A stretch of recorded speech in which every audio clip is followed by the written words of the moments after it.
Go!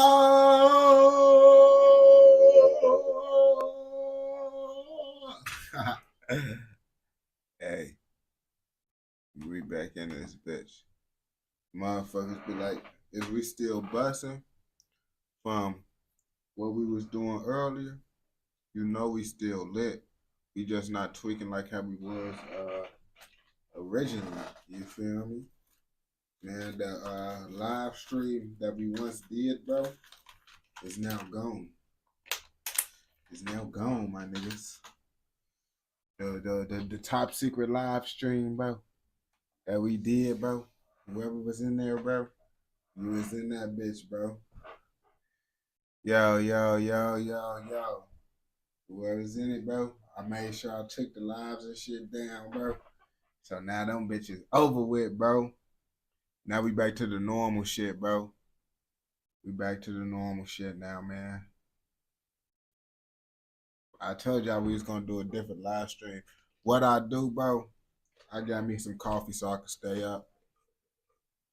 And the main reason why I really stopped was I had to let out my dogs and shit.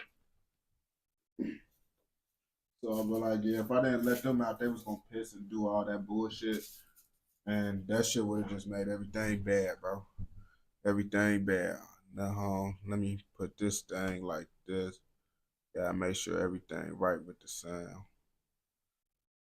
Alright, sound up. Yeah, I'm finna react to that. I'm finna pull some of that shit up right now, bro. When you see everything set up like how it's supposed to, just no shit. You see it ain't no cords up in this bitch. And when you see the headset going on, bro, the shit, the shit is real. When you see the headset on, that mean I'm working. I actually need to give me some better headphones because I'm bogus as hell. Damn, hold on. Let me roll this up real fast. This shit going still. This shit go, this shit going still. My fault. I gotta get this real fast, my niggas. And we gonna start it right up, bro. You know how I be, bro. When the blunt goes stale, bro, I tweet. Damn. I damn it might have to. I don't feel like getting up to go wet this. That's why I'm trying to hurry up and try to do this shit. I tweet. Keep on leaving this shit out. But nah, we finna do the reactions, man. I just gotta roll this up so we can have the blunt for the reaction, man. Well, for these reactions, man, because we gonna be doing a live stream. We gonna do a long one this side still. I roll with paper. I wrap the papers. Okay, so I use this little leaf, and then I wrap the papers around it. You see, because this leaf is fucked up. You see how it's all fucked up and shit. It's because really, bro, I ain't gonna lie to you, bro. I the tobacco, bro. It's the tobacco, bro. At first I thought like, oh yeah, bro, I wasn't like addicted to tobacco, bro. But it's the tobacco. We used tobacco. Yo, yo, yo. Yeah, that should be busting. Cause I ain't gonna catch you. It just don't hit the same without the tobacco up in it, bro. Cause if you don't, yeah, I think I'm addicted. But I would never smoke no cigarette though. But I know I'm addicted to tobacco, bro. It's not even the weed. Motherfuckers be saying, oh yeah, niggas be addicted to weed, bro. I feel it's more cause I ain't gonna cap to you. When I be smoking motherfucking like if I smoke like the hemp wraps or just papers, I don't be wanting to smoke back to back to back. You get a hell yeah. I don't be wanting to smoke back to back with the papers. It's like I be good. It's like the motherfucking tobacco blunts is what making me want to hit them bitches back to back to back. Like keep rolling them. That's the addicted part. You feel me? I don't think it's really the weed like that, bro. It really be the tobacco blunts. Cause really my THC pen, bro, I be hitting my THC pen, bro, and I don't even hit that shit like that. Like if I take a road trip, I don't smoke on my road trips. I don't smoke in the car. But I do get my little pen. I barely hit my pen, bro. Of course I'm gonna hit it when I want to get my high, but how I be smoking back to back to back like I be doing, boy, I don't do that shit. It's just that tobacco shit. I don't even want to smoke back to back to back if it's not no tobacco. I ain't gonna lie to you. And that's why I realized I'm more addicted to the tobacco than the weed. I ain't gonna lie to you. In UK, we wrap the cigar paper in.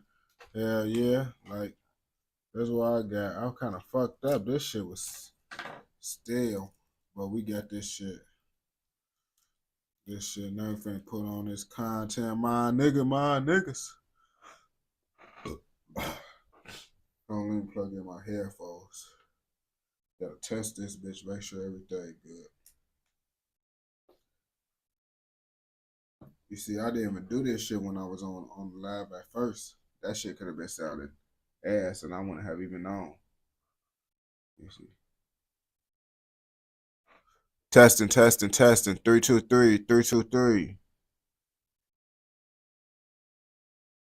All right, bro. Hold on. This is a little 9-minute video real fast of how D-Thing fumbled his comeback. You feel me? So it's 9 minutes. Let me just click on it. It just popped up on my shit real fast. And I actually haven't heard from D-Thing, the rapper, in a minute. You feel me? And I actually used to fuck with his music, bro. So I'm kind of trying to figure out that we're gonna do the UK drill plug your old shit after this. This shit just popped up. That's why we on it. What the fuck happened to D-Thing? Y'all remember when folks got out of jail, everybody was trying to see what the fuck he had going on. Now, nobody gives a fuck what he got going on. Let's see how he fumbled the bag. D-Thing is a Bronx drill pioneer. He was one of the artists getting the movement popping as early as 2020, but in 2021, just when things were hitting an all-time high, he went down in the middle of his prime, getting locked up for multiple charges. While locked up, he was named in an RPT conspiracy indictment, and it looked like he would be gone for a long time. 2022 and 2023 went by. The fans watched Bronx drill slowly decline and fall off, and wondered if D-Thing or K-Flock would get out in time to save it. Then in late 2023, the news broke that D-Thing would be getting out on conditional release. But I ain't gonna cap to you. It's like D-Thing wasn't gonna do anything different to like really save like all the New York. I feel like, bro, New York drill fell off. Like no one don't even want to listen to that shit no more. The only rappers that's gonna be around for the long run is like niggas like Lil TJ and shit. Lil TJ, he a nigga that I actually fucks with and that he actually been around for the long run. You feel me? Lil TJ is one of those niggas can say what they want about Lil TJ. He actually here for the long run, bro. Lots of these niggas don't got a Lil TJ run, you feel me? In January of 2024, he came home and was welcomed back like a hero, and all eyes were on him. The fans were expecting him to save the entire Bronx drill genre. He came home dropping bangers, but as the year progressed, controversy would pop into the mix. Questionable songs, allegations, and internet beef would all take away from what was supposed to be a major comeback. Now, 1 year later, D-Thing finds himself in a situation he didn't expect to be in when he was first released back in January of 2024. So in this video, we'll cover his story and where things went wrong to get to where they are today.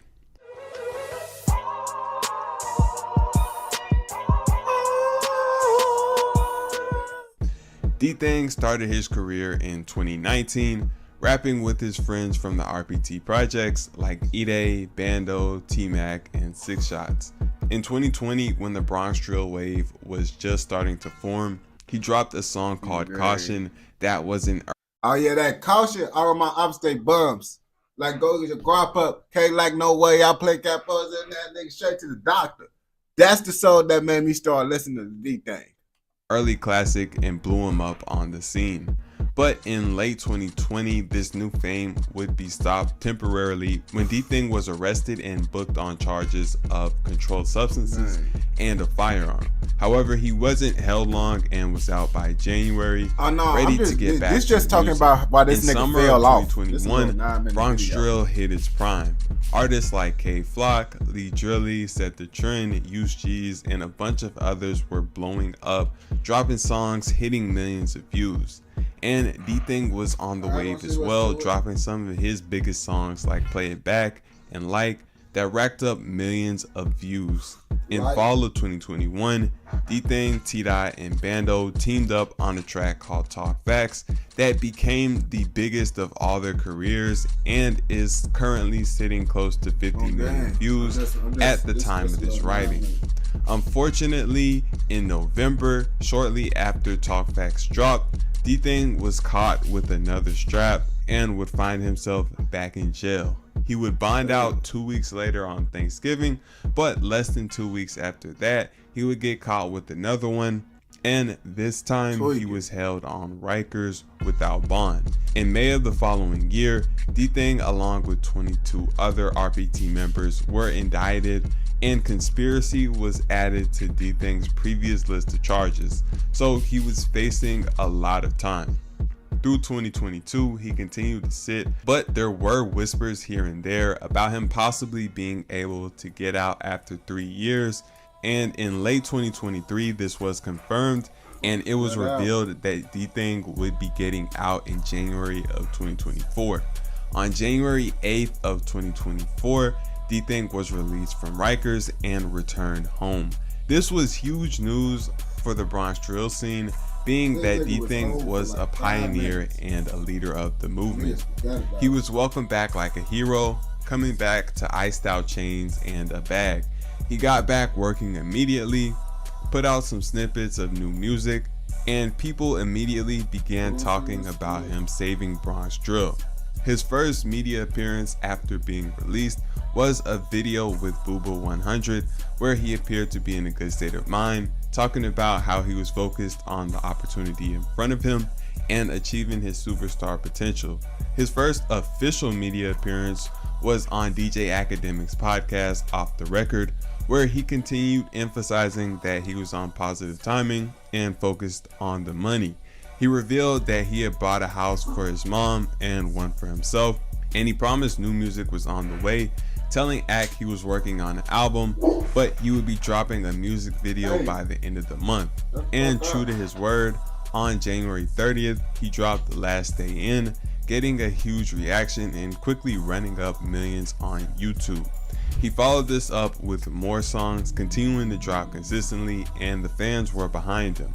There was a decent portion of fans who were complaining that his new style wasn't as good as the music he was dropping in his prime back in 2020. Nah, I ain't gonna cap to you. His new music is not as good as his old music. His old music was busting. His new music, it's like, but all the shit really still the same at the end of the day. I feel like it's just his old music was busting more because that shit was more relevant back then. 2021, but overall there was more support than complaints, and things were going good until July when he made a critical mistake.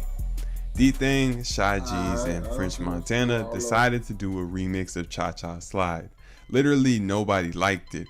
The entire drill world clowned the song and agreed it was dirt. The fans were quick to switch up, drag D-Thing, and say that Bronx drill was over. The criticisms of his music not being the same gained traction, and more people began to agree. D-Thing bounced back with a strong remix of a Von Off 1700 song called Swing It, but the damage from Cha Cha Slide was already done. In Me vs. Me, the next song D-Thing dropped after Swing It also got tons of backlash and all types of comments saying D-Thing fell off and Bronx drill was over. After Me vs. Me, D-Thing took a break from dropping, and in late October, he returned and dropped his first studio album, A Bronx Tale. By this point, he had already lost a lot of momentum from when he was first released. The album got a neutral response. People didn't think it was amazing, but they didn't think it was trash either. The next month, D-Thing found himself in more controversy. In late appreciate November, D-Thing's friend Ron G's had his life taken, and his ops were quick to hop on the internet and clown him. Shai K went on Instagram to drop several videos trolling. Shotty K, that nigga be clout chasing, bro. That nigga, as soon as he could get, he just be wanting attention, gang. Even going to the spot where it happened, and this led to him and D-Thing going back and forth on the internet. Around the same time, D-Thing was also going back and forth with the New York drill YouTuber called BMG Upperclass. BMG had made videos reacting and criticizing his music, and he was also claiming that D-Thing was lying about buying his mom a house. D-Thing called him a hater who was trying to clout chase off of his name. In late November, BMG dropped a video breaking down paperwork on D-Thing. The paperwork was from 4 years earlier, during the period in late 2020 when D-Thing was locked up on controlled substance and firearm charges. The paperwork basically showed that D-Thing had admitted to having knowledge of and temporary possession of a gun that was involved in a charge his friend Bando was facing. D-Thing never said anybody's name, but BMG made the argument that by giving the police information about him having knowledge and temporary possession of the weapon that he said wasn't his was dry snitching and giving police evidence to use against Bando. D-Thing responded to these claims by going off on BMG again, once again calling him a hater and a clout chaser on Instagram. D-Thing would also make claims that it was Jelly Woo, another person also in the paperwork, who had snitched. Drill fans were split. Some said he hadn't mentioned Bando, so he hadn't told, and others said he cooperated, so he was a rat. I mean, what? He just said what? He had a pipe that was used in crimes that was committing other crimes. D-Thing had already been fighting an uphill battle with more and more fans saying he was falling off, and these allegations just made the situation worse. This brings us to the present day. It's been a year since D-Thing got out, and in that time the trajectory of his career has taken a significant turn. He came out as a star with the fans expecting him to be the savior of Bronx drill, but he wasn't able to meet their expectations. Many switched on him, and on top of this, he now has snitching allegations on his name. His views are dropping, and it looks like he might suffer the same fate as all the other artists in Bronx drill and end up watching his name slowly fade from relevance and his money dry up. Yeah, bro. It's over with for D-Thing ass, bro. Folks ass, bro. All that New York drill shit sound the same. I ain't gonna lie. All that shit sound the same, bro. That's the whole problem right there, bro. Let me see, bro. All that shit sound the same, bro. Niggas gonna get tired of that shit, bro. Like, if you ain't doing no unique ass shit, that UK drill shit over with, bro. I ain't gonna lie to you. You might get a little lucky TikTok song, but that's about it, bro. If you watch this video all the way through, I know your ass fucking with another motherfucking video. So go ahead and go watch another motherfucking video. Don't forget to like, comment, subscribe, and what? Turn on post notifications so you never miss out on any content like this. Go! Oh, let me get a water bottle real fast, bro.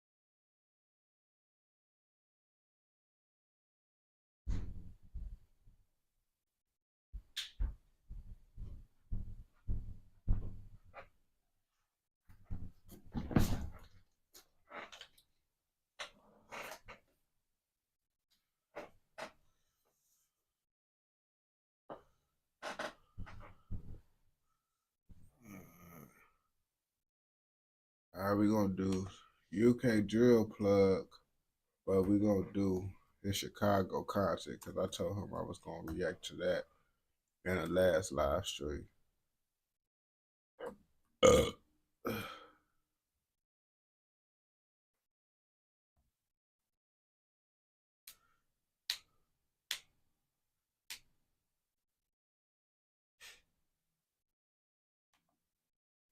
At least 6 people shot.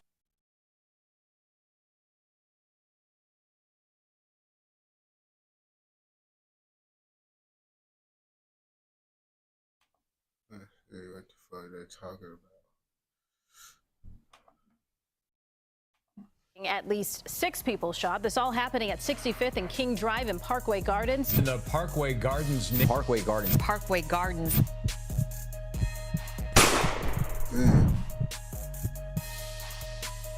Now, Chicago is one of the most influential cities when it comes to drill music. The city founded the genre in the early 2010s. The genre mainly hailed from the Parkway Gardens housing complex, which also is referred to as O-Block. Early drill artists included Chief Keef, L.A. Capone, and Lil Reese, with these rappers rapping about the violent streets and deadly gang war that they had become used to around these rough neighborhoods within Chicago. However, in order to talk about the music scene, we have to talk about the dangerous rivalry within the area that has caused dozens of people to die, with one of the most feared gangs emerging, this being known as Get Back Gang, who would go on to kill multiple people within a few months, vowing to avenge their fallen friend. Now, the street gang based around Parkway Gardens would be known as Wick City. The gang is a set of Black Disciples, which is an older gang. The Wick City gang would rename to O-Block, following the deadly shooting of a member known as Odie Perry, who was gunned down outside of Parkway Gardens. O-Block has heavy beef with nearby STL EBT, with this beef getting deadly. However, I won't be discussing this beef, but instead the beef that Get Back Gang had with another gang known as Taekwon World, with Get Back Gang being an offshoot set from the O-Block gang. This set being created after the death of a loved member of O-Block known as T-Roy, who was a well-known shooter and killer in Chicago. Now, Taekwon World is a street gang based around 61st and Eberhard, as well as 62nd and Vernon within Chicago. The Taekwon World gang is a set of gangster disciples, with this gang being allied with STL EBT, this gang beefing O-Block and other Black Disciple gangs. The original members of Taekwon World would be a part of a different gang, this being known as Jaro City. However, the death of a loved Jaro City member would result in members of Jaro City creating the gang Taekwon World, which became more prominent within the streets of Chicago.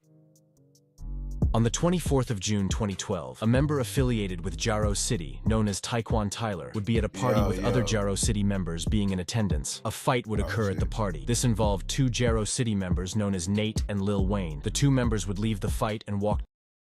Folks, head shape. Bro, both these niggas' head shape weird as hell. I ain't gonna bap to you. Down an alleyway. The members would spot Taekwon, who was standing with friends. Nate would end up shooting toward Taekwon, who would be hit in the chest. Taekwon would collapse onto the sidewalk and would be pronounced dead moments later. With a murder investigation being launched, both Nate and Lil Wayne would be arrested in connection to the murder. Nate would also be snitched on by Lil Wayne in this case. However, in the end, Nate would be sentenced to life in prison, receiving 55 years, with his release date being sometime in 2068, whilst Lil Wayne only received 7 years. Rest in peace, Taekwon. Following the death of Taekwon, You see, boy, y'all better stop committing crimes with niggas, bro. Stop committing crimes with niggas because these niggas will most definitely tell on your ass.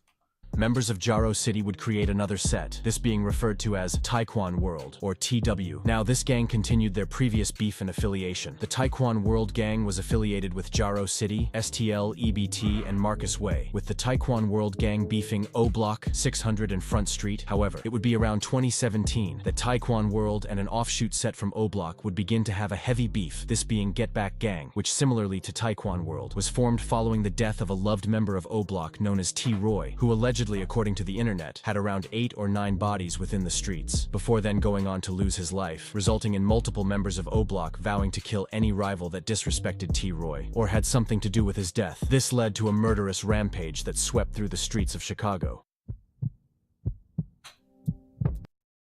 Bro, I know this motherfucking store.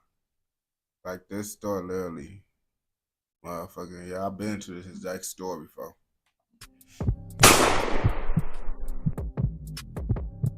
On the 14th of February 2017, T-Roy, who was a prominent member of O-Block, and was in fact King Von's best friend. Anyways, T-Roy and an unknown friend would walk into a convenience store on East 71st Street. Upon entering the store, a member of Taekwon World known as TB and a member associated with Taekwon World and STL, known as CGR or Can't Get Right, would shortly follow T-Roy into the shop. TB from Taekwon World would slowly approach T-Roy. He would then point his handgun and shoot T-Roy in the chest. T-Roy would drop to the floor and would begin to scramble around. With the two killers fleeing shortly after the shooting, T-Roy would be rushed to hospital following the shooting, but would sadly be pronounced dead moments later. King Von would receive this news in jail, with King Von showing love to T-Roy in songs in the years following his death. I'm T-Roy, got shot. Look, this is the thing, y'all don't know T-Roy.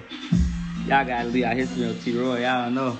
Y'all don't know T-Roy like I know T-Roy, you know what I'm saying? So when I hear he gets shot on, the fuck he the one taught me like, don't be lacking, don't be, you know?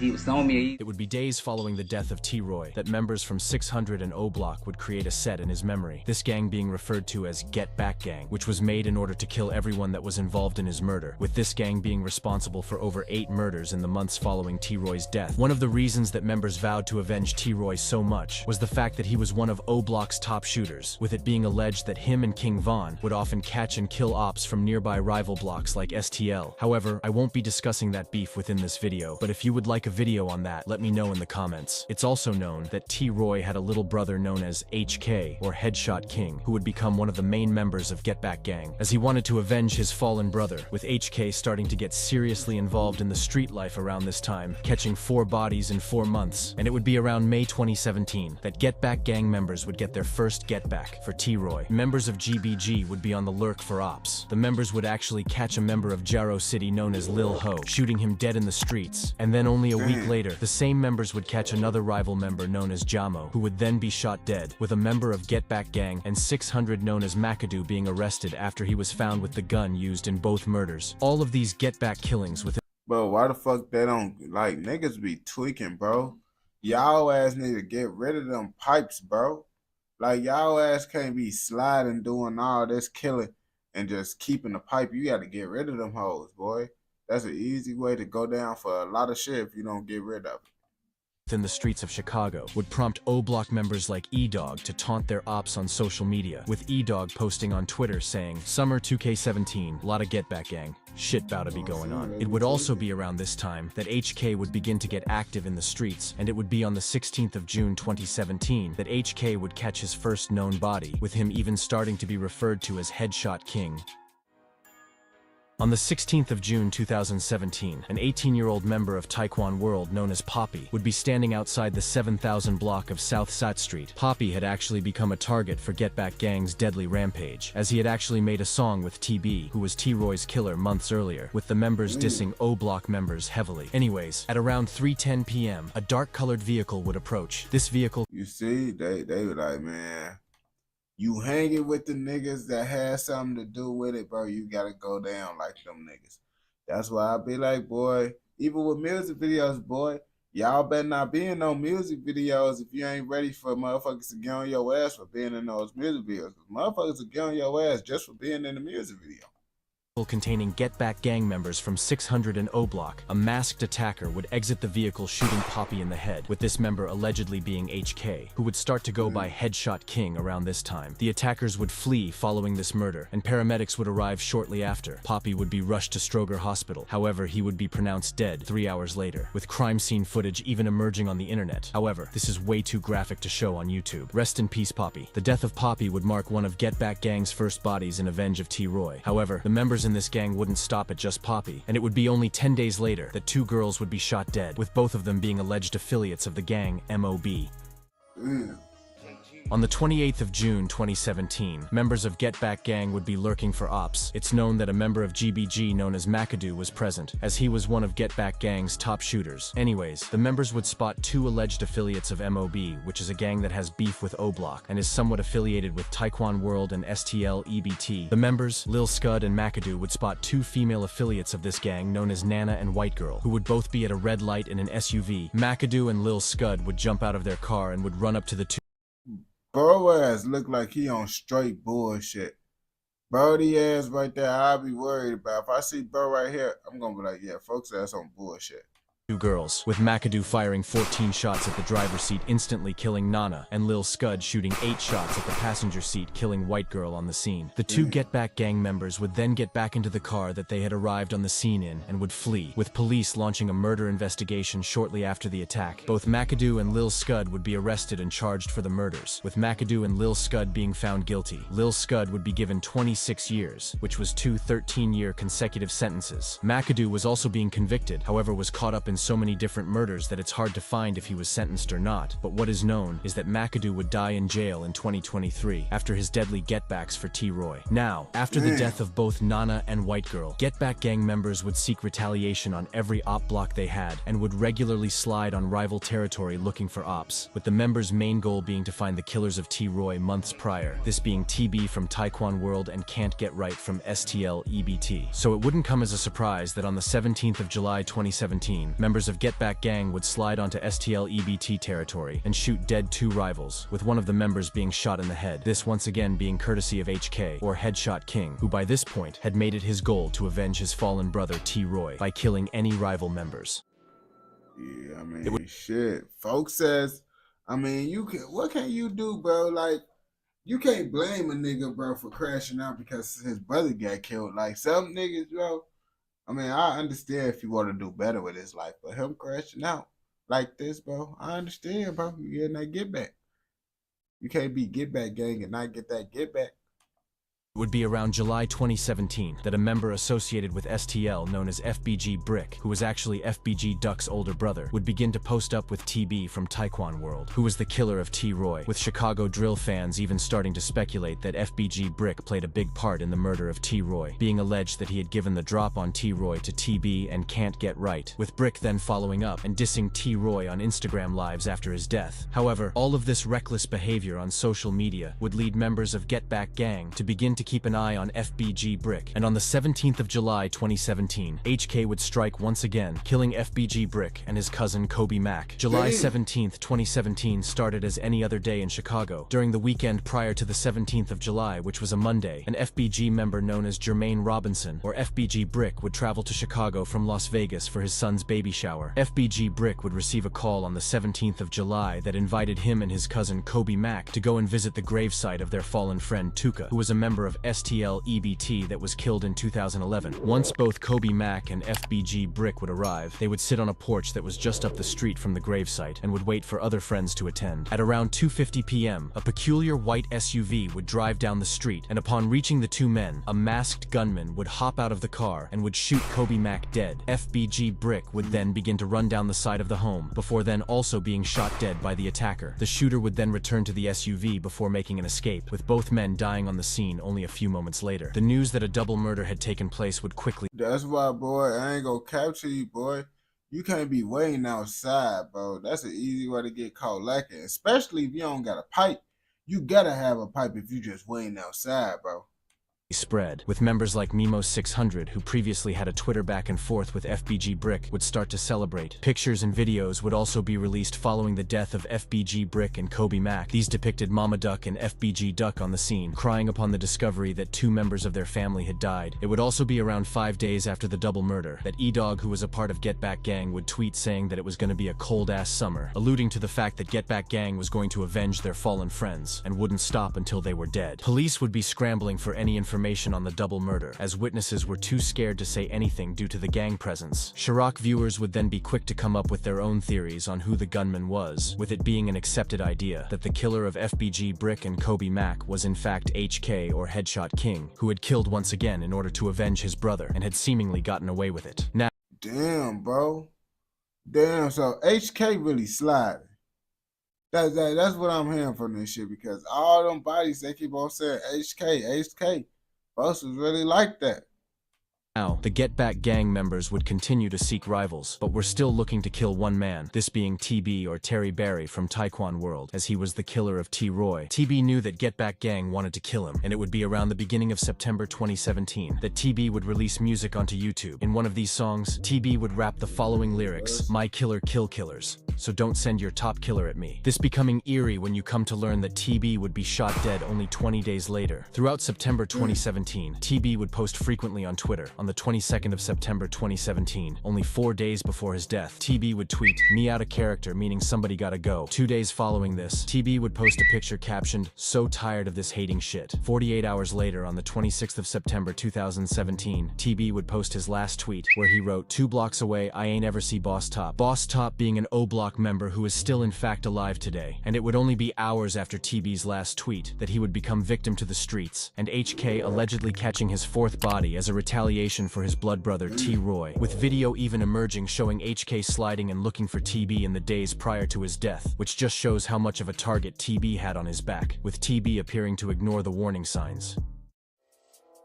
On the 26th of September 2017, HK from Get Back Gang would seemingly gain access to TB's location, with a post even being shared to Chicago Drill subreddit, showing that HK would text Lil D and would gain access to his whereabouts. And it would be around 12 p.m. on this Tuesday that members of Get Back Gang would travel from their block to the 7000 block of South Chapel Avenue, which was around a 10-minute drive. The members would spot TB, who would be standing with a member of Jaro C. He said Chapel.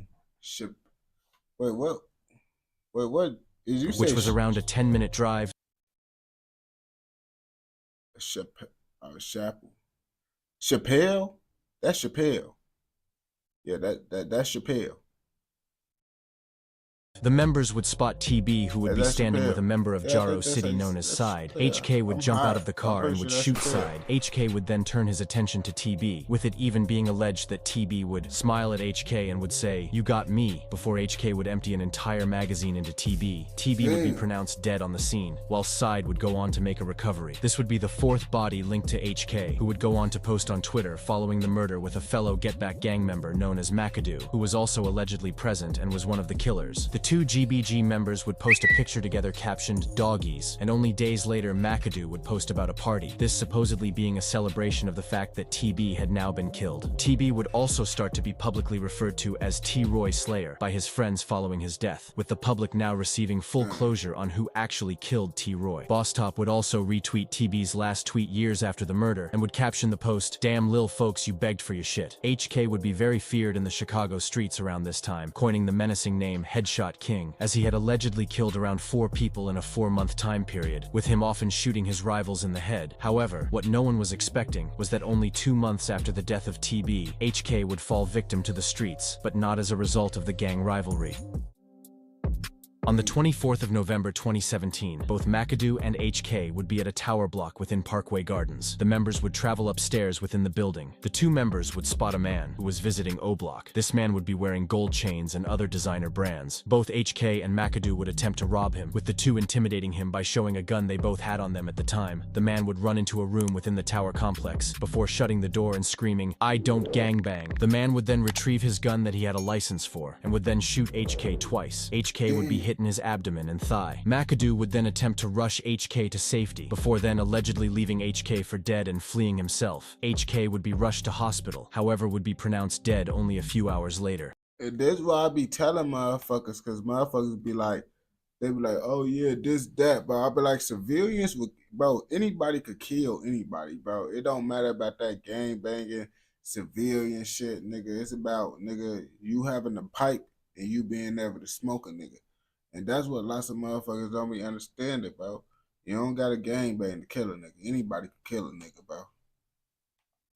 With the man that killed HK being arrested shortly after and being interviewed by police, the shooter would eventually be let free, this being due to self-defense, this just being another violent incident that did not need to happen. Following the death of HK, or Headshot King, members of Get Back Gang would seemingly go quiet for a few months, with King Von later being released in December 2017 after beating a murder charge, with his co-defendant Big Mike being sentenced to 28 years, as he was going to snitch on King Von before changing his mind. Around 2018, King Von would sign to Lil Durk's label OTF, or Only the Family, with King Von beginning to drop music around this time. An example of this would be Beat That Body, which gained loads of attention within the streets and featured THF Zoo, who also in fact beat a body. This song gained around 12 million views and shined a spotlight onto King Von, whose rap career would just be starting. STL EBT members would also be making a noise within the drill scene. An example of this would be Wooski, who would drop a remix to the popular Bobby Shmurda song Computers. This song would be extremely rude and would feature disses witnesses to dozens of dead rival members. Computers would actually gain around 37 million views. Some bars include HK got... I ain't gonna cap to you. When you doing Chicago content,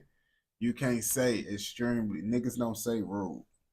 Like, nigga, folks ass said some disrespectful ass shit. Folks ass said some wild shit. We don't say rude, like, with lyrics and shit. I ain't gonna cap to you. If you say if someone say some disrespectful shit and you say, damn, that was some rude shit, motherfuckers gonna laugh at you. I'm not gonna lie to you if you say that shit out here. I'm like, fuck, what you mean? This some rude shit, bro. Because niggas don't be saying rude. I ain't gonna bap to you. Caught trying to pump fake, and Foe got on his heels, which referenced the death of HK. He also raps about both TB and Poppy, who had both become a victim to Get Back Gang's deadly rampage, with him rapping, and for TB and Poppy, bitch, we on a hunt, two niggas died the same month. However, it would... I mean, motherfuckers say rude, but not really like that. Like, I feel like, I ain't gonna cap to you, rude is more so like a Caucasian thing for the most part, to say like damn, that's rude. Like, or if like motherfuckers be joking around. Like, if we, like, when motherfuckers say rude, like, if a motherfucker be like rude, we be fucking around. Like, damn, for your ass rude as hell, gang. Like, we, you know, that's just joking around. We don't really, when someone doing some disrespectful ass shit for real, we ain't gonna say, damn, that's rude as hell. We ain't gonna say that shit. Would appear that Get Back Gang members would still be seeking retaliation for T-Roy, and they would be looking for one person in particular, this being Can't Get Right, who was the other man present with TB at the T-Roy murder, and was actually Wooski's partner in crime. The GBG members would spend months looking for him, and in June 2018, they would finally find Can't Get Right.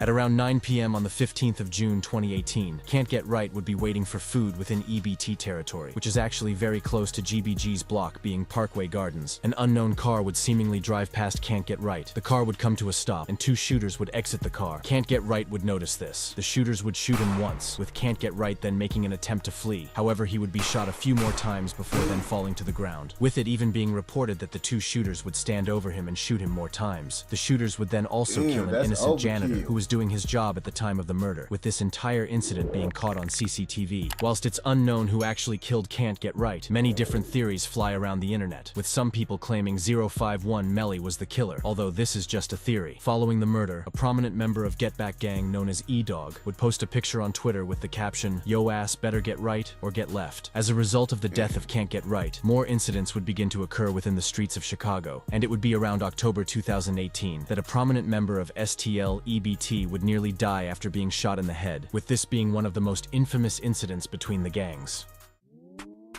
Around October 2018, Wooski, who was a prominent member of STL EBT, would be attending Dooski's funeral, with these two members actually having a song together titled Shootaz, which gained around 4.5 million views. Anyways, during the funeral, multiple cars containing Get Back Gang members would arrive. The members would exit the cars and would begin to shoot at anyone in attendance. Wooski would begin to shoot back, but would be hit in the head during the attack. It was also alleged that 051 Melly was present shooting at the GBG. He said 051. It's 051 Melly. And I don't know if this shit true or not, but they didn't say Wooski got hit directly in his head. They said, folks, that the bullet ricocheted and hit him. You feel me? It wasn't like a direct hit. From what I heard, though, you feel me? Of course, he still got hit in his head, but they said it ricocheted. It didn't hit him in his head. You feel me? Members. The GBG members would seemingly flee following the shooting, with Wooski being rushed to hospital, and in a very rare event, Wooski would actually go on to make a recovery, surviving the attack. However, he would be significantly impacted, with it being said that he has experienced cognitive impairment since the shooting. Following this shooting, members of O-Block would go on to mock Wooski, with King Von referring to the incident in his extremely successful song Back Again, rapping, "At your funeral I might just slide. Rest in peace, shoot up everybody that's outside. Bet Wooski feel this one. I bet Wooski still twitching. song, he changed something different, this being a reference to how Wooski has been impacted following the shooting. After the death of Can't Get Right, it would appear that Get Back Gang's deadly rampage had come to an end, with the gang claiming 7 lives from February 2017 to June 2018, causing a violent feud between Taekwon World and Get Back Gang. It's also important to note that King Von and FBG Duck would both be killed in 2020, with King Von being killed by Lil Tim, who was close with NBA Youngboy, and FBG Duck being killed by O-Block members. Now, if anything, the influence that Get Back Gang had on Chicago and other countries was huge, with gangs in the United Kingdom even claiming the name Get Back Gang, an example of this being 150, who I actually have a video on. In a recent King Von song, released just before his murder titled Back Again, they would actually pay tribute to both HK and T-Roy rapping, "Long live baby boy, T-Roy, can't forget heck." This was actually the song that the entirety of O-Block sung following King Von's death during his memorial.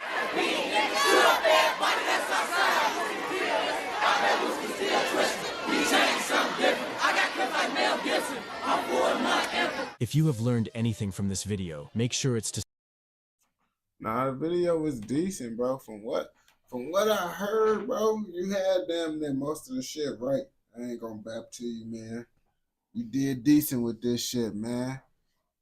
If you watch this video all the way through, I know your ass fucking with another motherfucking video, so go ahead and go watch another motherfucking video, and don't forget to like, comment, subscribe, and turn on post notifications so you never miss out on any content like this. Go! On game.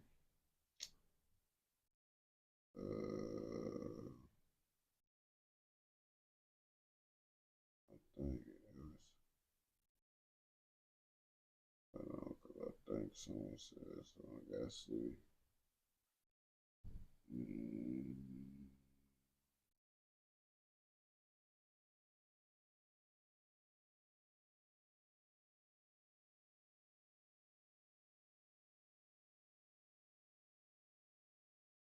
stay out of the streets, as Let's see.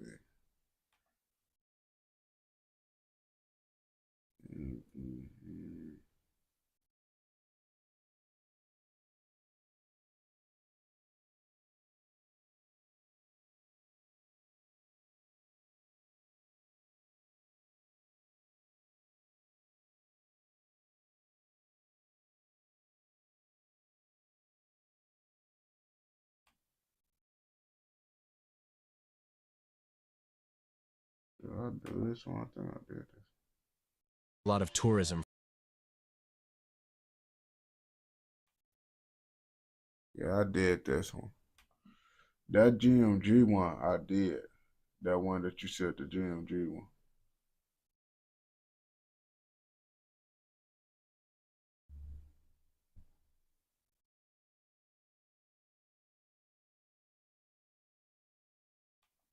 What is it, bro? Hope it ain't no music, 'cause I ain't doing the music, bro.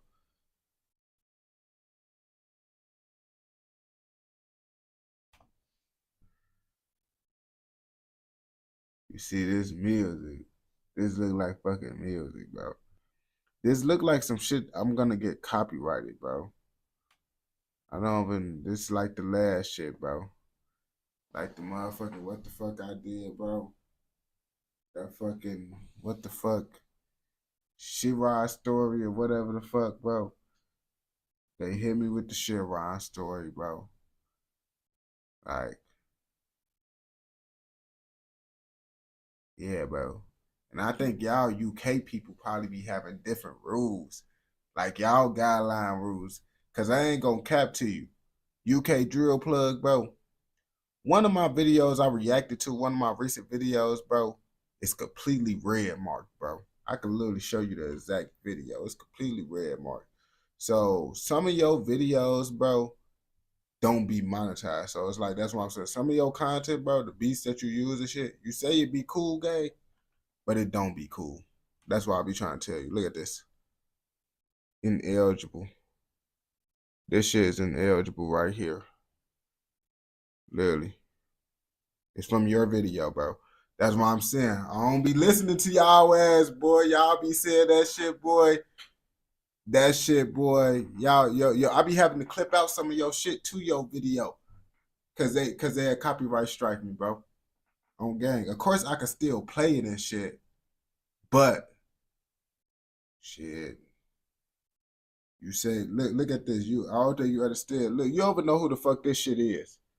You see this? This is what you got copyrighted by Stewie motherfucking by Stewie 2 by Stewie.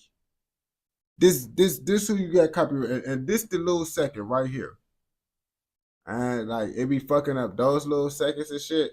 I don't do nothing with music, cause even with this the little second that fucked up my whole little video.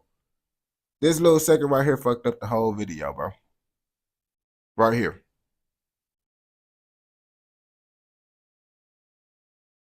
How you, bro? It's just don't react to music for the most part, and don't react to like mainstream shit. Like if you reacting to niggas that's like mainstream, like this, like I already knew just off the rip, this shit got 3.8 million. The nigga got verified check mark. 9 times out of 10, niggas gonna be doing some copyright. They copyright strike a nigga, bro. Like what I really react to, bro. I react to people. You feel me? That don't do shit like this. Like I don't react to shit like this because I already it damn near fuck up my whole video, bro. That'll blow me, bro. Cause I react to some shit and then the whole video be done. So I don't do those shits on game. I'd rather react to just a little nigga or someone that's not mainstream. No mainstream niggas, bro. You fucking, I get so many fucking strikes, bro. Look at this. Another one, bro. Yo, England one. Got me partially blocked. There's another one, bro. You got me partially blocked by, nigga. There's another one you got me partially blocked, bro. Hold on, bro. I got hella notifications. A lot of the shit that you got me partially blocked. I don't be saying nothing, bro, because it'd be cool. I'll be fucking with your content, though. But yeah, like, lots of the shit that you be saying, bro, gang. I don't know if the rules just different now in the UK for y'all shit. But yeah, like you be using shit that be copyrighted strike. Like you said the shit be good, gang, but those shits be copyright strike. I don't know if they copyright strike you if the UK rules different. But over here, bro. Yeah, son, lots of times, bro, they be striking my shit, bro. On gang. That's why I be trying to tell niggas, bro. That's why I don't even do no music. I just don't do it. Motherfucker, who else, bro? There was another UK drill nigga that y'all had me react to. Y'all send me off. Y'all said some videos I can't even post, bro. Y'all send me off, bro. Y'all told me motherfucking react to some nigga, bro. The nigga wasn't even known for real, bro. And the nigga got strike for that shit, boy. I'm like, I'm done. I gave y'all like 3 chances, bro. I'm not doing the music. Or like main nigga shit, bro. I ain't gonna cap. If it's that shit that you try to have me right, that's like a company shit, bro. That's like official. You don't fuck with them, bro. You don't fuck with them type of people, bro. I'm trying to tell y'all, bro. It don't be worth it, bro. Bro, bro, I'm gonna do it, bro. If it's ass, bro, y'all, the recommendations is done. I'm doing all my videos for the day if this shit ass. Since y'all want me to do it, bro. This shit better not be ass, bro. I promise you, bro. And if I get striked, bro, I'm not doing this shit never again, bro. Y'all, the request is completely banned at this point, bro. It ain't gonna be no more requests at all, bro. If this shit gets no more, telling you that well, we gonna be on hell now. So we gonna see this drilling shit. Now, motherfuckers told me react to drilling part 1. Now I don't know what the fuck this shit is, but they said it's busting in the UK. Let's see what the fuck they talking about with this shit.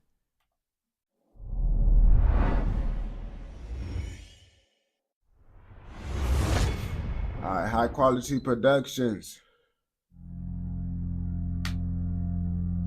This father has been upset all cash. resetting to the rise of drill music in London to take part in the ways.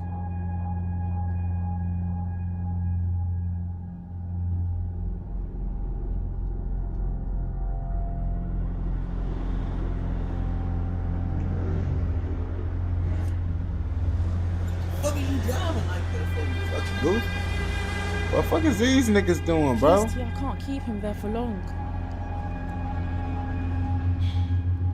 I'll try to keep him there for as long as I can, but please hurry up.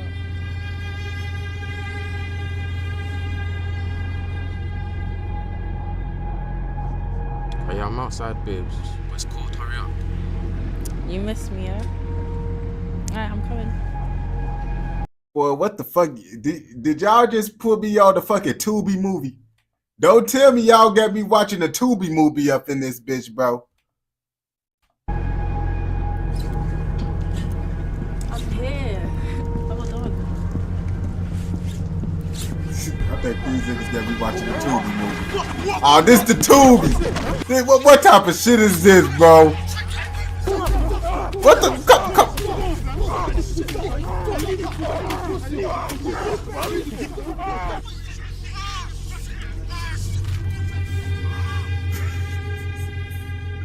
And the bitch just sitting on the phone like, damn, this nigga, damn.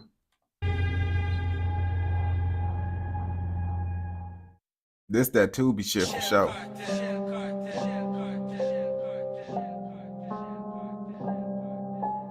Ghosty, ghosty, ghosty,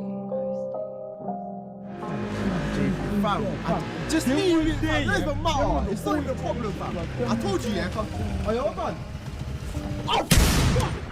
Damn. His ass shot his ass with the shotgun on the fucking moped. I rock with the broom and I let that clap. No hesitation when I'm with gang. Man, then pull up, they all do dash. We trap, we get that cash. Get that food gone easy work. Whizzing around, we do them lurks. Hold him down and make him squirt. Screaming for mums, he just makes it worse. I rock with the broom and I let that clap. No hesitation when I'm with gang. Man, then pull up, they all do dash. We trap, we get that cash. Get that food gone easy work. Whizzing around, we do them lurks. Hold him down and make him squirt. Screaming for mums, he just makes it. He said, I hold him down, I make him squirt. Wait, hold up. Whizzing around, we do them lurks. Hold him down and make him squirt. Screaming for. This nigga just said, hold him down and make him squirt, bro. That shit is gay. That shit is gay. Hold a nigga down and make him squirt.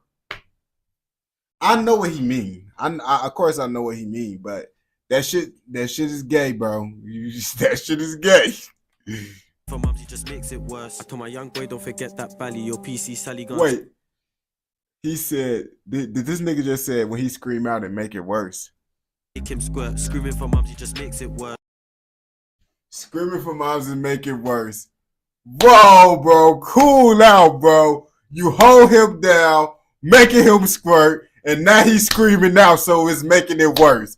Oh my, this shit is freaky, bro. This shit is too freaky. I told my young boy, don't forget that Bally, your PC Sally gonna take you away. We trap, we mash, we brought things down. You know that we get fully paid. 13 when I let the spin damn go. Now he's spitting though, he's spitting. 15 when I got her back from the trap, so you know that we never had time for no honey. Invest in ting. Do that to me now, yeah. Steady, God give heady up, boy, run from things. What the fuck you doing? I was gonna pattern it when I leave. What do you mean I was gonna pattern it when you leave? Do that fucking shit now, bro. You know that we run them things. Get my fucking shit now, bro.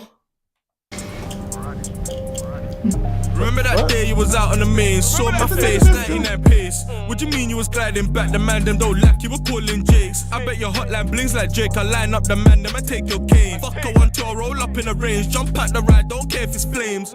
Talk about crossing the border, big man, don't leave your ID behind. My drillers need verification before they decide how you're gonna die. Same way that I did it on IG is the same way that I'm doing it live. Jump at the ride like hello, hi. Ambulance ain't gonna save your life. Fill up the clip like once, turn and aim for the waist and up. Back out his friends and dust, I come back. You see, this nigga know how to talk English, bro. You see, this nigga know how to talk some English, bro. I ain't gonna cap to you. All them other niggas, bro. I'm surprised I can understand this nigga. All them other niggas, bro. Should be tweaking. Back dance all over his guts. He try run out of the block, fuck it, whoosh, he run out of luck. Your boy try hide and run, came for your bitch and we got that drop. Oh, nah. Hey, run it back. Oh my god. Run it back. Hey, where's the engineer guy? Hey, engineer. Hey, come quickly. Let him run. Let him run that again. Oh my days. You hear that? Your piping for the first time. It's a performance, bro. You have to go as many rounds as you can. Listen, bro. If it's a lenking, I have a GoPro. She's gonna talk. I have a GoPro with attachments. I got the one for the head. I got the body strap one. I got the body strap one, fam. Just know. I think I was a rapper in my past life, you know. Cause I swear in my head, no. When you mans are in the studio, yeah. When you mans are in the studio and I'm listening to that, I'm like, raw. I swear to God, the bar that I just came up. Alright, listen, boom, come on, bro. X marks the spot. Yeah. I put the X on the cross. Because my ex is there, but she's cross. His ass thought he was raw as hell. Nah, you was not raw as hell for that shit, bro. Boot this nigga out the show for saying that shit. That bar at the end, but cause she's cross. Like she's crossed with man, cause we're British, innit? And you know we get crossed. Yeah, no, that was like, oh my gosh. No, but here's the tip. See, now let me school you on something, yeah? You see if you blow, yeah, on your tube, the producer that made the beat get 50% of your piece. That's only if you agree. You don't get nothing, bro. You don't, what? You don't agree nothing. Yeah, no, you do. Because there's a thing called RSP. Bro. These niggas, these street niggas talk so proper, bro. Like, that's what be so crazy. Like, nigga, imagine getting robbed by a nigga that's talking like he motherfucking went to motherfucking Harvard his whole life. Like, this shit probably sound like ghetto to y'all. Like, boy, these niggas talking treacherous as hell. To us, bro, everything these niggas sound is proper as hell. Like, these niggas is a very, like, the accent to us sound like, nigga, you from King James III descendant, bro. You's a descendant from motherfucking Queen Elizabeth or some shit. Like, that's how y'all niggas be sounding out there. And with the RSP, you get the P's if, like, the producer gets half the P's. So if you produce the beat yourself, you get the RSP as the producer and as the rapper. Fam, hear what though? If I jump on the track and the producer tells me 50-50, what if I say no? What's he gonna do to me? No, but RP. But why do all y'all niggas got like the action, bro? All y'all, it's like all y'all niggas got the, okay. Now, why do the producer make this much? He get 50% of your cut. How the fuck, like, you feel me? Like, I ain't gonna cap to you. Like, that shit, all they ass sound like motherfucking, you feel me? Yes, we'll get the P's and give it to the producer, fam. We talk about how you fans don't know about RPS and your rappers? Then I'll smack up RPS and the producer. How about that? You can't smack up RPS. I'll smack up the producer. How about that? You see, that's how that shit sound. Fam, they're like white people in a building and that. You can't go running there. Anyway, how I'm saying that's you know about white people just shaking their hands. Shaking their hands. Oh my gosh. I was alright, what are you doing, fam? They're trying to get bagged or something, fam. Oh, little man. And it's crazy how they talking about the white people, but they ass sound white as hell to the Americans. Like, that's the crazy part. These niggas talking about the white people, but to American, these niggas sound white as hell. So it's like, that shit be crazy as hell. The game, that's what I'm telling you. Now everyone's looking for clout now, so they're just snapping everything they do, you know what I'm saying? Get me, do the booting silently, you go home and then get me Billy Zoot or something. Why are you trying to show the whole world the whole thing, fam? You know what I'm saying? Even the feds are looking at you. Man, wait to stop smoking, bro. What I'm saying though, Leon's house is around the corner now, you know? What the fuck you doing at Leon's house, bro? Yeah, man, you know how it is. Oh, fam, this is flames. Man is even trying to chill around at you anyway, fam. Listen, yeah, you do your thing, fam. Man's out, bro. So you know. Fuck that. Burn, yeah? Yeah, man, man's out. I don't even fuck with that you like that. I don't blame you, to be fair. I'm saying, fam. Hey, take care of yourself, you boy, yeah? Come on, man. No. I don't want to go, but I can't leave you behind, innit? You're annoying. Come on, Leaf saucing, man, he's starting. Silky the trap line jump. Cash ain't nothing but fun. Fam through the niggas I love. Family tree on my circle, squad and gang. Some good music. Most plans swap from war. Freeze because the thing got worse. Tate's got the whole thing tapped. Free my gang. Grab them man, they run not gang. What if we jump out and fed like shh? What if we do up a pig like shh? How long we gonna be? You know they're always doing weird shit in there, man. Don't worry about that, man. It won't be long, cuz.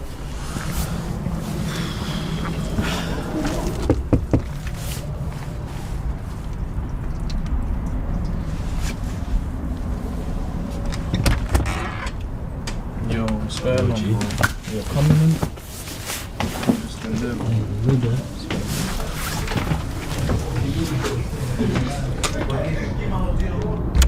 What you saying, blood? Yeah? You're not fucking talking now, blood. What you saying? Talk up, blood. Talk up, blood. What you saying, blood? A bunch of sophisticated ass thugs robbing you. That shit. Speak up, brother. Whoa. Superstar. You're telling me, you good, yeah? Yeah. I'll take a seat. Yeah? Don't fuck with me, blood. You understand me? Hey, man. Yeah? Fuck up, innit? Fuck up, innit?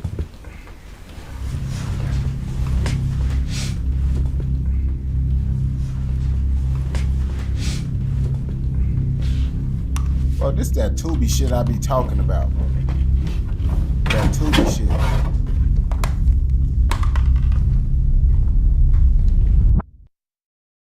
This nigga hit him with the iron. Bro, this that fucking Tubi shit, bro. Why the fuck is they doing this?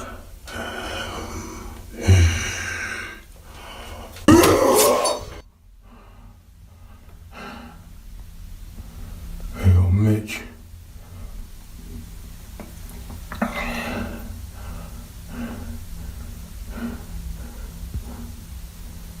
Mitch.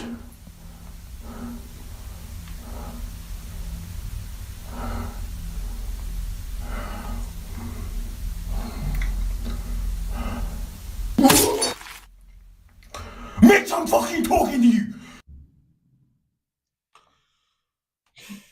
Nah, bro. Man, come on, my bro. This that Tubi shit, bro. This that it's cool, but then it's like it get to the point like, bro, you're looking stupid. You're making yourself look stupid. It's like the story is cool, but then it's just like then they get to doing all that extra Tubi movie shit, bro. Like, it's no reason why this scene should be this long. Why is we still looking at this nigga covered in this motherfucking gooey substance?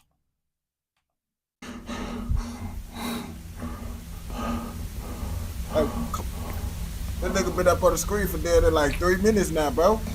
What the? Come.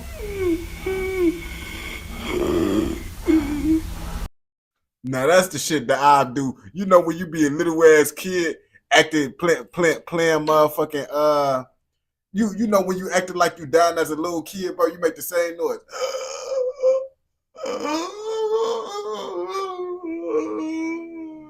That's what the fuck these niggas literally doing, bro. Like, bro, y'all know y'all was acting like this when y'all was some little ass kids, bro. And y'all not finna sit here and act like y'all was not doing this shit as a little kid. Like, this is shit you would do when you was a little kid, my nigga. This weak ass acting. Oh, you are still alive, yeah?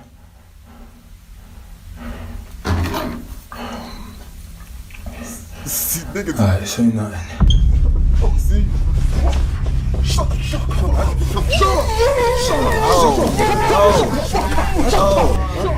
Oh, that's that shit right there. Get kid out my house, bro.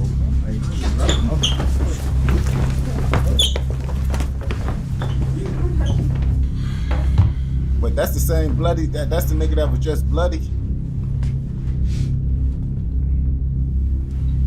Pat's there, innit? Go take it.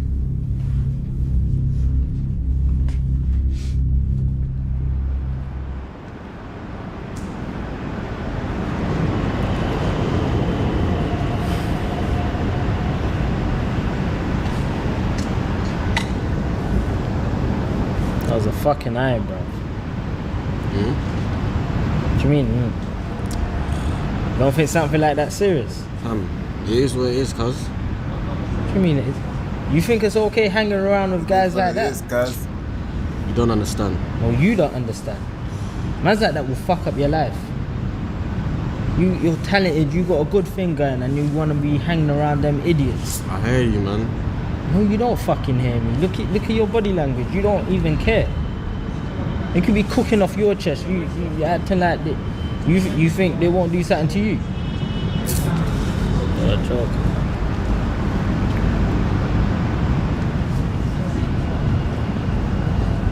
Hi, can I get a picture with you? Yeah, of course.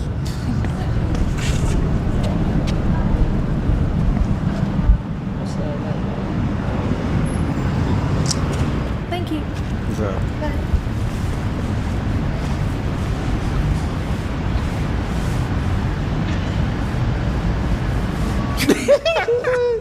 Fam, this is what I'm talking about, fam. This could be you.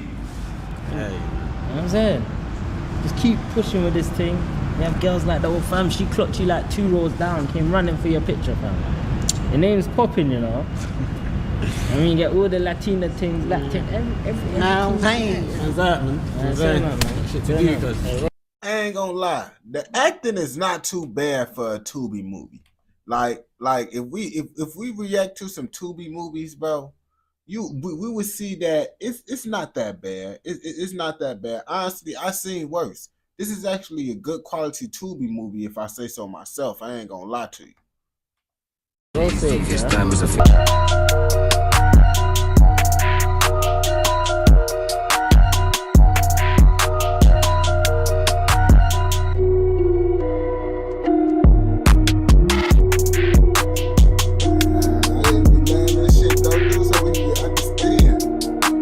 You skip one thing on these videos, bro. They ass now they talking about buka beans in Africa and shit. Like, nigga, you gotta comprehend everything with these UK niggas. Perfect. Bro, like, what the fuck is going on? What am I looking at right now, bro? You see, I looked away, now I don't even know what the fuck going on. This nigga getting ready? You see? This that Tubi shit I'm talking about, adding unnecessary ass shit. So we just seeing a nigga putting on clothes and shit. This that Tubi shit I be talking about.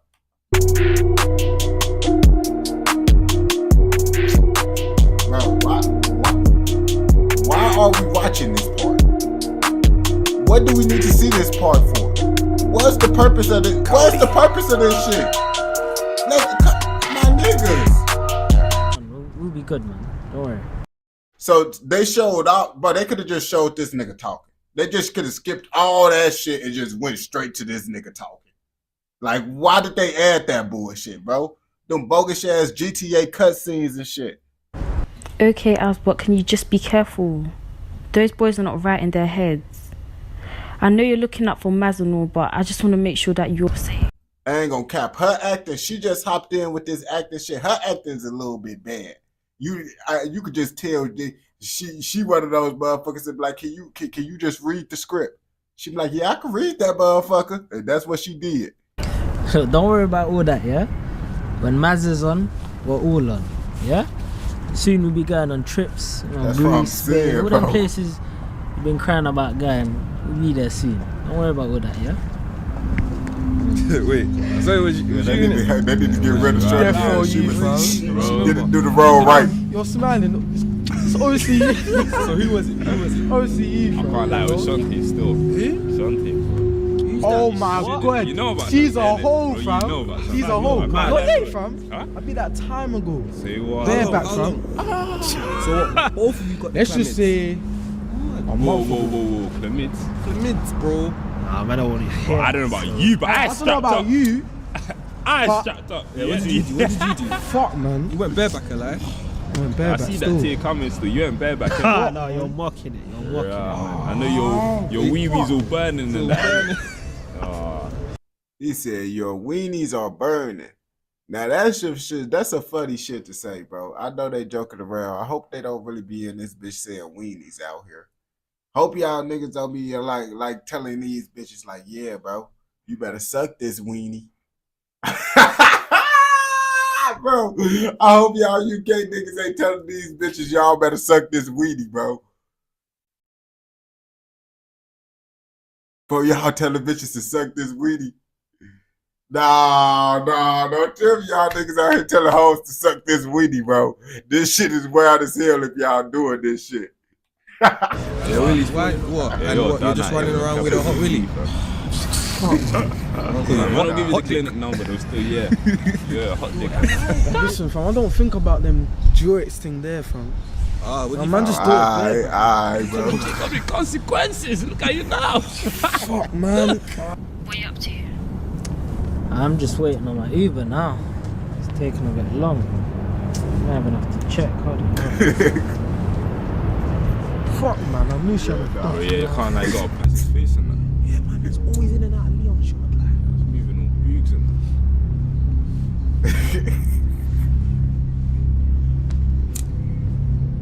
Yeah, nah, bro. You see, niggas like this, I don't like, bro. You see, not just like, you feel me? Niggas be like this in real life. You just going on about your day. You just chilling. Out the corner of your eye, you see this nigga. Just look, like, why are you looking at me like this? I don't even know who the fuck you are. I didn't do shit to you, nigga. And you just staring at me like this. This is why I don't like to go outside, bro, because this is what niggas really would do for no reason. Like, nigga, you just staring at a nigga for what, bro? That's how I be looking back, like, yo, what the fuck is folks' problem? Folks tweaking. I am, grab the shank. Why me, man? That's what I'm saying, niggas be tweaking. Because that's Leon's boy. You remember Leon, right?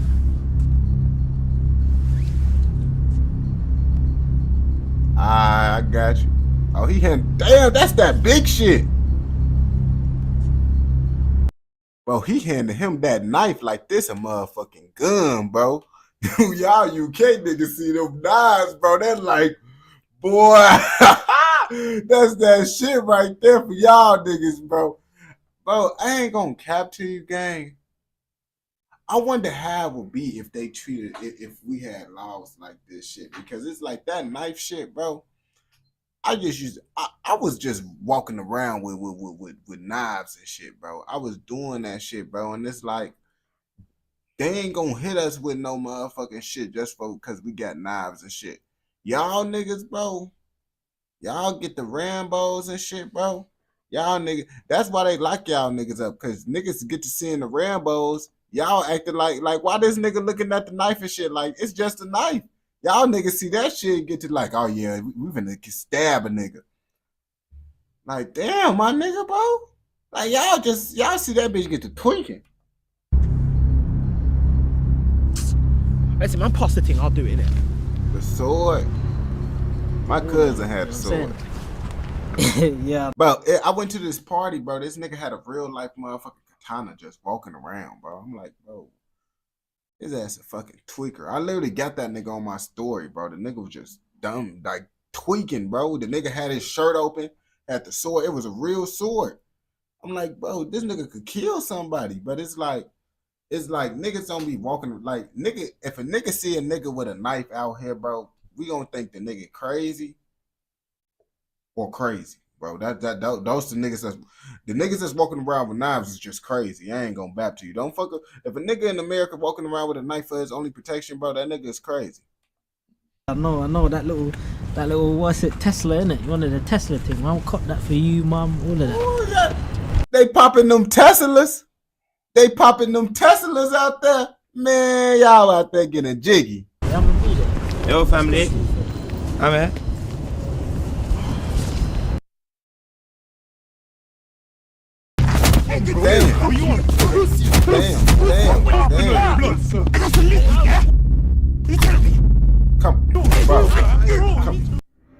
Come on, my nigga.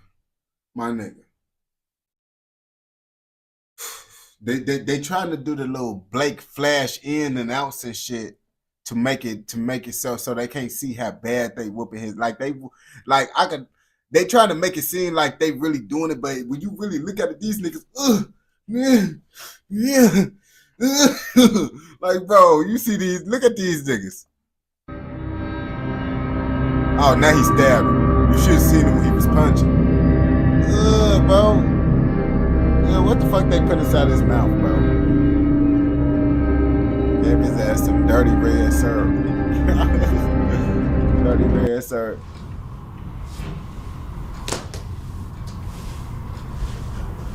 Babe.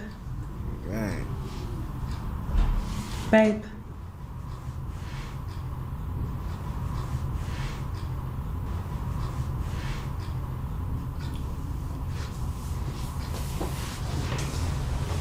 How is he? I don't know. Babe, please just speak to me. I'm gonna kill him. All of them. What are you talking about? Please, stop.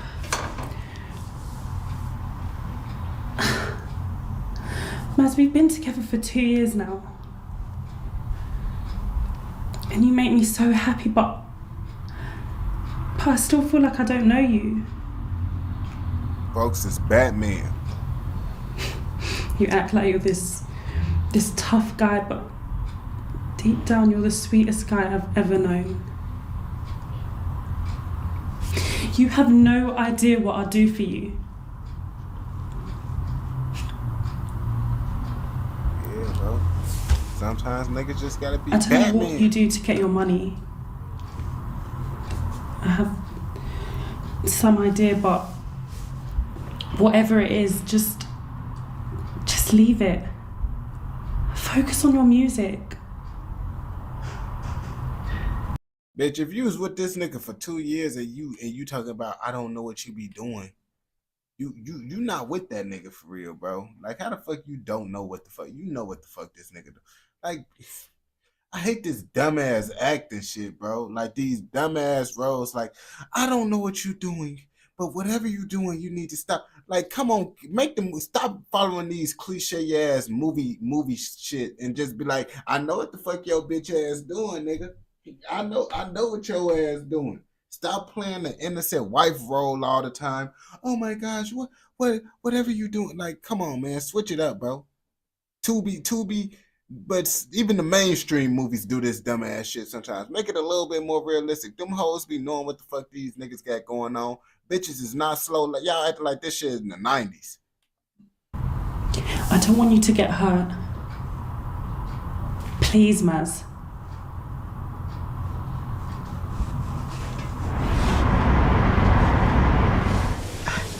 It's mad.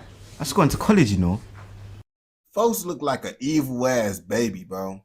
This nigga is an evil ass baby. Starting in September. The fuck you mean you're going to college, bro? You can barely read, you dummy. I'm getting the evil ass baby. I was in college, you know. Hey, brother, you're a trapper, fam. Are you chasing bursary, bro? Yeah, man, you know. Look at this man like Tyler. Listen, bro. What are you gonna study at college? Business, innit?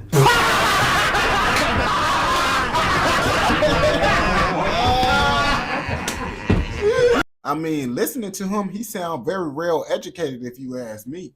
That's what I'm saying. These niggas laugh. I'm like, damn, bro. He sound very educated to me.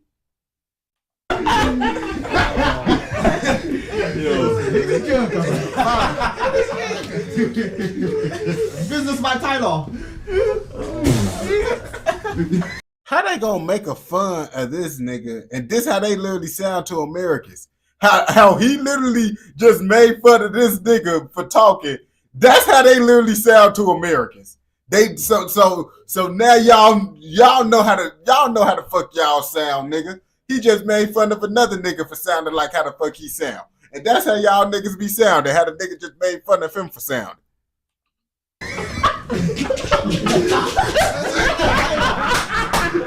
Niggas bad. I just wanted to make my mother proud. Well, your mum's a fuck though. Wait, like Ron, like what? I swear she was the one that gave her to the man named Partney. Come on. Hey, allow him, man. Yeah, that's pretty fucked up, bro. You see, niggas like that be doing all that extra shit, bro. I don't be liking shit like that. Those are the type of niggas I like to fuck with. I like to fuck with niggas like that. Just because they like to do shit like that, I gon' fuck with you now, bro. Because you like to fuck with other motherfuckers, bro. I love to do shit like that. I ain't gonna lie to you. What's wrong with you? What the fuck you mean a lie? Like, you heard me, bro. Or what? Hey, chill. He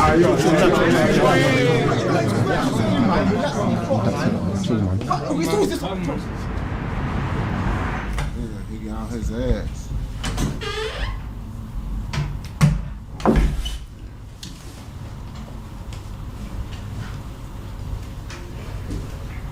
Maz, I need to speak to you. Call me back.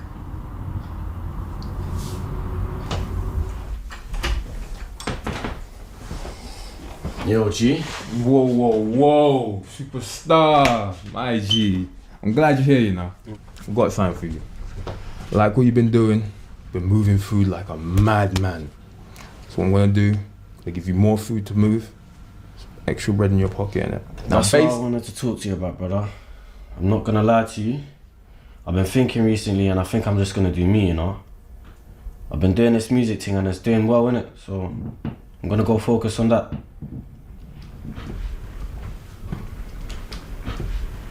It's about your boy, yeah?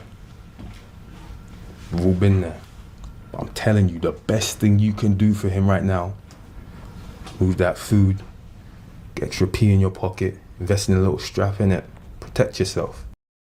You see, niggas like that, niggas really would give niggas advice like that, bro. That's real life nigga advice that niggas will give you. Sending niggas clean off. Niggas would literally send niggas clean off that way. I ain't gonna bap to you.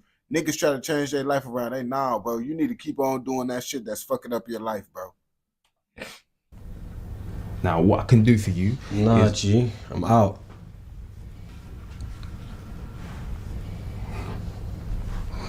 Just get out, man. I'll take the pack in it. No. Take the fucking pack. What the fuck is this? Who the fuck are you talking to, blood? I ain't losing my life or any of my brethren's life over this fuckery. Fuck your brethren. I would've chefed him up myself, puss, yo.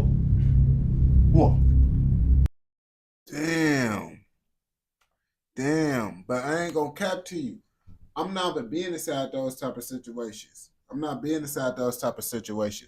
Like, if I know a nigga like that got all his niggas with him, I know niggas gonna be able to think they could do any and everything just because they got all the niggas with them. I ain't been trying to do that. If a nigga linking up with me, bro, he gotta be solo dolo. Or I'm not popping around you. I'm not been popping out on game, because it's like, nigga, that you setting yourself up for failure. Like, you can't talk crazy knowing this nigga got all these niggas and shit in the back, bro. Like, nigga, shit, being smart and tough is two different things, bro. Like, nigga, being smart is better than being tough sometimes. And this shit is about being smart. You shouldn't be in this situation telling niggas no.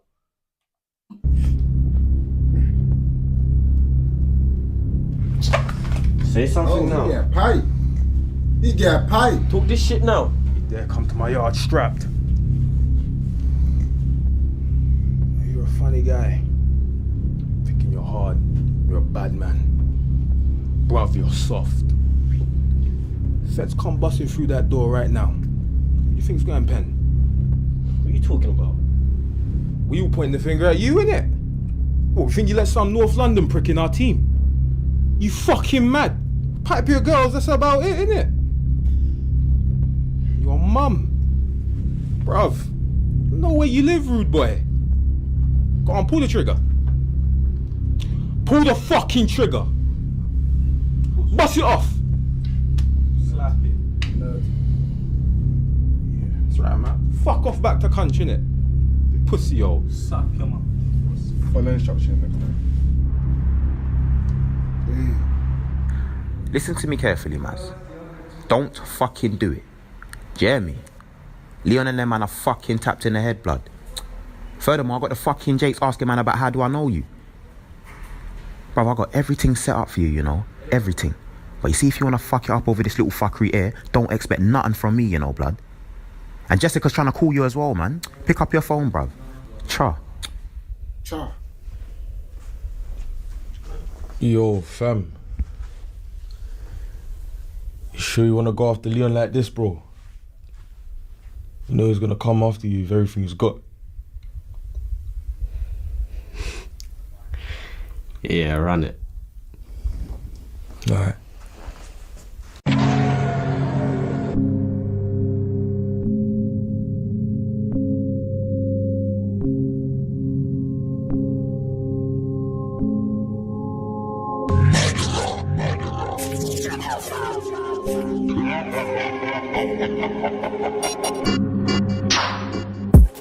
Back out the spinner and I'll let that blow if I see that boy on road.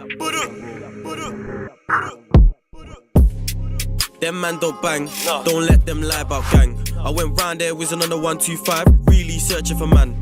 Like little boy leave it alone or I back out the spinner and I'll let that blow.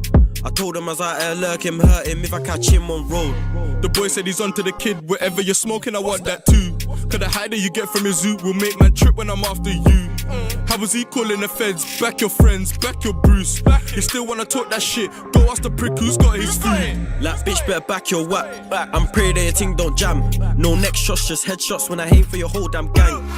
Took your pack and sold that food and ends like who's really bad. No retaliation when I smacked up your man. I can tell you about 300. Us man circled your block. Once, twice, third time lucky you came out and then. So are these niggas real rappers or these niggas just actors? Like, which one is it, bro? Which one is it? Is these niggas rappers or these niggas actors, bro? I'm trying to figure out. Got the juice on my neck from ops and I only run from cops, huh? Remember when shh got lost? Bought-town bitch, brilliant fuck. Like man got done up, the boy didn't touch us, he gets no cash on road. Your gal get chopped in the back of the park and you took her back, oh bro. No cap, no cap. Been on my blood doing laps. The way that she got my gas, she held on my kids, that's fucking facts.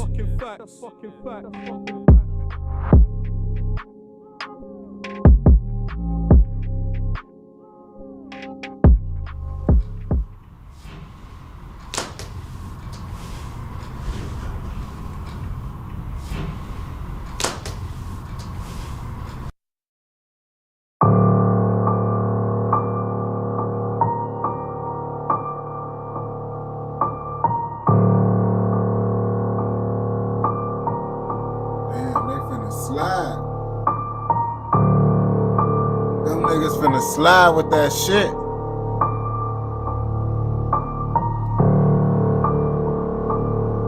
Once them niggas slide with that shit, you know what's finna happen. They got knives, guns.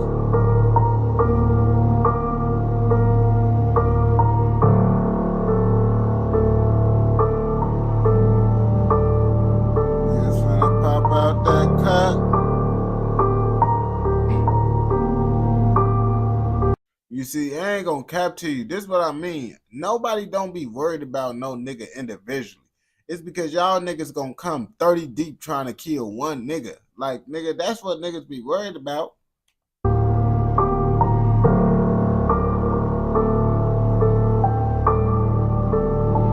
Let's go, man. Let's go. What you on though? Nah, man, just got a couple things patterned there. You got a couple things patterned? Yeah, my bitch, you get me? So obviously, if you're trying to roll and that. Line and that. Yeah, man, yeah. Still on there. Say that, man, quickly. Damn, these niggas marching. They marching for sure. Dang.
knife in my coat when I brought up there, young G. Pass me the shank and I'll do on my onesie. Spilling juice from his tummy, shaking the floor, looking all funky.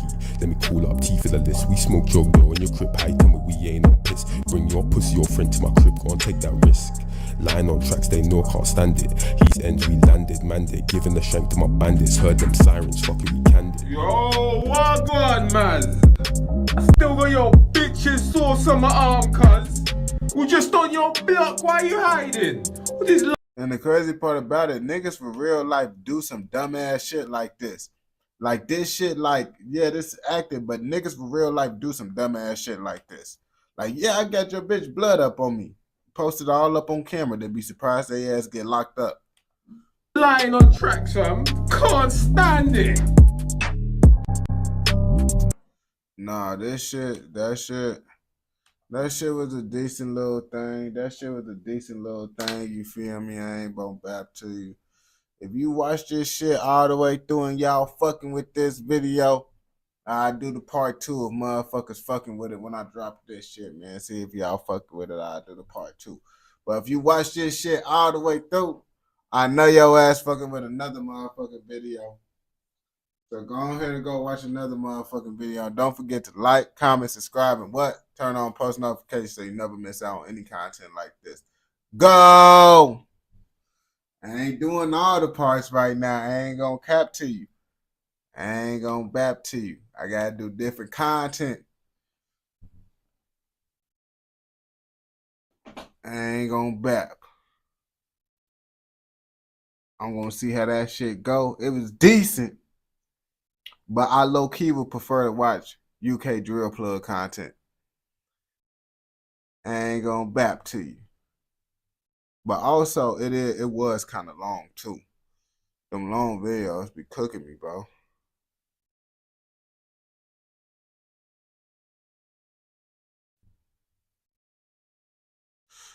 Yeah.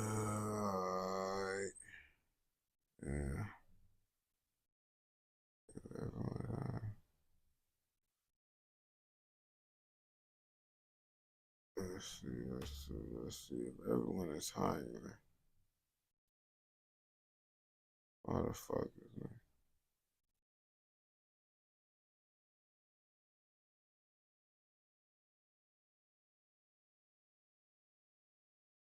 Look at that fucking pimple.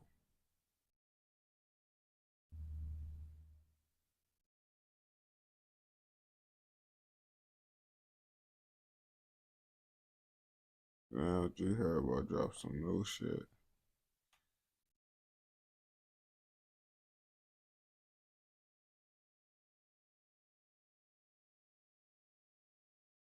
Bro. I'm out the links.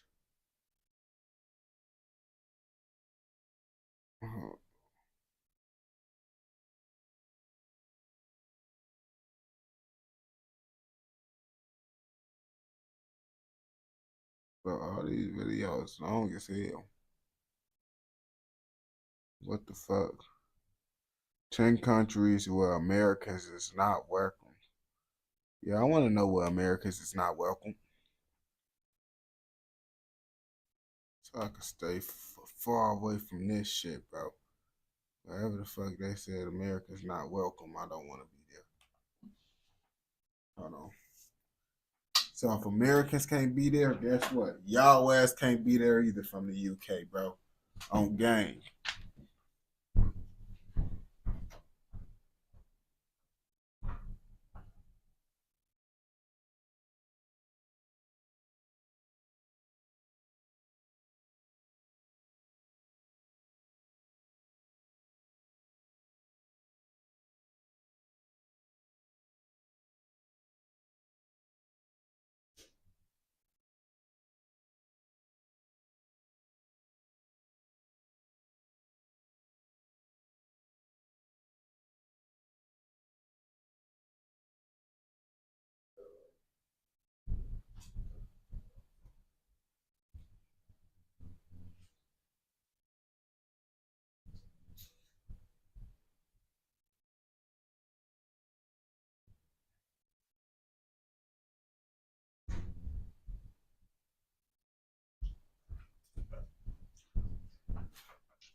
Hey, I heard in the UK y'all don't got big booty bitches. That's what someone told me, bro. A UK nigga made a post, said that y'all don't got big booty bitches in the UK. So, do y'all niggas got big booty bitches? Or no? Huh?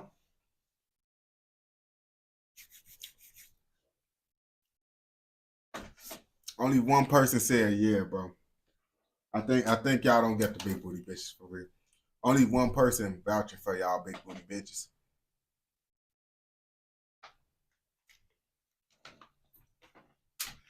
I ain't gonna cap to you. He said it depends. It depends, alright?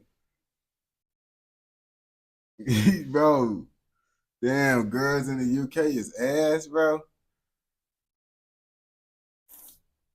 See China. Let me see.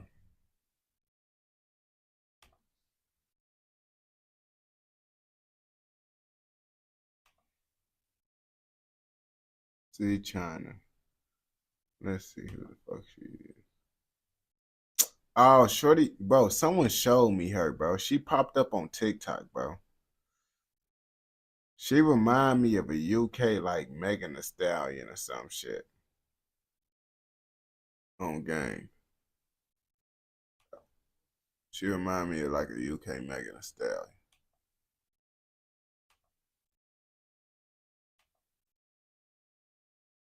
Shit, some bitch. I ain't gonna cap to you. She popped up. Some motherfucking showed me her, and they be like, someone did say she's annoying, but they was talking about, yeah, she finna go viral. I'm like, man, I don't think she gonna go viral in America, but they said she finna go viral in America, bro. So I don't know. I don't know if she gonna go viral in America or not, but word around town, she gonna go up in America like Central C did. I'm just letting you know, bro. I'm just letting you know what's going on, bro. So if she go up like Central C, y'all heard it from me first, bro. I don't even know who the fuck she is. I ain't gonna back to you.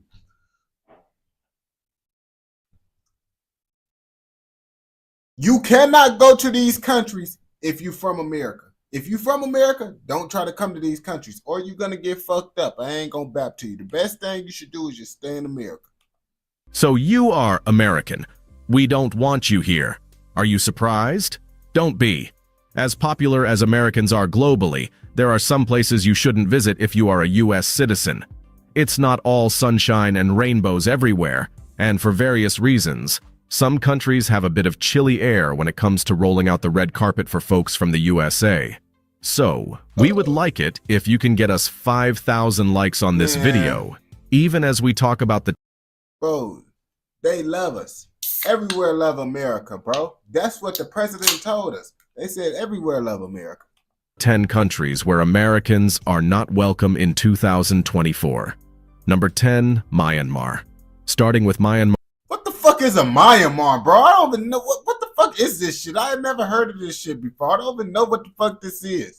As of 2024, this Southeast Asian nation boasts a population of just under 55 million souls. I don't want to go there anyway. That shit look raggedy as hell, bro. That shit look bogus as hell. Now, Myanmar isn't exactly handing out welcome drinks to Americans, and there's a bit of history and current events to blame for that. Following the military coup in February 2021, the country has been in a state of turmoil, with civil unrest and armed conflict becoming part of daily life. For Americans thinking of visiting, it's a maze of visa applications and warnings. The U.S. government advises against travel to Burma due to these ongoing issues, including arbitrary enforcement of local laws and limited healthcare resources. Imagine needing a visa that takes a minimum of 3 working days to process, only to land in a place where you're advised not to travel. Plus, there's the whole deal with the U.S. imposing sanctions on Myanmar, which doesn't exactly make American tourists popular guests at the party. Number 9. Yemen. Now, let's hop over to Yemen, a country with a population. I mean, the last place didn't seem like they got a real problem with Americans. I feel like I can go to that place and they'd be cool with a nigga out there. Population estimated to be around 30 million. Yemen is another spot where Americans might find the welcome mat a bit dusty. The country has been embroiled in a devastating conflict since 2015, leading to a massive humanitarian crisis. For Americans, the idea of visiting Yemen is met with stern warnings about civil unrest, terrorism, kidnapping, and armed conflict. The U.S. Nah. Yeah, I ain't gonna be out there. You got me. I ain't going out there. State Department couldn't be clearer with its do not travel advisory. Getting a visa as an American? Good luck. Yemen's strict visa policies, coupled with the country's instability, make it nearly impossible for casual tourism. And even if you did... Yeah, I ain't gonna cap to you. We have been bombing these niggas for years, bro. But it's the UK fault. We just gonna blame the UK, bro. Why we gonna blame the UK, bro? Because why y'all letting America do whatever the fuck we want to do, bro? Y'all supposed to be the savior of this world. Did manage to get in. The hostility towards Americans due to perceived involvement in the conflict and drone strikes makes it a less than ideal vacation spot. Number 8, Somalia. Next up is Somalia, a country with a population of about Somalia. That's where all them little badass motherfuckers in Toronto be. All them bad niggas in Toronto and the UK, them niggas be coming from here, Somalia. Okay. I don't want to be out there because all the motherfuckers I be hearing that come to the different countries and shit from Somalia, them niggas be tweaking. So I can imagine that'll get wild in Somalia itself. 15 million people. Now, here's where things get a bit dicey for Americans. The genesis of the frosty reception can be traced back to various factors, including political instability and security concerns.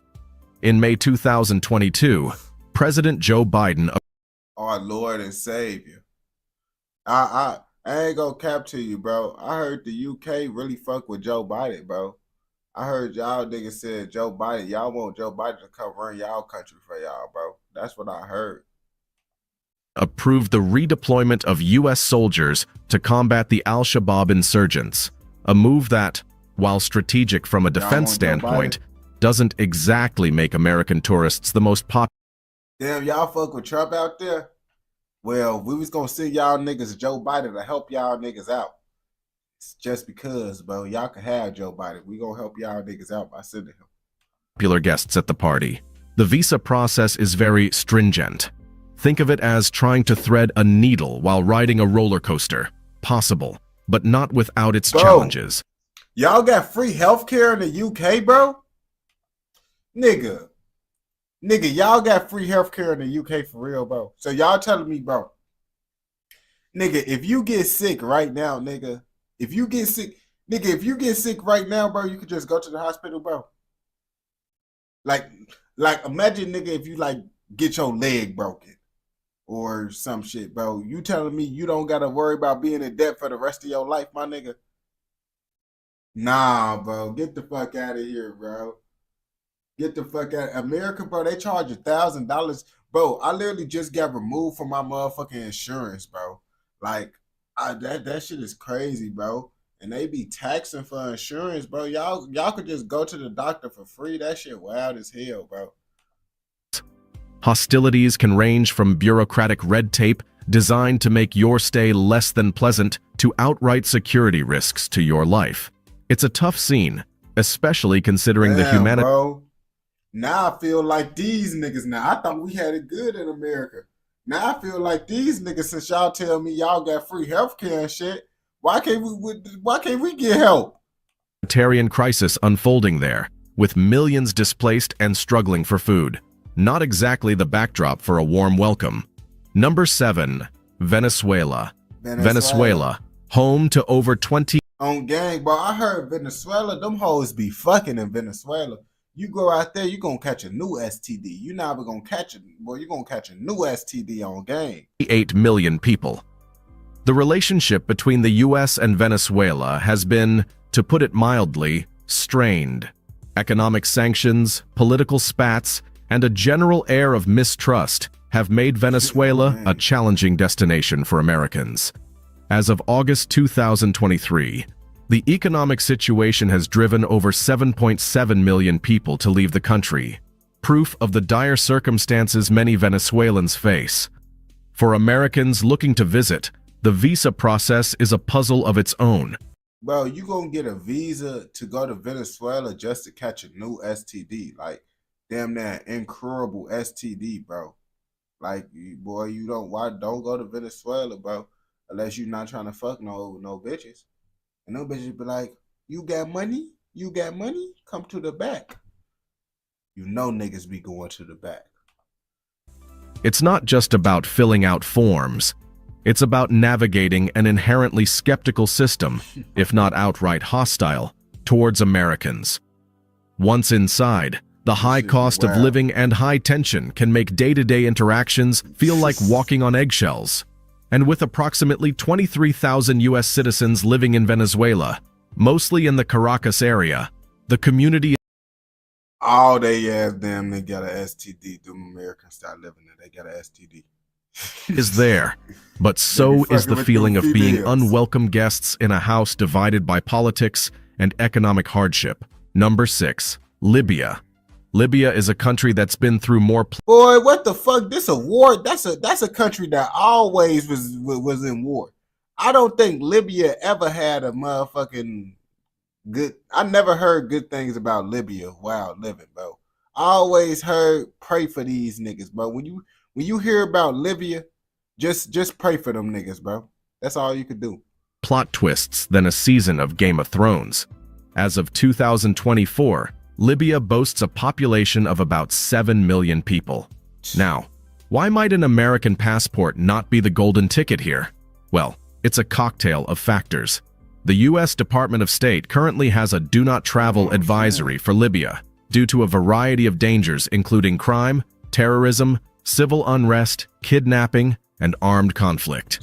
But let's get into the nitty-gritty. The relationship between the U.S. and Libya has been a roller coaster, especially after the 2012 attack on the U.S. mission in Benghazi. This event was a turning point, leading to heightened security concerns and making Libya a tough cookie for American travelers. The visa process is super tough. Bro, why the fuck would I want to come out there and live like Moses in this bitch, bro?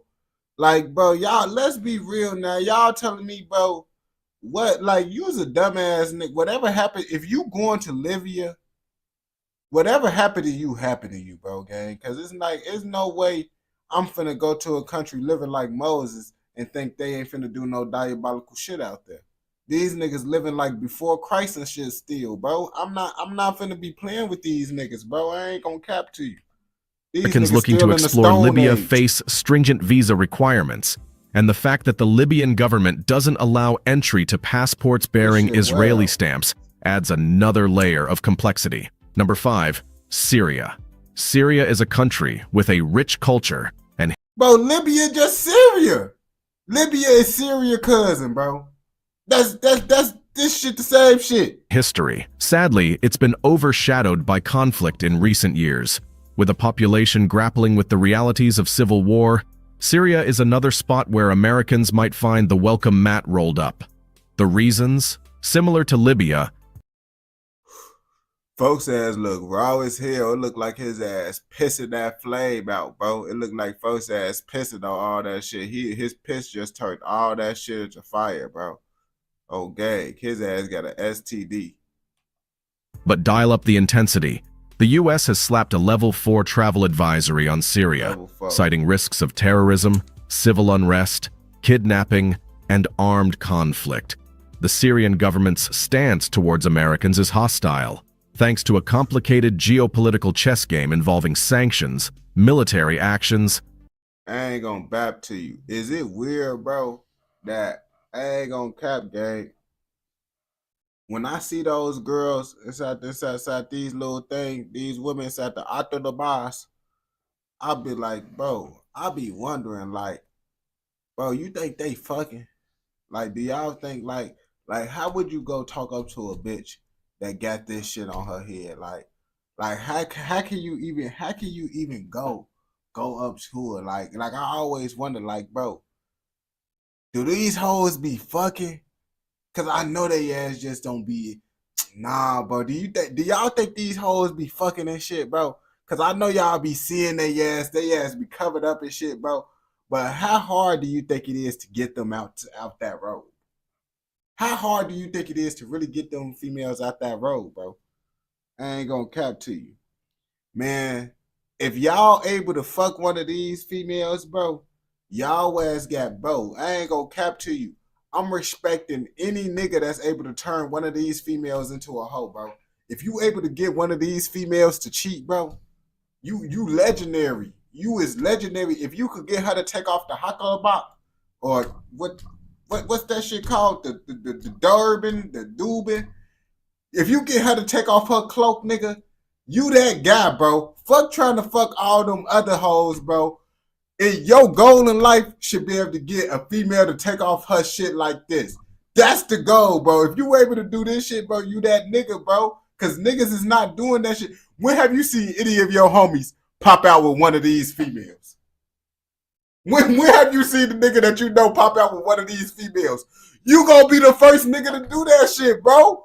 You gonna be the first nigga to do that shit. Ain't nobody gonna be able to tell you shit, my nigga. You was gonna be that guy, bro. I ain't gonna cap to you, bro. You got to do it, bro. That should be everybody's goal in life. To fuck one of these women that be completely covered up, bro. And see what's under the cloak.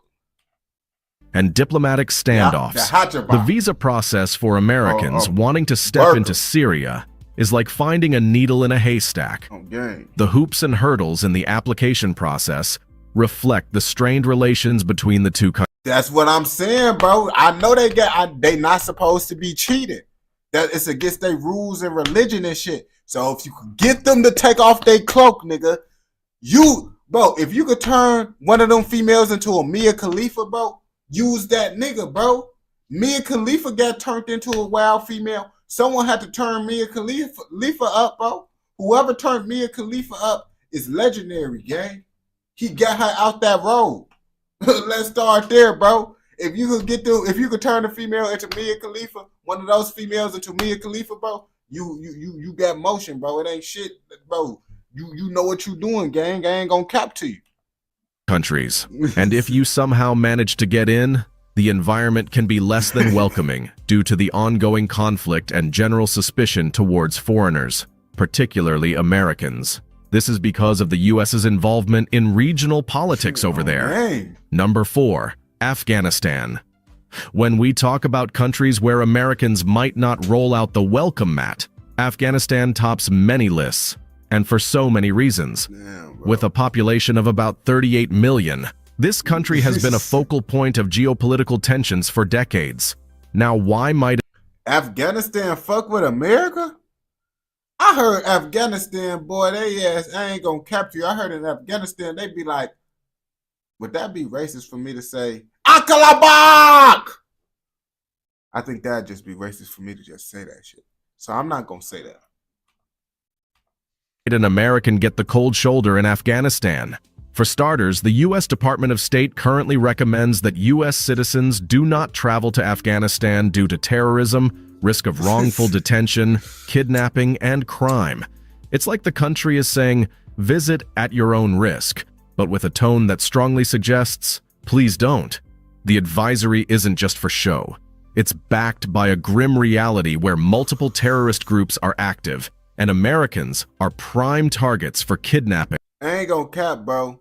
America, bro, they very good at making us not like the other countries, bro. Because guess what? All the Call of Duty games, we killing these niggas. Oh, gang, all the Call of Duty games, we see people like this, they bad guys. Like, growing up my whole life, I see these people as bad guys, bro. And that's what America did to us, bro. We see these niggas, bro, we automatically assume you got the turban over your head with an AK-47, you a bad guy.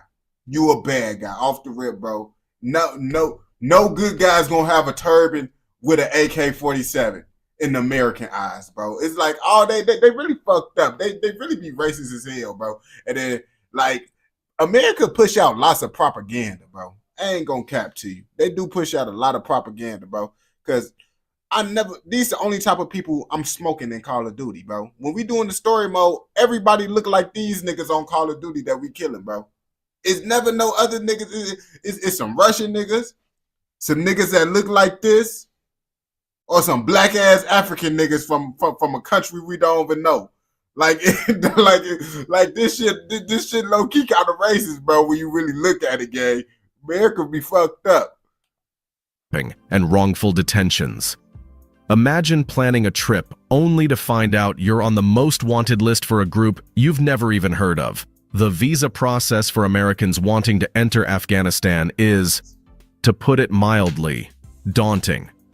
While U.S. citizens must have a valid passport and Afghan visa to enter and exit, those arriving without... Nigga, if you play Call of Duty, you is not going to Afghanistan, bro. My whole life, nigga, I learned about Afghanistan playing Call of Duty. I was running all through them desert towns and shit, and them niggas, Akalabad, them niggas blowing themselves up, bro. Call of Duty is racist, gang. Call of Duty is fucking racist, gang. This is where I get the racism from, bro. I'm trying to figure out where did I get this racism from, screaming Akalabad and this, that. It's because I play them games. They made me like this, nigga. I ain't gonna bap to you. Without a valid visa, face deportation or confiscation of their passport and heavy fines. It's like the country's way of saying, forget something, too bad. And if you thought getting a visa on arrival might be your backdoor entry, think again. That process involves letters from the Ministry of Tourism or the Ministry of Information and Culture. And tourist visas are usually single entry. Bro, this real life how Call of Duty be looking, bro. They just slap it up in here and be like, yup, this how bad guy land look. Anything like this, bro, that's a bad guy shit, bro. They broke as shit. And America always make these niggas broke. Like these niggas riding in the back of the pickup trucks with the bogus ass tourists and shit, bro. Like America be making these niggas look bogus as hell. Valid for 3 months with a 1-month authorized stay. But let's not paint an entirely bleak picture. The relationship between Afghanistan and the United States has layers, like an onion. Peel back the layers, and you'll find a history of diplomatic ties dating back to 1935, with moments of cooperation. Nigga, 1,000. Nigga, wait, what? Dating back to 1935. Oh, 1,009. 1935, nigga? What the fuck? Come on now, you gotta get this AI shit together, man. You can't be out here saying shit like this, my nigga. With moments of cooperation and mutual support. However, the overarching narrative, especially post-2001 feedback following the U.S. invasion to oust the Taliban and combat al-Qaeda, has been one of tension and conflict. This military involvement, aimed at self-defense after the September 11 attacks, marked a significant turning. Damn, bro. We see shit like this all the time, bro. And America would be like, bro, America would literally be the reason why these niggas bobbed. And they'd be like, yeah, bro, they doing this to their own people. We just trying to make sure, we just trying to help them. We just trying to help them. Little do we know, bro, these niggas America is the reason why these niggas like that. And they be like, yeah, bro, it's them niggas with the turbans and shit. Them niggas with the turbans with the AKs, bro. They doing it. We just trying to stop them niggas. Oh, you just trying to stop the niggas with the turbans. So that's why you blowing up everybody and their grandma. Okay. Turning point. Setting the stage for the current advisories against travel. Number 3. Iraq. Iraq, with a population hovering around 40 million souls, has had a tumultuous relationship with the United States, to say the least. It all began with the 2003 US-led invasion, under the pretext of weapons of mass destruction.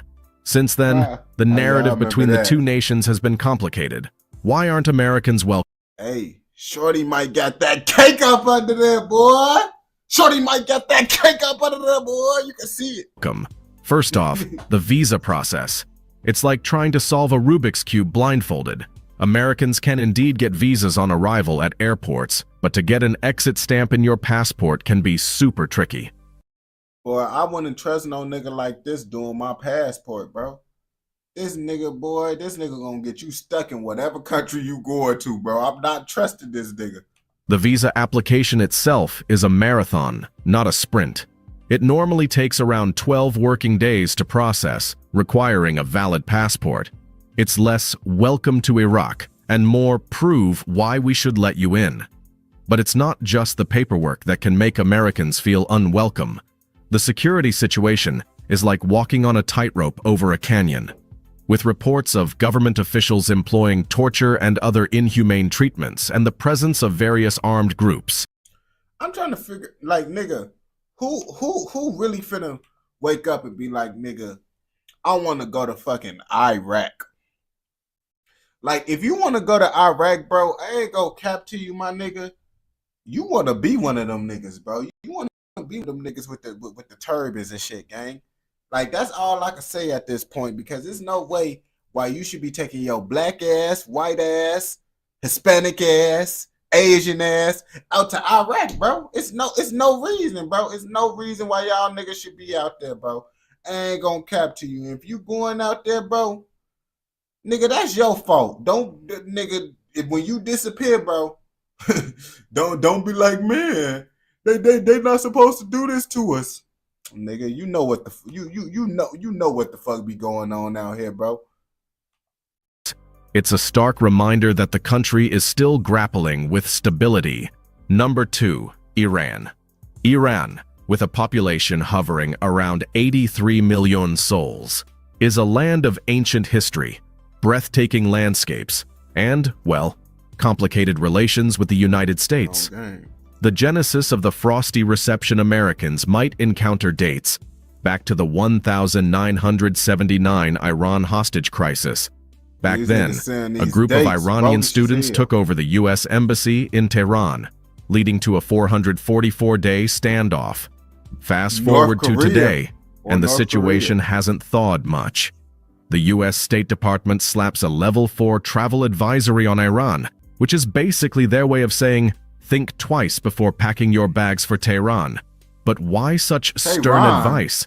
For starters, there's the risk of terrorism, civil unrest, and most notably, the arbitrary arrest and detention of U.S. citizens. In fact, it's not uncommon for Americans, especially those— I ain't gonna cap to you. Listen, bro. If I get to seeing niggas with beards all up over everywhere, bro, I'm worried. I'm worried. Cause, nigga, these niggas look like they on the type of shit like, nigga, you jaywalked the wrong way, we cut off your big toe. Why your big toe? Because that's the part that structure, you know. That when you get a beard like this, it come with being that nigga, bro. And when you that nigga, bro, you gotta make up them fucked up rules, like cutting off a nigga pinky for jaywalking. That's what the nigga. If you see niggas with beards and shit like this all around, bro, get the fuck out that country, bro. Cause them niggas with beards is gonna do you wrong. Holding dual nationality to find themselves behind bars on charges ranging from espionage to posing a threat to national security. Now let's talk visas, because, oh boy, getting into Iran as an American is no walk in the park. The visa process feels more like running a gauntlet. If you're from the US, expect to wait anywhere from 1 to 3 months just to hear back on your application, and that's before you even step foot in the embassy, which can take from a few days to 2 weeks of waiting, depending on how the stars align. But here's one thing I should warn you about. Once you do manage to get that visa and land in Iran, don't expect to swipe your Visa or MasterCard at the local bazaar. International credit and debit cards are not a thing here, so you better stuff your pockets with cash unless you fancy a crash course in bartering. Despite all this, Iran is not without its charms. From the bustling markets of Tehran to the historic ruins of Persepolis, there's a wealth of culture and history to explore. Just remember, as an American, nigga, I don't want to die trying to get a fucking history lesson. Like, I don't give a fuck what the fuck. I don't think no history is worth dying for. Niggas already died behind this shit, nigga. And I could potentially die just to see some old ass shit that I can't even read. Like, what the fuck? I'm going out to that country and I'm gonna be looking at scribbly lines and shit, and I can't even see no one's face. I'm trying to see what the bad bitches got going on. You can't even see what the bad bitches got going on because all the hoes covered up with the Birkins and shit, and there's scribbly lines everywhere. I'm not trying to even be around that. You are in a politically complex country and a geographically diverse country. And while the average Iranian on the street might greet you with unmatched hospitality, you need to be super careful out there. Number 1, North Korea. I knew it. Told you, North Korea, bro. I know about North Korea. I ain't gonna bap to you, bro. I used to say Kim Jong-un, bro. That's how Adolf Hitler would have been if folks ass would have learned how to motherfucking just mind his fucking bit, just stay in fucking Germany, just stay in his own little Germany shit. He could have been like he could have been like Kim Jong-un, but Adolf Hitler wanted to get greedy, take over the world and shit. Like, and that's where he fucked up, bro. And that's when niggas had to put belt to ass. I promise you, they would have let him do the same shit as Kim Jong-un if he would have stayed in Germany. But his ass wanted to be Mr. World Domination and shit. North Korea, officially known as the Democratic People's Republic of Korea, DPRK, has a population hovering around 25 million people. This country is like that one neighbor who doesn't come out to the block parties but watches everything from. I ain't gonna cap to you. No one could go to North Korea, bro. You should have added something else on the list, bro. Because nigga, no. And actually, bro, nigga, all these countries that we banned from, y'all UK niggas banned from, bro. Because them other countries down there look at the UK as motherfucking the more proper version of motherfucking America. That's all they look at y'all as, the more proper version of America. Y'all just America that drink tea more. That's all, nigga. That's what they look at y'all niggas as. From their window. The relationship between the US and North Korea has been chaotic to say the least, with decades of political tensions, nuclear threats, and a war that technically hasn't ended since an armistice was signed in 1953. Now, on to the juicy bits. Why are Americans not exactly welcomed with open arms in North Korea? For starters, the US government strongly advises against travel to North Korea due to the serious risk of arrest and long-term detention. Remember Otto Warmbier, an American student who ended up in a coma and later died after being detained in North Korea for allegedly trying to steal a propaganda poster. That incident sent chills down the spine of many, and nigga, why the fuck is you trying to go to North Korea and steal? You set yourself up for failure, bucko. Nigga, if you going to North Korea to steal, nigga, you got a death risk. That nigga's dying just to get a motherfucking propaganda poster. highlighted the extreme risks involved in visiting the country. Getting into North Korea isn't a walk in the park either. Since September 1, 2017, the US has banned its citizens from using their passports to enter North Korea, except under very specific circumstances. And it's crazy, bro. And you know what's crazy, nigga? North Korea, bro, fuck with Chicago. North Korea, bro, they fuck with Chicago, gang. You remember they had Dennis Rodman come to North Korea, all that shit, bro. He fucks with Dennis Rodman and shit, you feel me? Look, Dennis Rodman went to North Korea, Chicago Bulls player, motherfucking went to North Korea, chill with Kim Jong-un, all that shit, bro. Kim Jong-un fucks with Chicago. He fucks with Chicago. He fucks with Chicago basketball shit. Kim Jong-un, he real recognize real. That's all I'm gonna say. Real recognize real. He know what the fuck going on out here, bro. He don't want to fuck with the USA, but he fuck with Chicago on game. This move essentially puts a giant "Do Not Enter" sign on North Korea for American tourists. And even before this ban, snagging a visa as an American was as tough as getting a straight answer from a politician. You'd have to go through a specialized travel agency and be part of a tightly controlled tour group, always accompanied by a guide who ensures you don't step out of line, literally and figuratively. But let's say you do manage to get in. The experience is unique. There are strict rules about what you can and cannot do, see, or photograph. Want to have a chat with a local? Think again. It's illegal to talk to North Koreans without authorization, and forget about making jokes about the leadership or the country. On game.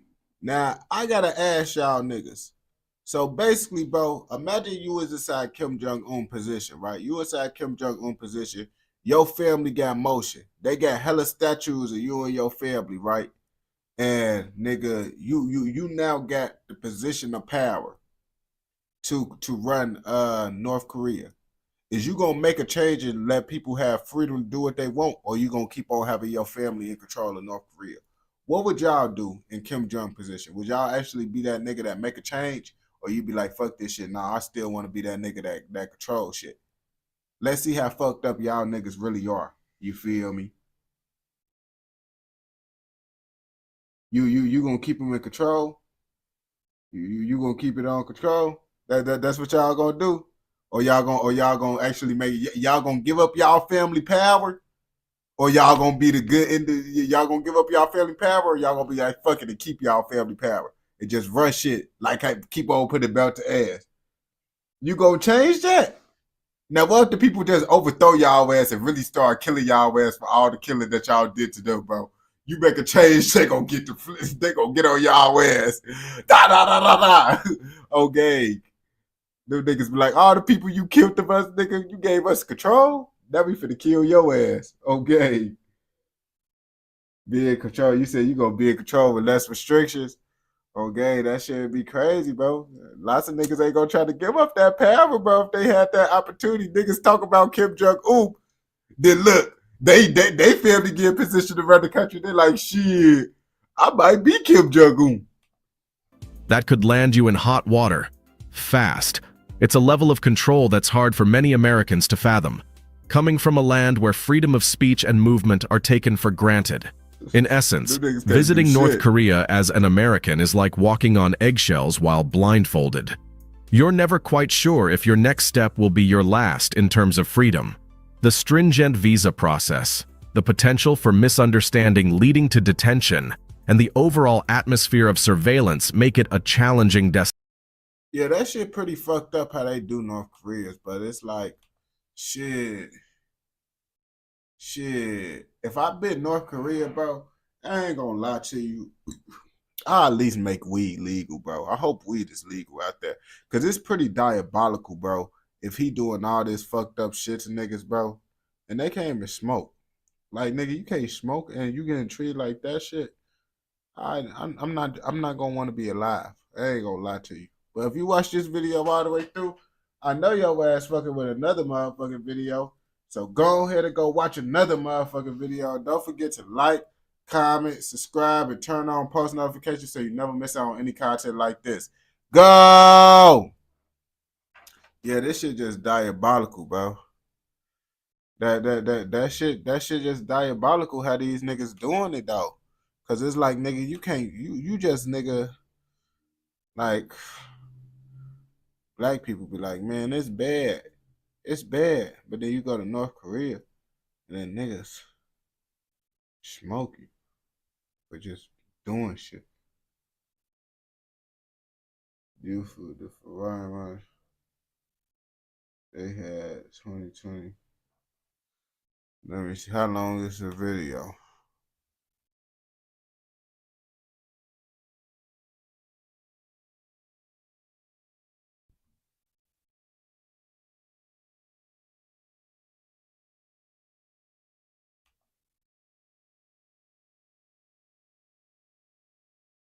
Oh, 20 to 27 minutes.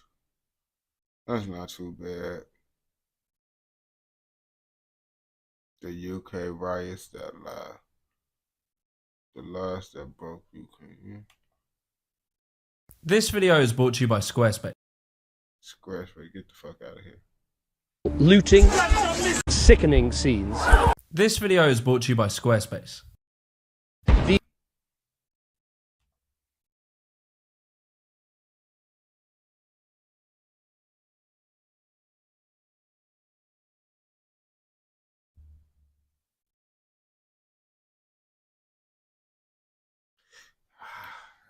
We'll do one more drilling. I ain't gonna react to the full series. Not in this live stream. That's gonna be the last one, bro. You see, I like watching new shit, bro. I like watching new shit. That's why I went to the Forgotten Riots, bro. I can react shit like this. But then the other shit, the Tubi movies, bro, y'all can't keep on pushing the Tubi movies on me back to back, bro. The Tubi movies back to back is kind of wild, bro. Like, damn, 2 Tubi movies in one day? 2 Tubi movies in one day? That shit just kind of wild to me, gang. I ain't gonna bap to you. These are sickening scenes. Scenes of people looting, vandalizing, thieving, robbing, and it has to be confronted and defeated. For 5 days straight in the summer of 2011, England turned into the purge. Innocent people are getting hurt. We all live in the same community. Also, niggas doing what that meant. So y'all UK niggas be doing what, bro, did y'all niggas see this shit from America and be like, yeah, bro, we finna do the same shit as America doing and fuck up our country, bro. Cause I heard UK just getting worse and worse, bro. Y'all niggas just fucking up shit more and more, bro. One point, bro, y'all niggas gonna be looked at as America, bro. Just fucked up. Why do we have to kill one another? That's off 5 generations, 1867. Burnt to pieces. This was an insane time to live through, where social tensions had bubbled up to such a point that it would result in the biggest riots in modern British history. And it has spread for 3 days running. London's burning, and no one seems able to bring it under control. The violence. This is what happens when you kill people. Bro, what the fuck are you doing that shit for? On the 4th of August 2011 at 8:18 p.m, The Telegraph posted one of the earliest reports of an incident. And in the article, the very first sentence reads as this: a policeman's life was saved by his radio last night after gunman Mark Duggan opened fire on him and the bullet hit the device. So this was one of the first reports. Damn, niggas blowing at the police? Niggas, I ain't gonna cap to you. This type of activity, bro, this the type of activity that make them send the motherfucking National Guard on y'all goof ass. Put y'all ass under martial law. Reportings where the information had come from the police force. And the police sources also said that Mark Duggan, who was now dead, was a well-known gangster who had been under surveillance by officers. The man, 29-year-old Mark Duggan, was cornered following a surveillance operation. According to some witnesses, he refused to give himself up. It seems he shot a policeman before he himself was gunned down. The information that you are hearing at the time was being presented as fact. However, the truth is, the situation was still being investigated. They didn't know that this is what had happened. This was just what the police decided to tell everyone. But it is important over the coming hours and days, I think, to allay people's fears and to ensure that rumours don't start up unnecessarily. Despite the bro, and it's crazy now with the internet, bro. Niggas, bro, will go hear a rumor, bro, and niggas go get to doing dumb shits over rumors. Like, nigga, y'all didn't even do no research. Y'all just be wanting to find anything to do some fuck shit. That's the problem. His warning, rumours very quickly started to circulate about this scenario. Mark's children don't know that he's gone. We can't tell them yet because they're going to be asking questions. We don't have the answers to it. So just to put you in the shoes of the local community, imagine this is a tight-knit community. They all know each other. They've grown up with Mark. They know what he's like. And they were a bit dubious about the story that the police were telling them. They're portraying Mark to be a gangster. Mark is not a gangster. He's not known to any gangsters or any gangs. He's not like that. Oh, so they ass lying. So they like, and you see, the thing is, I don't be knowing, bro. I don't be knowing, bro, because lots of the times, bro, motherfuckers be saying niggas innocent bystanders, and then I see the little YouTube videos of niggas holding the switchies and shit, running around with knives, doing all types of diabolical ass shit, but they were just an innocent motherfucker. So it's like, when they say that shit, I don't be knowing. I just look at it as a nigga died. I ain't gonna capture you because they be lying.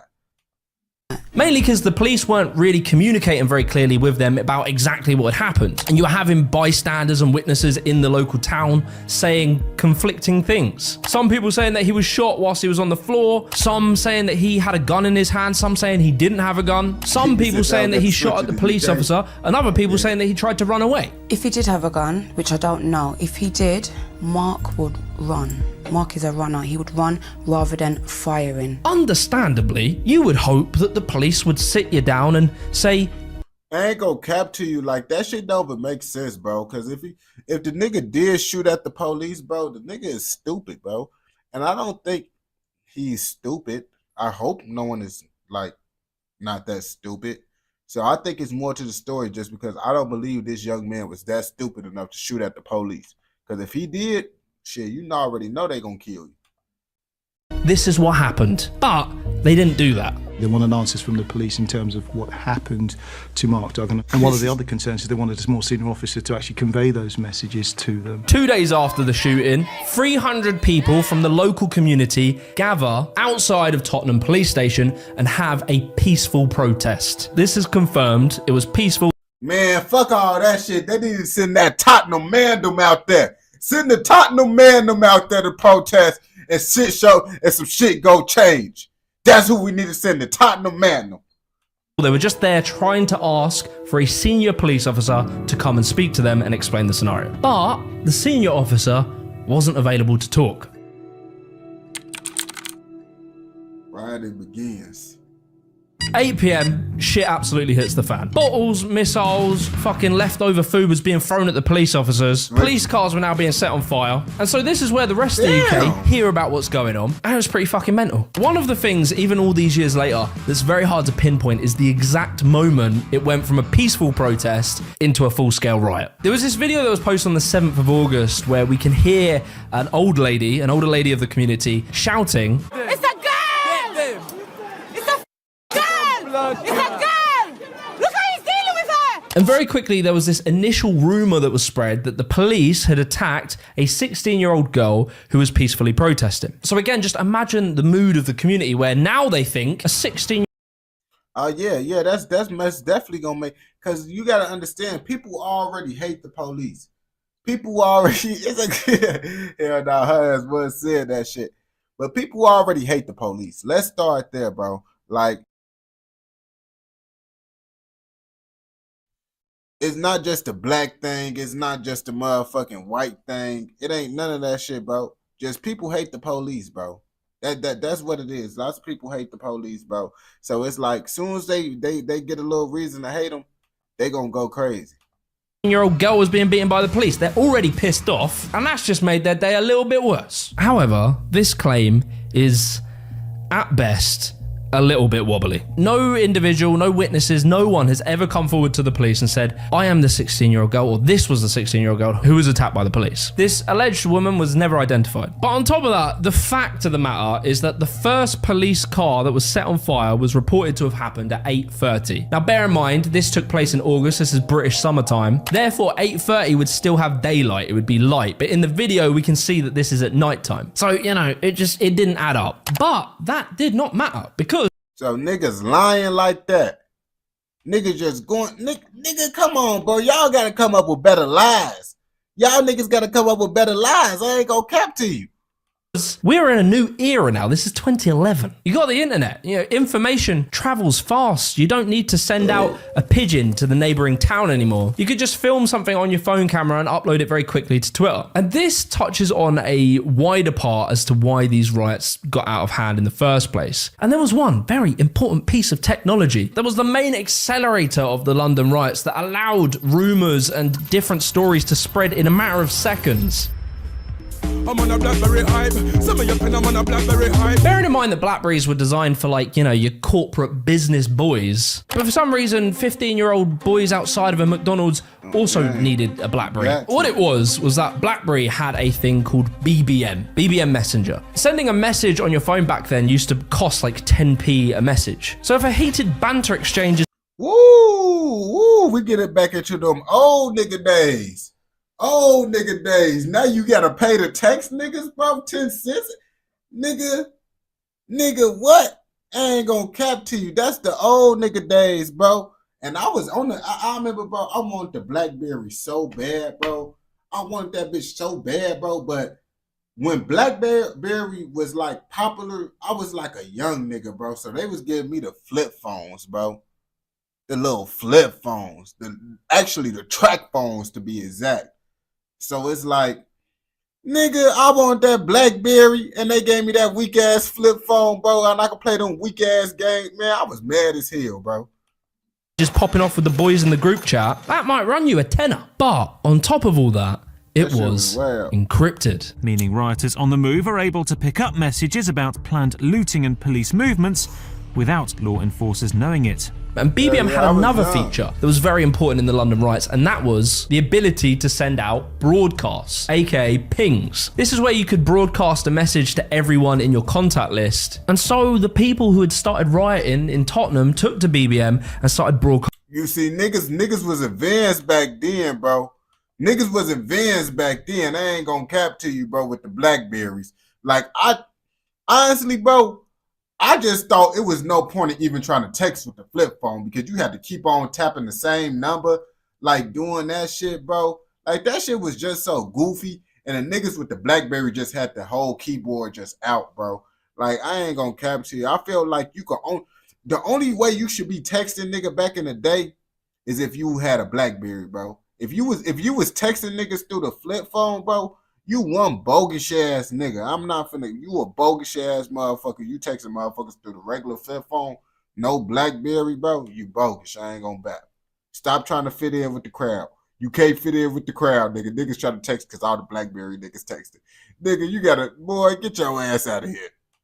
Broadcasting what was going on and where it was going on. The Guardian reports some of the BBM messages, some of the broadcasts that they were able to get hold of. Stuff like this. Fuck the feds, yeah? Bring your ballies and your bags, trolleys, cars, vans, hammers, the lot. Apparently over BBM, people were broadcasting the sale of £5 riot kits. We got gloves, masks, petrol bombs, £5 a lot. I don't want to say it, but it's a pretty reasonable price. Before we go any further with this video, I want to give a massive shout out to today's sponsor, Squarespace. Squarespace is just the best platform for making a website. You need a good looking website these days. If your website sucks, with like a graphically set, if you've been sure to check out your domain. Violence was growing on the first night of these riots, and now the fires were starting to spread. These two fires I'm about to mention are very important in terms of like symbolism and how they were viewed in the media. Firstly, you had the old carpet shop. It was built in the 1930s and it was a listed building. That's because it's old and it was important. Half of the reason being that it survived the Blitz. In local history, this building came to represent resilience. And man, you know who started blitzing, bro? Cause niggas, I be trying to tell niggas be trying to say blitzing this, blitzing that. Boy, Adolf Hitler was the first nigga to blitz a nigga, bro. On game. Let's start there. Do y'all research on Adolf Hitler being the first nigga to blitz a nigga, bro. Not everybody wanna blitz niggas and shit, but just know who started that blitz and shit. That's how Adolf Hitler damn near almost won World War II. Cause he was blitzing motherfuckers. Blitzing on game. I ain't gonna cap to you, the original blitzer. So, when this was burnt down by these young rioters, when the rest of Britain saw this in the television and the media, it was felt as a deep disrespect against British heritage. Secondly, you have the London bus. To me, this photo is one of the most powerful images from on gang, bro. That look like that's Call of Duty Zombies Black Ops 2. Call of Duty Zombies Black Ops 2 ride through that bitch. On the motherfucking town, on game. The London riots. When people picture a London bus, you expect to see old Duke Dickington III jumping off. And who the fuck is Duke Dickington? I don't know no fuck. He must be he must be a historical UK nigga. Duke Dickinson. Who the fuck is that nigga? Tipping his top hat to the driver. You don't expect to see it on fire with a group of ballied up chavs in front of it. Man, where the Tottenham Mandem at when you need them, bro? Where's the Tottenham Mandem, bro? I ain't seeing them niggas. These niggas ain't helping the community. The Tottenham Mandem ain't trying to help. They just fucking up shit. I thought these niggas was gonna cut through like the Tottenham Mandem is here to save the day. These niggas not, man, these niggas ain't saving shit. As this image got broadcast around the world, it showed a very different Britain that doesn't get a lot of publicity. This is the side of Britain that we often keep a big secret. Damn. We sweep it all away in poor, underdeveloped... I ain't gonna cap to you. Now, as you can see, this nigga right here didn't have no need to throw this shit, bro. As you can see, look at this. We often keep a big secret. Why he just throw that shit? What niggas is just doing shit. Look, this nigga want to be a part of the throwing shit, so that is nigga gonna pick up some shit. Sweep it all away in poor, underdeveloped, underfunded, undersupported communities, and we just hope that they don't complain too much. Beat the shit out of that nigga. Now, you see, yeah, you better get back. He was finna whack the stick out of your. He finna get your dumb ass back, nigga. They had a voice, and the whole world was listening. The chav. We have to remember this. Now, I'd be wrong. Now, I'm not trying to be that guy. But now, what if they just would have popped y'all ass? Right? Bah! Now, it's a whole nother shit going on. But then you throwing bricks at niggas' cars. You gotta think about it, bro. Y'all niggas don't want these niggas to kill y'all. But y'all doing shit for these niggas to kill y'all. I ain't gonna cap to you, gang. I ain't gonna bap to you. I know I couldn't even be police, gang. I couldn't. UK cops don't got guns. Man, I can't be no cop in the UK, boy. What the fuck? I ain't gonna cap to you. If I was 12, bro, ain't nothing, boy. I'm popping niggas, bro. I'm popping niggas, robbing niggas, motherfucking high speeding, taking niggas shit, bro. I ain't gonna cap to you. If I was the police, bro, let a nigga throw a brick at my shit, bro. I'm shooting the nigga and say he had a gun, bro.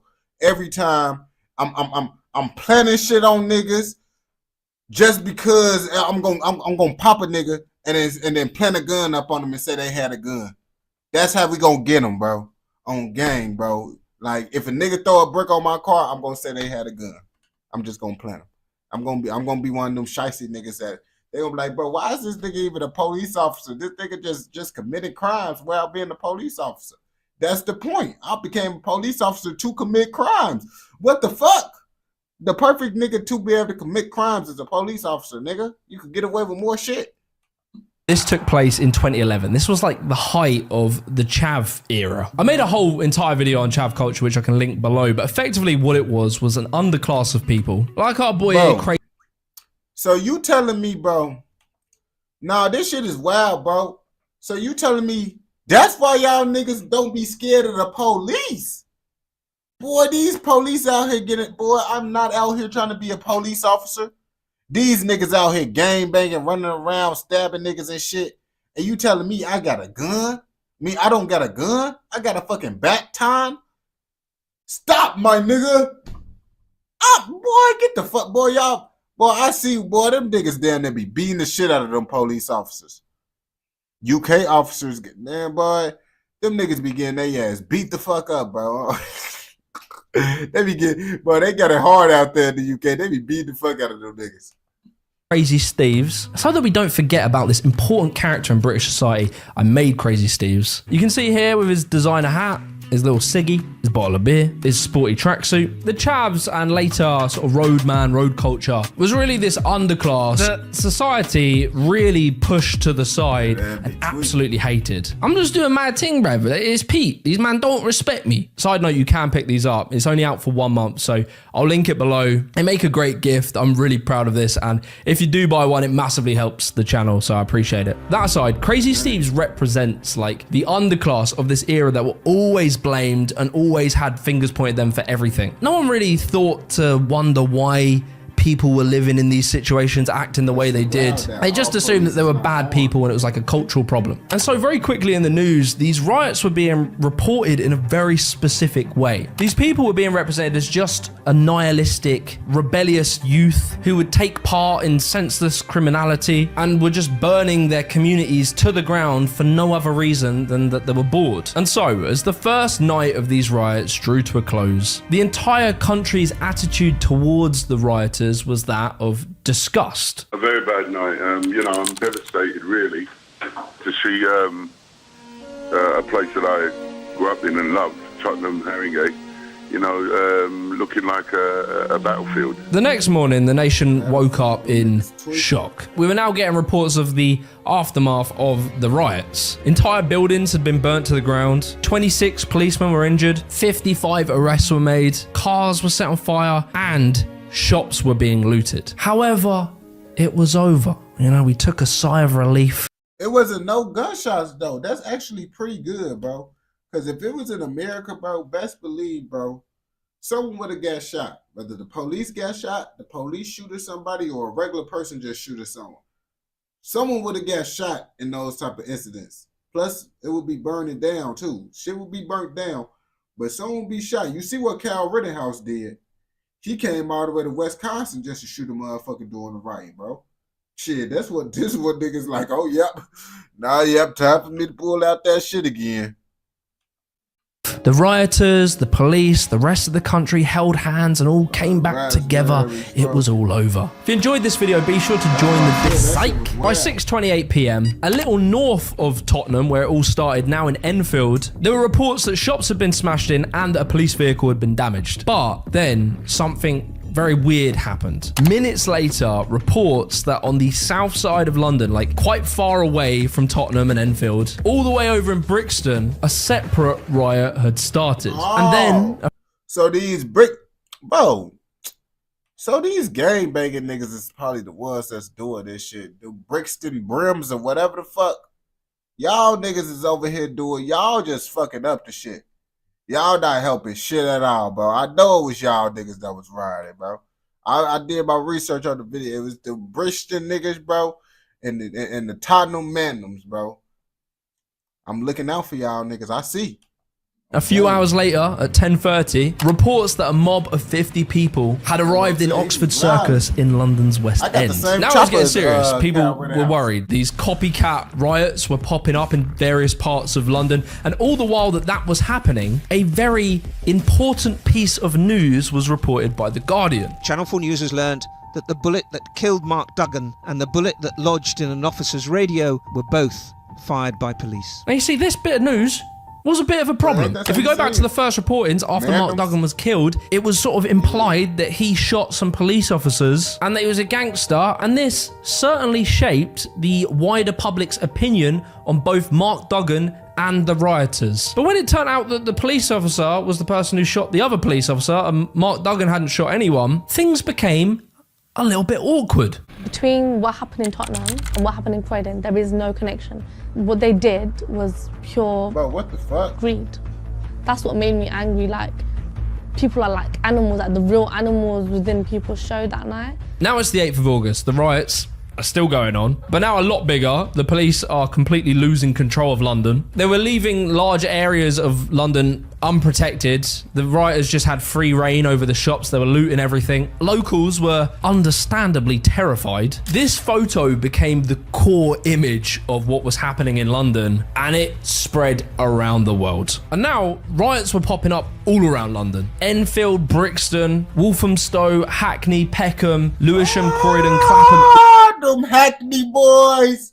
Hey, yeah, I remember all these little gangs and shit, boy. Yep, I know all the hoods now, bro. I know. I'm tapped in with the UK drill.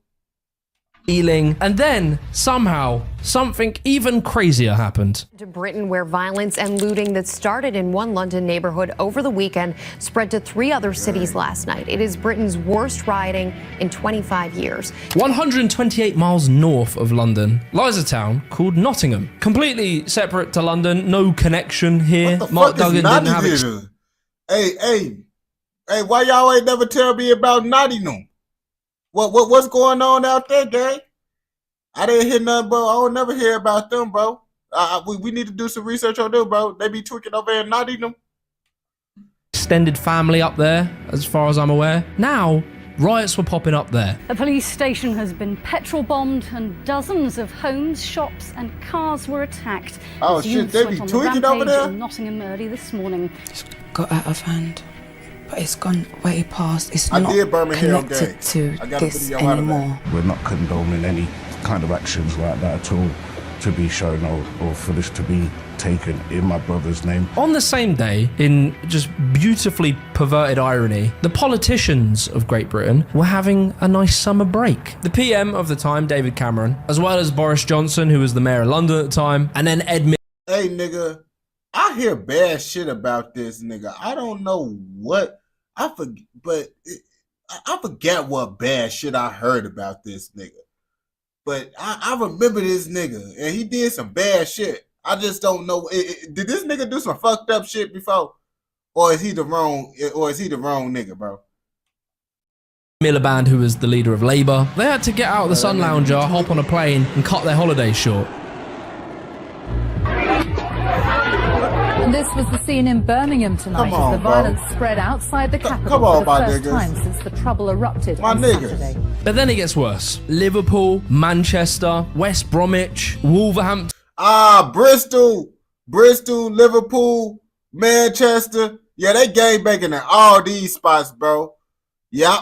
I don't know about Gloucester or Reading. I don't think we know about them ones yet. Bristol, all of these towns all around England were now reporting that they had experienced rioting, and the police were failing. The local people had to go out and defend their communities, fight off the rioters. Because people that's just waiting, they protect themselves, you know, because they can't do nothing. Police, they can't do nothing. I remember just this like palpable fear across England at the time. And this the problem that I tell these niggas, bro. Yeah, I see y'all trying to prove a dumbass point, but let's remember, bro, what about y'all grandmas and mamas and stuff that just want to go to the store? They can't even go to the store because y'all niggas out here riding, fucking up shit. Like, do y'all think about y'all mamas and grandmas? Yeah, y'all ain't thinking, it's just fuck them. Just fuck them. I don't care if they can't go outside to go get no food and shit, man. We just finna destroy the shit, make it harder for them. Like, damn, bro. I know everybody got a grandma. Like, damn, y'all don't think about that shit before y'all ass be doing this shit. Nope, they don't give two fucks at all. They like, fuck grandma. She can stay in the house. If her ass don't want to be a victim, her ass better stay out the way. I'm damn, bro. This how y'all coming out there now? Y'all don't get no fucks. It's vivid. I can recall it. The fear was that your town might be next. I lived near Luton at the time, so just imagine how I felt. There was a part of me that was thinking, yeah, maybe a few fires and some of the ugly buildings might actually do the place a bit of good. But genuinely, for this week in England, it felt like our country was about to collapse. But then reports of deaths started to occur. Let's get back to those events in Birmingham. 3 men died after being hit by a car believed to have been protecting premises during the night of violence and looting in Birmingham. A man by the name of Tariq Jahan, whose son and his friends died whilst trying to defend their own community from rioters. He went on the news and talked against the riot. You see, I ain't gonna cap to you. You see, shit is different. Shit is different. In America, bro, them store owners, them niggas got to posting up with their guns and shit. Like, let a nigga come up and they gonna die. I'm dead, bro. They gonna die like that, straight up like that, gang, just for real. And niggas who was scared to pop a nigga, bro, they shit got rooted. Be rioted. Whatever the fuck y'all call that shit. You feel me? Rioters, but he did something very important. Instead of calling for revenge, he asked people to calm down and go home. We all live in the same community. Why do we have to kill one another? What started these riots? Nigga, I ain't gonna cap to you. Man, turn up even more. Y'all just took my motherfucking kids. Everybody kids gotta go. Start the violence, niggas. On game.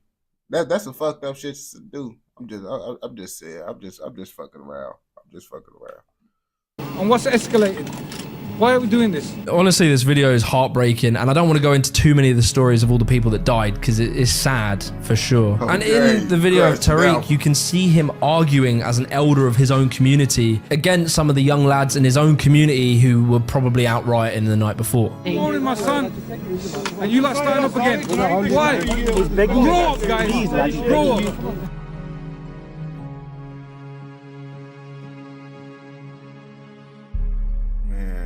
What we have seen on the streets of London and in other cities across our country is completely unacceptable. It is criminality, pure and simple, and there is absolutely no excuse for it. We need to show the world, which has looked on, frankly appalled, that the perpetrators of the violence we've seen on our streets are not in any way representative of our country, nor of our young people. The fight back has well and truly begun. David Cameron, the government, had to do something, obviously. So they put 16,000 police officers in London. And it seems like this, in part, led to the beginning of the end of the rioting. The more and more police that were there, it was just a higher risk that you could get caught. All of the good shops had been looted by now, so there was kind of less opportunity to, you know, get your PlayStations or whatever. And as well, there was reports that some rioters were actually just feeling remorseful. Maybe they sobered up from the rage of the whole moment and saw these stories of people dying, saw what they had done to their own communities, and eventually... No, I think everybody just took all the good shit. So it's like, man, it ain't no more shit to take no more. So fuck it.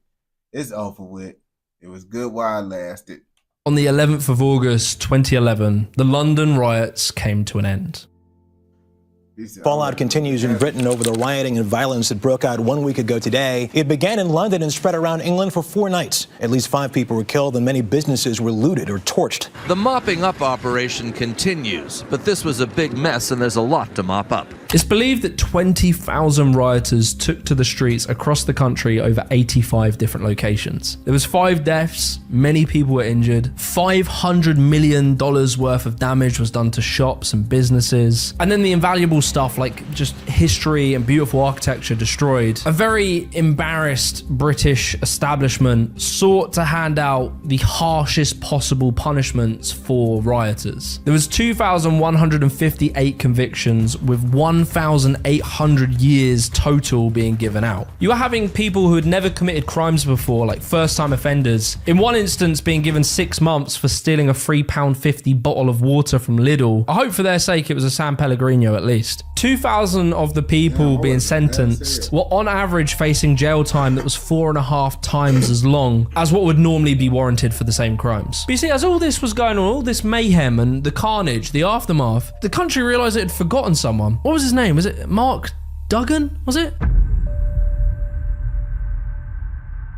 It is important, however, that I address some of the misinformation circling around, much of which is unhelpful and some of which is inflammatory. Speculation that Mark Duggan was assassinated in an execution style involving a number of shots to the head are categorically untrue. Mark Duggan has been dubbed like the British George Floyd before. However, the scenarios are considerably different. George Floyd, it was pretty cut and dry what had happened. We could see it on video. But the Mark Duggan scenario was considerably more messy. In 2020, so 9 years after the incident, Forensic Architecture did a report, did a study with the Duggan family to try and work out exactly what had happened that caused Mark Duggan's death. I'll link the video below. It's really worth watching. It's very interesting. There's a few very important contentions in the story of how Mark Duggan died that I'll try and explain to you now. The officer that killed Mark Duggan is known only as V53. When he explained what happened, he said he was sure that he saw Mark Duggan holding a gun. He said it was in a sock in his hand and that he went to aim it at the police officer and therefore he shot him. However, when he dropped to the floor, dead, somehow the gun had vanished. Despite, on the record, not a single one of the officers reported seeing Mark Duggan throw a gun or anything like that. They later found a gun wrapped in a black sock 20 feet away from Mark Duggan's body on the other side of the railings, like on some grass. Forensic Architecture, who did the report, they played all the different scenarios in which it would be possible for Mark Duggan to throw a gun, and the way that they present it appears that it kind of seems impossible, and they allude to the possibility that the police could have placed it there. In 2014, there was an inquest into Mark Duggan's death, and the inquest jury found that Mark Duggan was not holding a gun when he was shot. However, they concluded that the killing of Mark Duggan was lawful. Mark Duggan's family then challenged the decision, but they were ruled... Nigga, if he ain't have a gun, how the fuck was it lawful? That shit just don't make sense. How the fuck was it lawful then? It ain't adding up. Against, and the UK Supreme Court declined to hear the case. Yeah, that's some fuck shit. But then jump forward to 2019. Reports would emerge that the Duggan family had settled damages with the Met Police, where importantly, they claimed that there was no admission of guilt, that they killed Mark Duggan unlawfully. But privately, they settled with the Duggan family. The Metropolitan Police has apologised to the family of Mark Duggan, whose death triggered the riots in Tottenham, which spread throughout the capital and to other parts of the country. Officers have been strongly criticised by the police watchdog, the IPCC, for failing to inform his parents that they had shot Mr Duggan dead. We can speculate on whether the police were right or what happened in that scenario, but one thing we can say was that the police and the media's handling of this situation was extremely unprofessional. Since the riots, the media have been widely criticised for this. The IPCC had to formally apologise for handing out misinformation to journalists in regards to saying that there had been a shootout between Mark Duggan and police officers. Pretty much in unison, the media... Bro, they ain't sorry. They just sorry they got exposed, bro. They put that shit out there so they wouldn't look bad for what the fuck they did, and all that shit backfired on them and they ass just look goofy. Just concluded Mark Duggan was a gangster. They drove this narrative years after the whole riots, everything, with the Independent here calling Mark Duggan among Europe's most feared and violent criminals. However, the police task force, like the operation who were responsible for killing Mark Duggan, they came out saying that that was untrue. And then there's this image, this famous image where it shows Mark Duggan looking sinister and scary. This was all across the media when talking about Mark Duggan. However, it turns out that this image was cropped, and if you zoom out, it was actually a photograph of him mourning the death of his daughter. There's a really great piece by the IRR called Framing the Death of Mark Duggan, and it goes into the way that the media had shaped a narrative around Mark Duggan, where it was very clear. And this is why motherfuckers fuck with TikTok, bro, because TikTok is the type of platform that exposes the truth. Like, this the real picture right here that the news don't want you to see, and that's why they don't like TikTok. Because TikTok, that's where you will find out, like, damn, that's the real picture. And the news motherfucker showing that picture. And they don't like that shit. That's why they don't fuck with TikTok. Clear that they had this sort of guilty until proven innocent attitude. They decided what Mark Duggan was. They had made up their minds, and that's how they presented him. And of course, the elephant in the room here is that a lot of this happened in black communities. And this definitely affected the rhetoric around the riots. Famously, this historian called David Larkey went on the BBC saying the phrase, "the whites have become black." What's happened is that a substantial section of the chavs that you wrote about have become black. The whites have become black. A particular sort of violent, destructive, nihilistic gangster culture has become the fashion. And black and white, boy and girl operate in this language together. This language which is wholly false, which is this Jamaican patois that's been intruded in England. Is that kind of racist? I think that's racist, bro.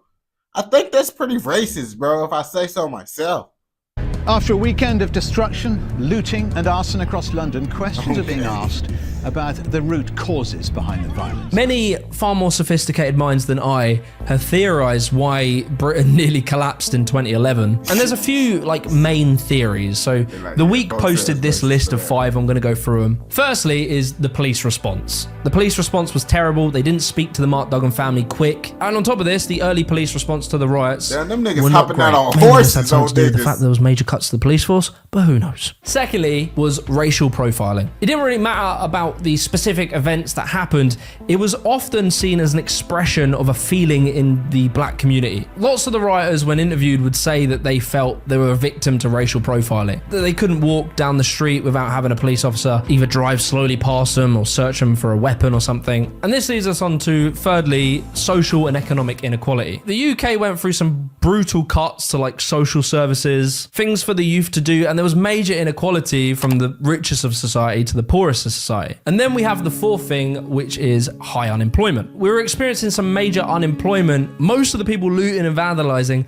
were under the age of 20, without any jobs. And so all these things lay the foundation for the fifth and final thing, which is mob mentality and opportunism. For sure, you can be sympathetic of the feelings that would lead people to rioting. But once it started, there were a lot of people that saw it as an opportunity to get a new pair of Air Force Ones or some Paul's Boutique for your missus. It doesn't make it right, and for sure these people are responsible for their own individual actions. But to me, it just seems so dumb to look at it as a surface level thing. It's like, oh, they're just criminals, they're just bad people. And to not consider the reason why an individual would be But I ain't gonna bap to you. Let's be real, bro. We ain't finna sit here and cap like lots of these niggas damn near don't want to work a job, my nigga. They don't want to work a job. That's the main reason why they out there doing that bullshit, bro.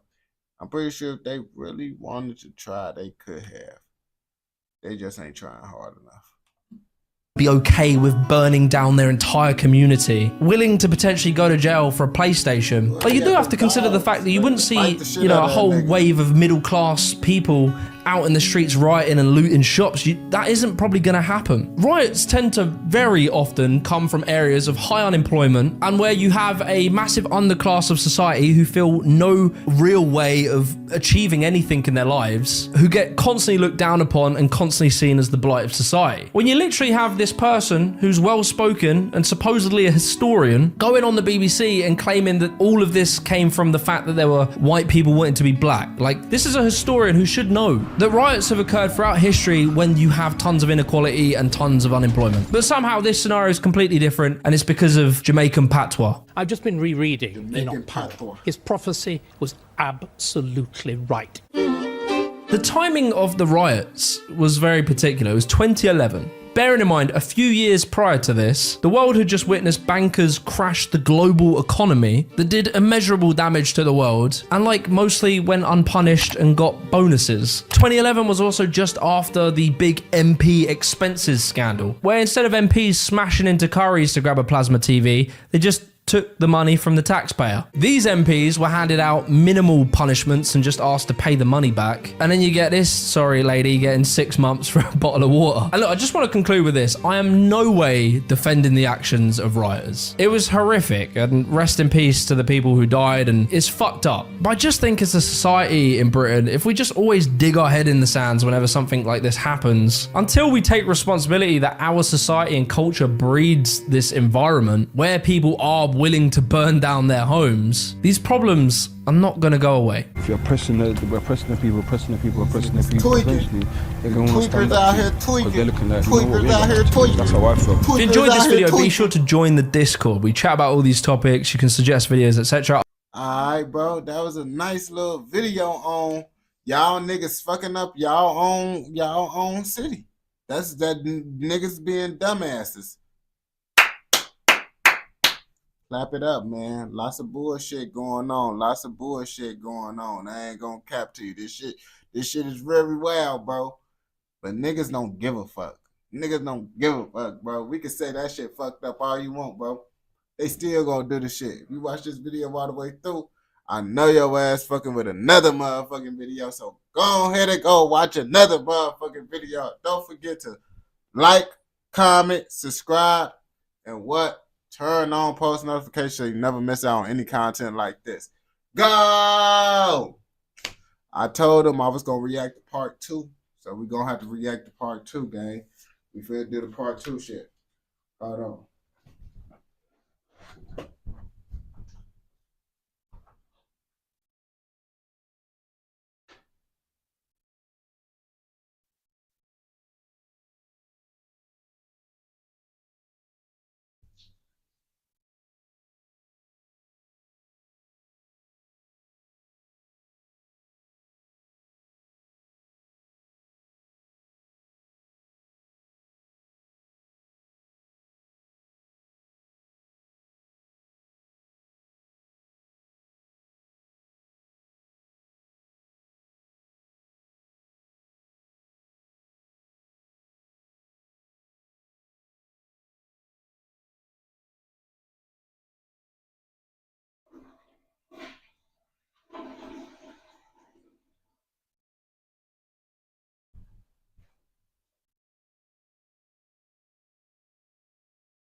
Oh, yeah, I was listening to Price Coding always.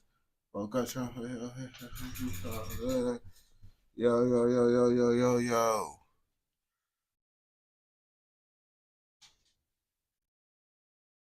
Alright, move, Luna Bug. Move.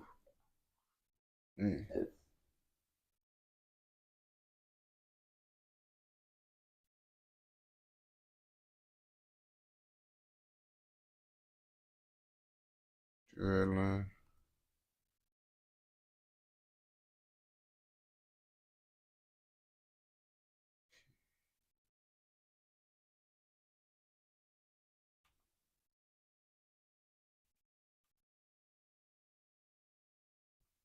Episode 2.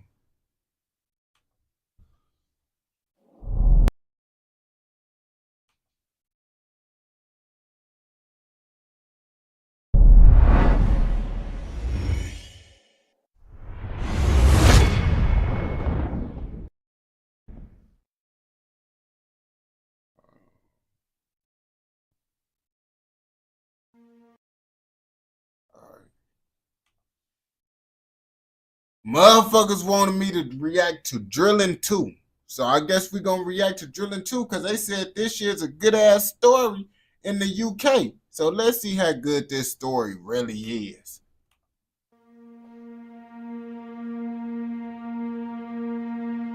Oh, folks got on the ski. Ski, man, skied up, ski.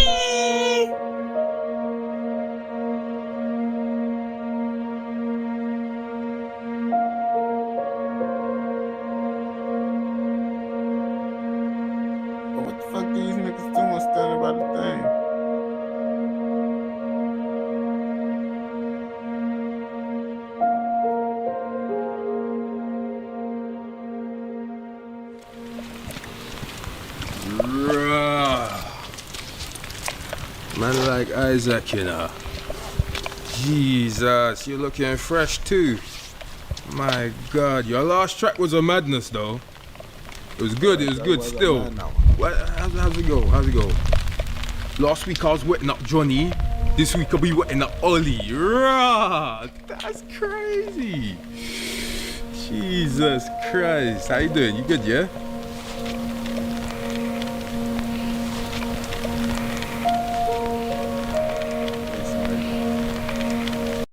I mean, this nigga playing the little evil villain role. He actually decent with playing his little evil villain role that he got going on. Well, we need to go now. How's that, remember?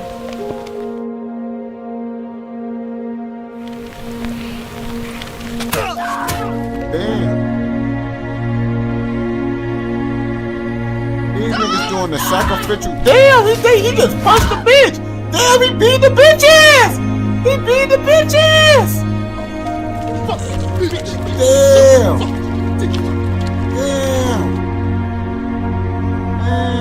Put paws on it. These bitches bisexual, young. Damn. Wow. Bro, they're not even stumping. Oh, that's the bitch. Who the fuck they be? Bro, why he sweating, bro?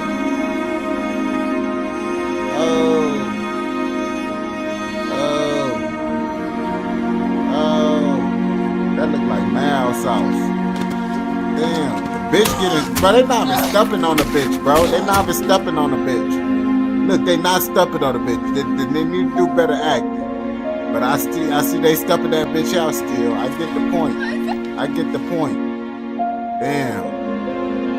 Damn. So they killed the nigga and whooped the bitch ass. These niggas is very diabolical. Like they getting jiggy. Drilling episode 2. They drilling.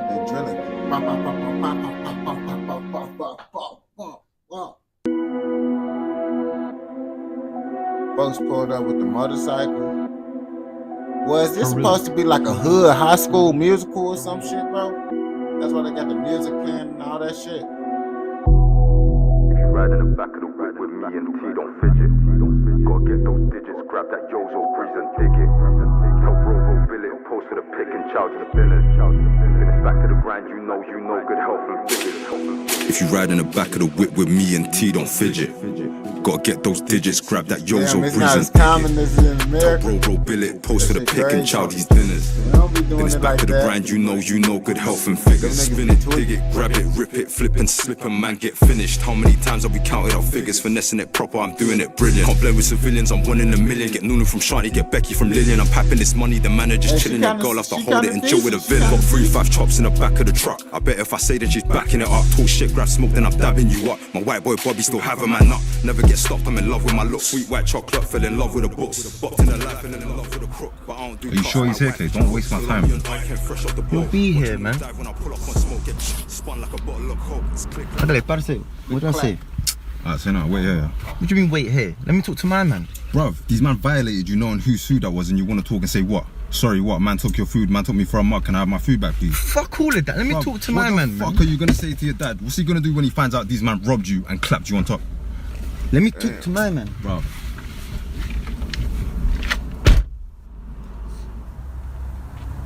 Man like KK, you know. What are you saying, bruv? What you saying, man, G? You got the peas that you owe me. What peas, bruv? Bruv, the peas that you owe me. I don't owe you no peas, bruv. Don't even try it. Are you taking a piss? Bruv, did I stutter, fam? What? What, step back, bruv? What, who's this? More amigos, yeah? Wagwan essay. Damn! Yo, that's him, get I'll pull it and ghost. Pussy old pricks got me doing the most. I might just bust it and shoot like it's jokes. It's mad all the things that we do for the notes. If you ride in the back of the whip with me and T, don't fidget. Gotta get those digits, grab that Yozo breeze and dig it. Tell bro, bill it, post to the pick and chow these dinners. Then it's back to the grind, you know, good health and figures. Hey yo dog, I'm fast again. Hello boo, who's your friend? You ain't shy, don't pretend. We could vibes till like 10. Every time that she asks what I do, yo boo, you. He's an issue to pay, bro.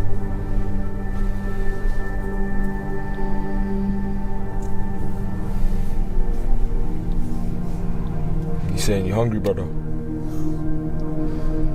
No, I'm good still.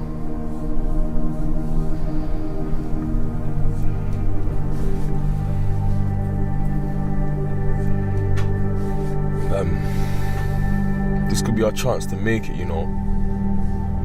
This is really our chance, bro.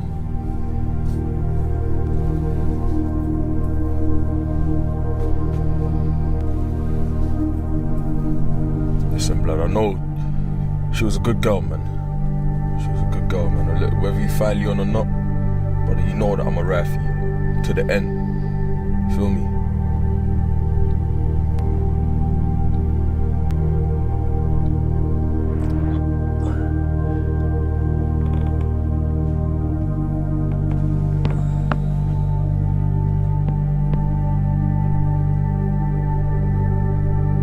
Why they showing his feet for so long, bro? That's what I mean by that Tubi movie shit. Folks spitting out all the spit inside his mouth to do this throw up scene. Spitting out every spit particle he got left just for this little throw up scene. They could at least gave him something to throw up. Look, I don't need you to be sorry. I need you to step up. Maz, I've known you all my life. I knew you were sorry before you walked in the store.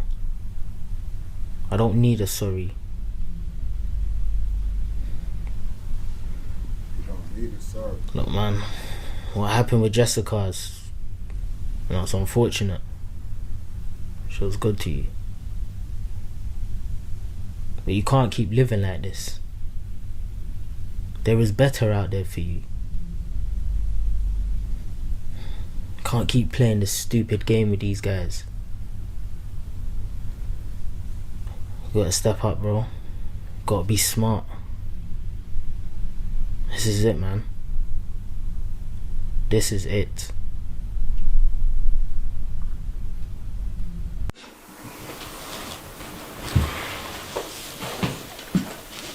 Where the fuck have you been, bro? I haven't been anywhere today. I was just at my mum's. Who the fuck are you lying to? On game, bro. She trying to hit that shit, bro. But damn, soon as a bitch lying, bro, you just go straight to whooping the bitch ass, bro. You can't even, you're not even gonna like hear her out first. He not even with the hearing the route shit. He just like straight like, bitch, you lying. I'm finna beat the shit out of you, bro. Damn, straight like that. That shit is wild. You could tell by why he grabbed her hair. He finna beat her ass. Fucking lying to me, bro. You fucking lying to me, bro. Who the fuck you fucking lying to?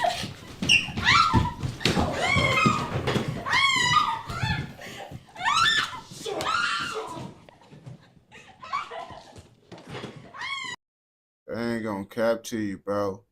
They ain't no real niggas, bro, if they let a nigga do that shit, bro. They ain't no real niggas for letting, if they let a nigga do that shit, bro. Cause my homies motherfucking, oh yeah, the evil ass baby. But motherfucker, you not supposed to do that shit. You gotta be like, hey nigga, cool out with all that shit. Your ass tweaking. You tweaking, bro. You're not supposed to just sit there and look. For one, a dude just not even supposed to be doing that shit. And for two, you letting your homie fuck up his own life by even allowing him to do that shit. You feel me? Because that shit gonna get your ass bumped.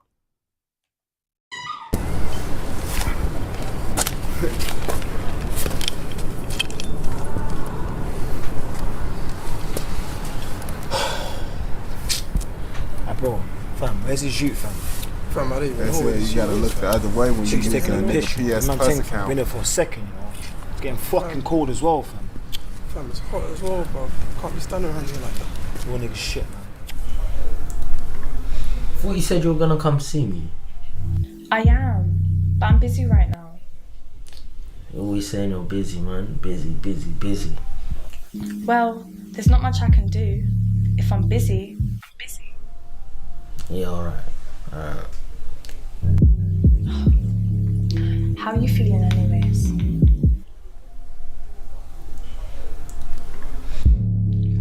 I'll tell you what, if I finish my coursework in time, I'll come and take care of you and make you a nice meal. Nah, bitch, you always busy, bro. I don't like all that shit, bitch. You busy. What you doing being so busy, shorty?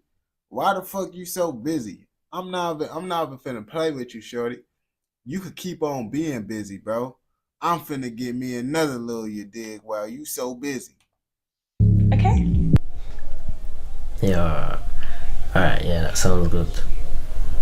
You know, I'm sorry for the way I was speaking earlier. I'm just, I'm stressed, with everything going on, and I just, thank you for your support, man. See you later, yeah? I love you.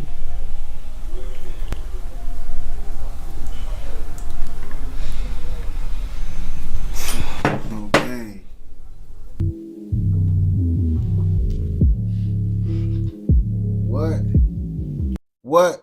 What I tell y'all? I already knew it before I even knew the bitch was kissing on a nigga. What I tell y'all, bro, bitch, you busy, stay busy. On gang, just like that. I already know the gang, bro. Fuck out of here, bro. Bitch, you busy, stay busy. I don't even want you to be around me. Before I even know this bitch was doing a little skitty bop pop shit, bro. You could already tell the bitch, the way you talking, are you busy, you this, you that, are you sucking dick? Okay, I got the memo.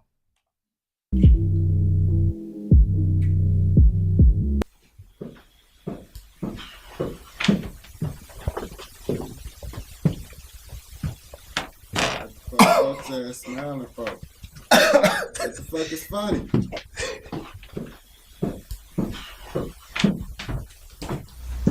Yeah, man, joke to the store.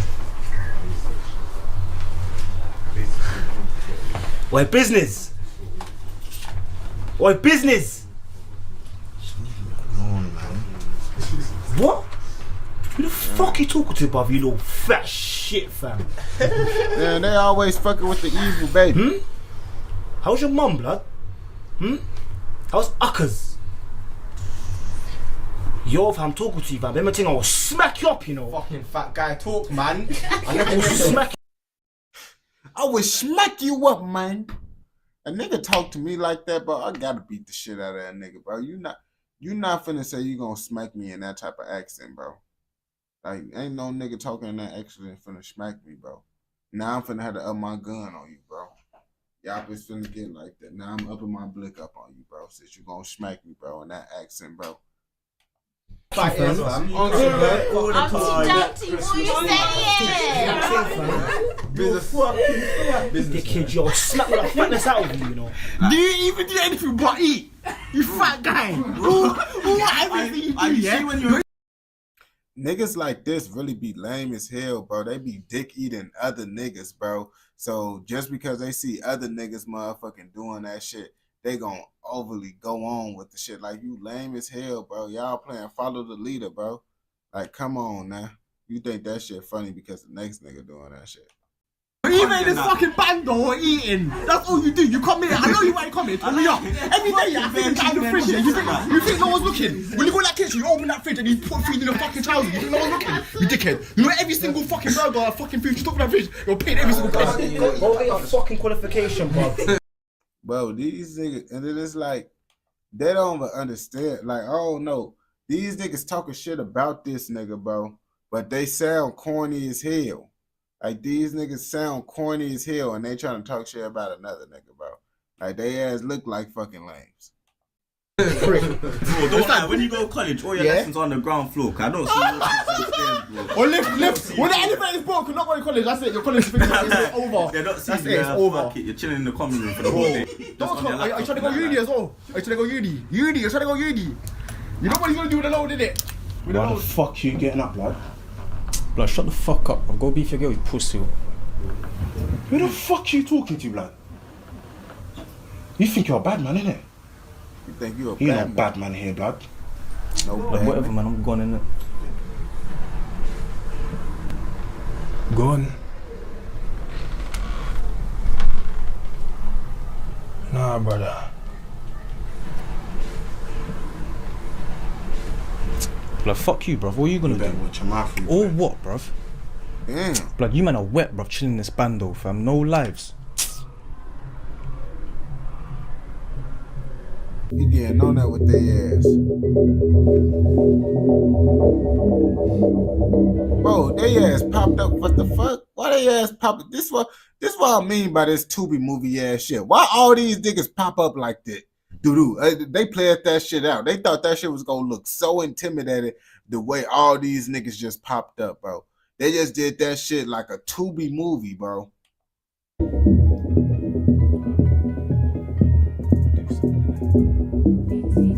Damn. Hey, Mum. This shit And where do you wild. think you're going? Studio, innit? Is that right? Yeah.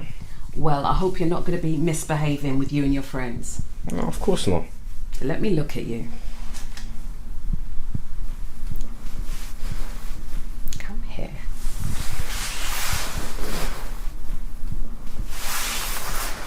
You know, I'm so proud of you. When I was pregnant, the doctors told me you had no heartbeat, that you were dead. My little boy gone. I didn't believe it, not for 1 minute.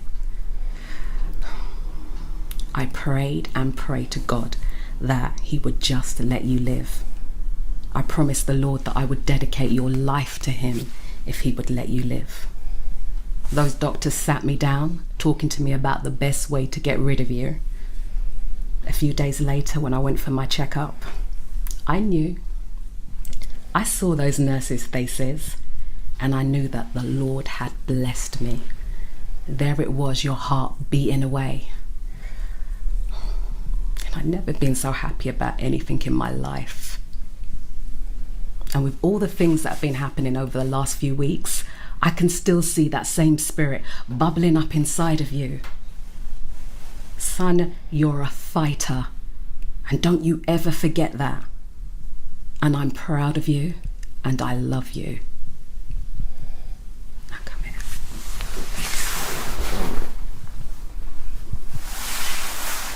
Now please, get out of my kitchen.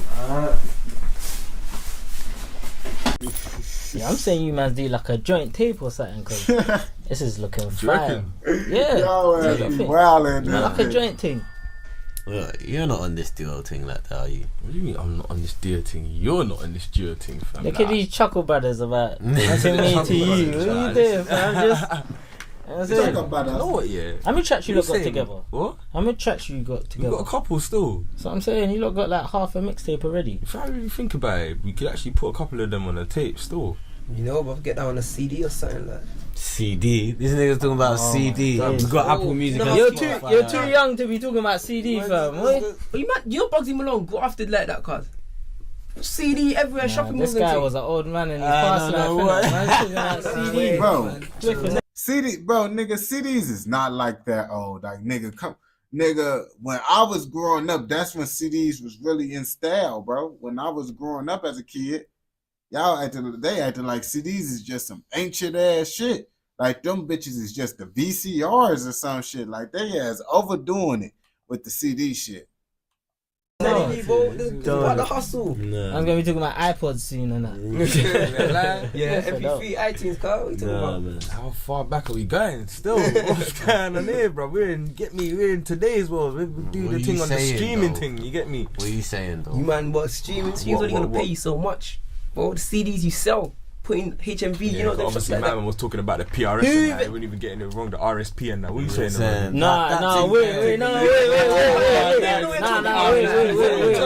Wait. No, you see that day. Wait. You see that day, yeah? I wanted to hit you, but I said no, GTA. No, let me tell you what happened, yeah? I was trying to test you man's knowledge, innit? But no one corrected me, so obviously you man. Do you know what it is? I thought he was going to correct you, but I didn't want to be the run to don't try it now because someone else talk about PR. Nah, you're trying it. I think I should get like a feature verse on it. No, wait. No, I've been improved. I've improved. We gave you a chance. Nigga, why the fuck is this conversation really don't got shit to do with the story, bro? Like, what the fuck is we even talking about right now on this shit, bro? This is what these Tubi movies be doing, just be adding extra shit just to make their shit longer. And you didn't. I was joking about. Go on, say that, bro. What, on the spot? Go on, bro. How do you think we came up? Huh? But man's not a freestyler like that, innit? No, let me write my thing, innit? Let me write my thing, innit? I'll come up with something. That's it, writing. You man's just putting man on the spot, like, can manage you, man's. You can also add an RSP and that later. Package it right. I am not letting this guy manage me. What? No way. What? I'll let him manage me, but you. That's why I can't watch these shits back to back because they do shit like this. Yo, Mazzy. Yo, Mazzy, he's gonna be making us bread. You're buying the CDs, you know what I'm saying? Figuring Let me tell you something now, exactly, like, Look, he already don't know your market. Man's talking about white kids. You don't know your market. They shut down the Camden? What Camden? Oh, they shut down the wave, bro. Are you there? Bro, I went Cardiff the other night. They shut down the wave. Shut up, man.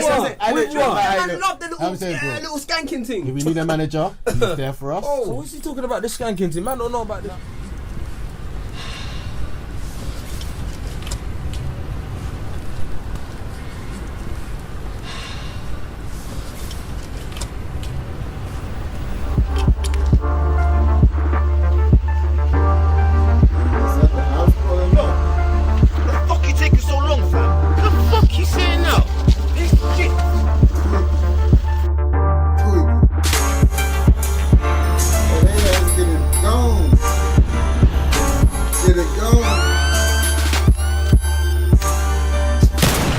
These niggas doing this shotgun shit tweaking. What the fuck happened, man? I'm fucking playing the pussy, bro. You fuck even the fucking drop, blood. I don't fucking know, man. I don't know the beat. I don't fucking know, blood. Hold it, then. For fuck's sake, blood, bro.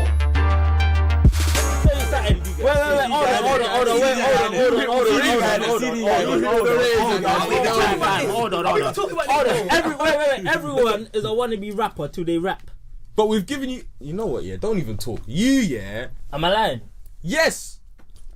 You're on the spot. Yes. Told you. Let me write, innit? Let me write. You got some people that can freestyle, some that write, innit? I write.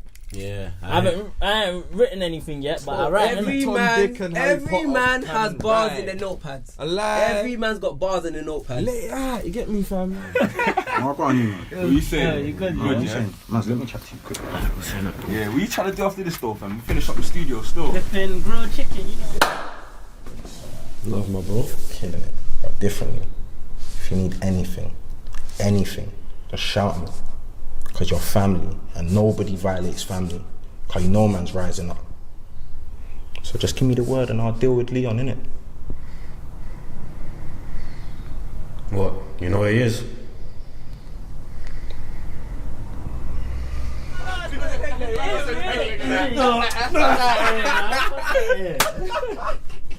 What you do? Hey, Nick, sort them up, man. Sort them up, my guy. You know what? Man's just gonna do music now, you know, bro. It's cool, man. Stay now, cut. I'm sure you know what you're doing. Respect. Shout me out. I don't know why they're obsessed with me. They won't leave me alone. If things used to air man back then, but now they can't stop ringing my phone. I don't ride like them when I ride like them. I don't get no coach. And since a young boy, man, I got raised in the jungle. I didn't learn no ropes.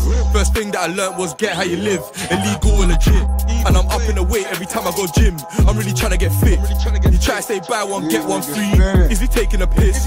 I'm a one-man team and I'm playing CB. I'm really taking a risk. OT bop if I get that drop. Bracket, sec it, leave it. The young G's will never believe it. Aegis, man. I ain't gonna cap, bro. These niggas low-key kind of better than some of these UK rappers that's actually rappers. I ain't gonna lie to you. These niggas sounding a little bit better than, cause y'all said these actors, but these actors sounding a little bit better than these rappers y'all showed me. I ain't gonna cap to you. Man can't talk about beefing, never. Tap it, bang it, dash it. The feds can't know man had it. In another film, man done cause havoc, so you know that I done that splashing.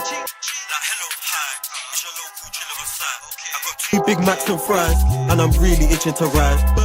Like hello, hi, it's your local driller on site. I got 2 Big Macs and fries, and I'm really itching to ride. If I don't make it off D-Block, then the bando baby returns. And anything less than 100, I like that bridge and I watch it burn. The kid's 2 days late with a re and he owes man P, I'm a bit concerned. I don't wanna involve the collectors, they'll take anything that you're worth. In a rave one drink and I two-step, I just pre everyone inside. I've got 10 niggas that wanna lose it, just give them a reason to fight. I made a Chirac like Cheeky, that's that shit I don't like.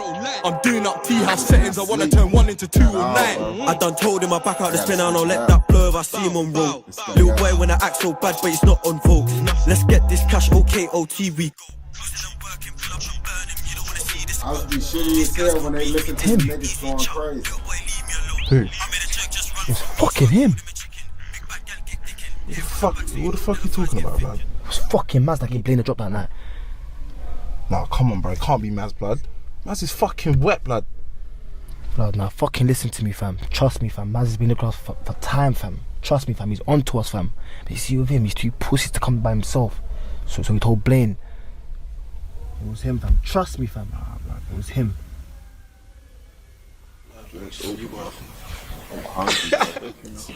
Bruh, everyone's eating, yeah. I see that little bling on your bling on your finger. You're eating, yeah. What are you eating, mate? Pussy? What's it? Yeah, you bastard. Listen. It's 12 o'clock, you're in the No man don't yam out pussy. What are you talking you about? flexing for, bro? 12 o'clock, you're in the I just cheated out that. Finish your team. So you cheated out, so G? I've been cheating that, fam. You man are on. What do you mean, man? I want my money thing, but you're cheating. Oh, shut up, man. You ain't on nothing, bro. You're a madman, you know, Speed. You're a madman. Big man ting, bro. What's everyone been saying, though? What's the free saying? Calm story, reloaded yesterday. You gotta buy some more condoms to be G. Oh wait. What are you talking about, man?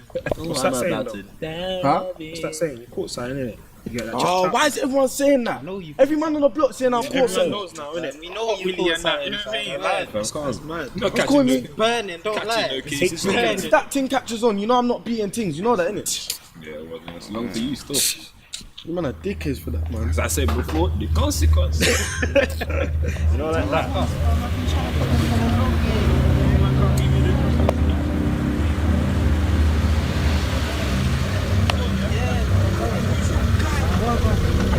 I know, brother.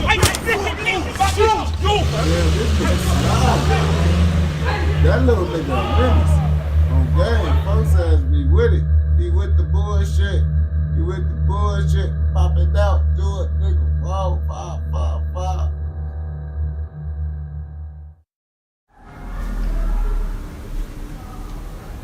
Hey, what you saying? Yeah, fam, I'm just in the block with Maz right now, still. Yeah, the meeting went well, still.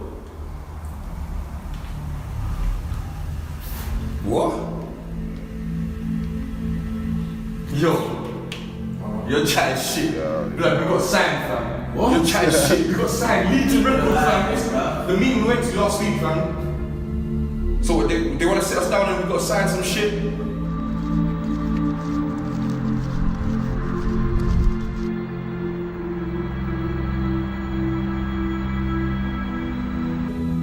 We got signed, bro. We got signed, bro. Yeah? Alright, say no more, man. Give me the details, and then we're just gonna confirm we're gonna be there, man. They doing this Tubi movie shit again. Such a lovely boy. Tubi movie shit again. Thank you. Excuse me. Excuse me. Like, we got signed, bro. We got signed, bro. We got signed. I'm getting used to it after a while. We keep watching my lives. I said the same shit literally a couple weeks ago, and now I'm starting to understand the shit. On game. And I'm starting to understand it. But this is a decent little video. We're gonna react to part 3 tomorrow of this shit, bro. Cause I ain't gonna bap to you, man. I'm tired. So I gotta react to some shit that I won't be at. That's gonna keep me up. When they do that Tubi movie shit, get to talking about random ass shit for like 10 minutes and shit. I can't do that. I'm gonna fall asleep right now. You feel me? I need some shit like 24/7, keeping my mind stimulated. You feel me? I ain't gonna bap to you. So I could be up on game. But if you watch this video all the way through, I know your ass fucking with another motherfucking video. So I know your ass gonna fuck with another motherfucking video. Don't forget to like, comment, subscribe, turn on post notifications so you never miss out on any content like this. Go! I honestly don't know what time I'm gonna go on live tomorrow, but I'm not going out to do anything. So yeah, like shit, my ex hit my line, but I'm on the grind, bro. It seemed like everybody want to hit my line, but I'm doing good with my life, bro. Like when I'm consistently on my grind, when I'm consistently streaming, that's when everybody want to call me. Everybody want to do this. Everybody want to do that. But niggas don't want to hit my line when I'm not doing consistent. That's when no one want to hit the line. But as soon as I'm on my shit doing consistent live streams, now everybody want to hit my line and shit. Like, this shit just be wild as hell. I ain't gonna cap to you. So now, I just be trying to stay on the grind, man. Like, that's why I'm doing this shit right now. If you really think about it, I did a long-ass live stream, bro. We really was on live for like damn near 7-8 hours already, bro. You see? That's when my ex come into play. If I want a retwist done, I never paid to get my hair done a day in my life. I ain't gonna bap to you. Like, I ain't gonna cap. I just go to my ex. I go to my ex or some shit, bro. Well, really, I don't go to my ex. My ex will come over here. She'll do my shit, or then I have someone else do my shit too. It just depends on how I'm feeling, bro. Cause when my ex be tweaking, I got someone else to do my hair, bro. And then I just be on the grind and shit. I just be on the grind and shit, and it's like you gotta understand when they doing your hair for free, you can't just be like, oh, okay, you did my hair, get the fuck on now. You actually gotta deal with them for a little minute, bro. If you just getting it for free, so it's like I don't even get my hair done, bro, because then I know it's gonna be like, man, now I gotta hang with you, now I gotta do this. I ain't trying to do all that, man. I'm just trying to, you feel me, get my hair done for the free. But they ain't gonna, you see, you getting your hair done for the free, you can't just do shit like that, bro. So it's like, that's why I ain't really getting it done, just because I ain't trying to deal with that shit, bro. I ain't gonna lie to you. Not at this moment in time. They ass be tweaking. I know. That's what I'm saying. Nothing ain't free. But I don't pay. I ain't gonna capture you. The reason why I started getting, because I didn't get my hair done at all, bro. And what happened was, like, women and shit, they'd see my hair, bro. They be like, can I do your hair? I be like, yeah. And they be like, you for real? You just gonna let a random female do your hair? I'm like, yeah, basically. And she, you for real? I'm like, yeah, you can do my hair. And that's how I just end up getting my hair done for free. You feel me? And that be the thing, bro. That be the thing. I do be having to give up my energy and shit, bro. That shit be wild, but it be cool sometimes, bro. It be cool. I just can't deal with this shit no more. Silliest ways people died. On gang. Let me see how the fuck these niggas died, bro. Silliest ways people died. Silly niggas. What's the most silliest way you could die? Think about it long and hard while we watch this video about the silliest ways motherfuckers die. And if the thought that you thought of come up in this video, you thought of one of the silliest ways to die. Congratulations. Mad Mike Hughes took to the sky in a makeshift steam engine rocket when suddenly something went wrong. Mike had wanted to see the Earth from a height of 1,525 meters, since he believed it's actually flat, and the government's just hiding this fact from us. In this footage, we can see the rocket adopt a curve-like trajectory, after which the landing parachutes accidentally open and detach from the vehicle during the launch stage. The rocket hit the ground and crashed, killing Mike. He'd assembled the rocket himself, apparently making serious engineering mistakes. In this video, I've gathered stories about the most extreme incidents with fatal consequences. Some of them seem incredible, but all have been taken from reliable sources. I warn you though, as always, viewer discretion is advised. August 2012, Montana, United States. On Highway 93 near Kalispell, a car hit some strange creature that unexpectedly appeared on the road. Almost instantly, another vehicle crashed into it. The driver of the first car was a 15-year-old girl, and the second car was driven by a 17-year-old girl. When they rushed to help the creature, it turned out to be a man wearing a ghillie suit, a fancy camouflage costume. It's usually used by military hunters or paintball players. The suit makes a person invisible since, from the outside, it looks like an ordinary pile of leaves. The man's name was Randy Lee Tenley. He was 44 years old. As it turned out, Randy wanted to impersonate a mythical creature, Bigfoot. That's why he put on the costume and wandered along the highway until someone— Nigga, what type of dumbass shit you see? I ain't gonna capture you. You gotta understand, bro. Either way, your ass was stupid as hell for doing that shit. Because now, what? Can we do that? I don't even know. Boy, this nigga tweaking, bro. Because what if someone see your ass and get scared and shoot the fuck out of you, gang? Just because they think you a mythical creature. Would call 911 and inform them of a Bigfoot on the loose. The authorities believed the man was most likely drunk.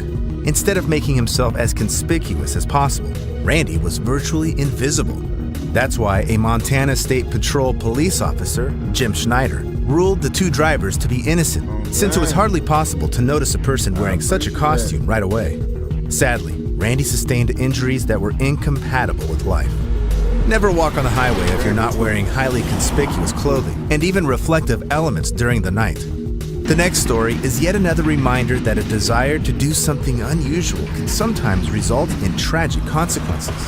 April 2014, in St. Petersburg, Russia, a 17-year-old schoolgirl named Ksenia Ignatieva was standing on a railway bridge and contemplating the tracks converging in the distance. The girl decided to take a selfie against this background.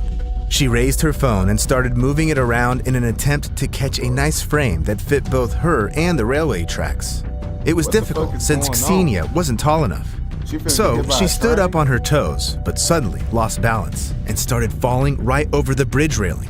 Panicking and trying to survive, the girl clutched onto some wire and was immediately hit with 1,500 volts. She fell onto the railway tracks and didn't show any signs of life. Why? Why anything? Nigga, motherfuckers just be doing shit just to, bro. Do that internet shit really be worth your life, bro? She really just did this shit just try to get a good little post. And she just ended up dying. She just ended up dying. What you doing when TikTok get banned? She we go be on YouTube and Instagram. It's unknown if Ksenia would have survived had she not grabbed the electric wire. as the bridge was 9 meters tall. It's approximately the 3rd or 4th floor of a multi-story building. So you should always focus on your safety instead of the perfect shot. And of course, never touch any wire. Yeah, she probably could have survived, bro. She probably could have actually survived that shit, but her ass. But you got, let's be real. Everybody instance is gonna try to grab some shit when they falling, bro. Like, who wouldn't just try to grab some shit without falling? With your hands, no matter what kind of wire. Just never do it. Safety always comes first, regardless of whether you're trying to take the perfect photo or if it's another trophy you're after. April 6th, 2019, Kruger National Park, South Africa. 5 poachers have decided to hunt some rhinos. The fact that it's illegal didn't stop the men since, to them, a rhino horn was a valuable trophy they could sell for a ton of money. In 2017 alone, as many as 504 rhinoceroses were illegally poached in the park. The administration can't control every inch of the park's enormous territory, even more so given the fact that visitors only get in on a guided safari, and poachers sneak in on foot. However, although before that fateful venture, the intruders' team used to be successful in everything, on that day, they heard someone's heavy steps behind their backs. It was an elephant. The giant animal attacked the poachers and knocked them off their feet. The elephant wouldn't back down. It assaulted one group member and kept stomping the man with its feet until he died. Hey, they say them elephants smart as hell. That's what niggas don't be knowing. Them elephants were smart as hell and they be getting revenge, bro, from what I hear. I never really been around an elephant to know if this shit true or not. But they say if you fuck with an elephant, bro, they will remember that shit and stump your ass out like they just did. I ain't gonna gap to you. They smart as hell. Elephants is not no dummies. All of his colleagues were shocked. Those less injured pulled their dead friend's body off to the road, called the police to report a tragic incident, and then escaped to avoid being caught for illegal activity. However, the man's remains were never found, and the only thing that remained of him were the skull and a piece of his pants. When his poacher friends ran away, the smell of the flesh and blood attracted lions. The animals tore the corpse apart. Fate played an evil joke on the poacher. While trying to hunt down an animal, he became a victim himself. So you should always follow wildlife park rules and never wander off alone if you don't have a guide or know where a safe shelter is. It's better to abide by the law and safety rules, or an even more horrific story can happen to you. A story like the following one. August 1999, Newport Harbor, California. 17-year-old Kim Millett was peeping into a telescope in the driveway of her house, trying to spot the Perseid meteor shower. This cosmic phenomenon can only be seen once a year, in August. However, streetlights were obstructing Kim's view, and the cosmic show was just gonna start. Then, her big brother Scott came to help her. The guy thought nothing bad would happen if he turned off one streetlight near their house, so that his little sis would see the sky. So, Scott took his tools, opened the streetlight's body. Nigga, like, come on, bro. Niggas just be doing shit, bro. Niggas just be doing shit just to just do shit. Like, why are you fucking with the street lights? Why are you turning off one street light anyway? Like, I'm pretty sure you doing that shit is not gonna make no significant difference. And started messing with its inner electrical workings. He most likely pulled out the inspection plate and then started cutting away at one of the exposed wires. Suddenly, Kim saw a bright flash of light, but it was no meteor shower. Her brother got electrocuted and fell onto the ground. Scott was lying by the lamppost unconscious, and when his little sister ran up to him, he already wasn't breathing. Paramedics didn't manage. You see, he trying to do this extra shit, trying to be nice to his sister, doing dumbass shit, trying to be nice, and then bam. What? She get traumatized for the rest of her life. Cause this nigga trying to do extra shit, bro. He tried to help her out and he fucked her up. To resuscitate Scott. Eventually, Millett didn't know the electrical circuits of the neighboring streets were also connected to the power current. This means that the energy in the wires was enough for 80 streetlights. That's a deadly 4,000 volts. Just imagine how powerful and painful this impact was for Scott, if it even left a pliers-shaped scar on his hand. Never tinker with any electrical systems if you aren't properly authorized. The next story is also about the danger of trying to solve a problem alone without the help of specially trained people. September 1998, California. Hector Mendoza was screaming with joy, riding the sharp turns of a roller coaster. He was at Great America Amusement Park on a coaster named Top Gun. However, this ride was different from how we normally envision roller coasters. Its cars have no floor. Passengers get into large, separate seats and are held in place with safety belts, just like in a regular car. This enables visitors to swing their legs during movement. The ride happens at 80 kilometers per hour and lasts for 2 minutes and 26 seconds. After Mendoza got off the roller coaster, he noticed that while he was there, the wind had blown off his cap, and it was now lying somewhere on the tracks. He started explaining to the operators that he needed to go back and get it. The employees didn't understand Hector, as he only spoke Spanish. The operators tried to explain to the man that the only designated area where the visitors could approach the ride was at the entrance. Irritated, Mendoza brushed them off and walked away. But the story didn't end there. Later, Hector stealthily entered a door with a sign that read, "Employees Only," and made his way toward the roller coaster tracks. This door is typically only... I ain't gonna cap to you. I'm scared to go through anything at amusement parks that say employees only, bro. Like, cause them roller coaster shits, I be thinking like motherfucking something fall off. I'm already thinking like, what if something fly off the roller coaster at high speed and just hit you while walking? I be thinking about all types of shit, you feel me? And then being on the roller coaster, that's a whole different ball game right there. That shit, bro, I don't be fucking with that. Only entered by specialists who check the ride when it's turned off, and there are no visitors. Crouching, Hector avoided the tracks and made for his cap. Meanwhile, the ride operators had already secured the next group of park guests on the coaster. One of them was Jessica Medina. The ride began. Suddenly, the woman started screaming, but it wasn't adrenaline she was screaming from. It was pain. She'd been swinging her legs so violently that she got a right leg bone fracture. The operators rushed to see what came in the way of the roller coaster's cars and were simply shocked to find dead Hector. When the man was standing right near the tracks, Jessica inadvertently hit him on the head at a great speed. He died on the spot. Never enter restricted... Damn. I ain't gonna cap to you. I don't know who inside more pain, her or him, because he probably died instantly. But she hit him so hard that she broke her own foot. That shit is crazy as hell. You hitting the motherfucker that hard, bro? That shit is wild, man. I ain't gonna cap to you. What if the nigga just got killed instantly? Like, it hit that boom and he just went out just like that. Areas in amusement parks, and always follow the operator's instructions, who are responsible for your safety. Sometimes the desire to retrieve something we've lost can cause devastating results, just like the next creepy story. August 2010, Bakersfield, California. An aquarium fish caretaker entered the Moody family home. Right away, the girl felt a strange, pungent odor. She started looking for its source and got to the fireplace. When she took a peek inside, the girl nearly fainted.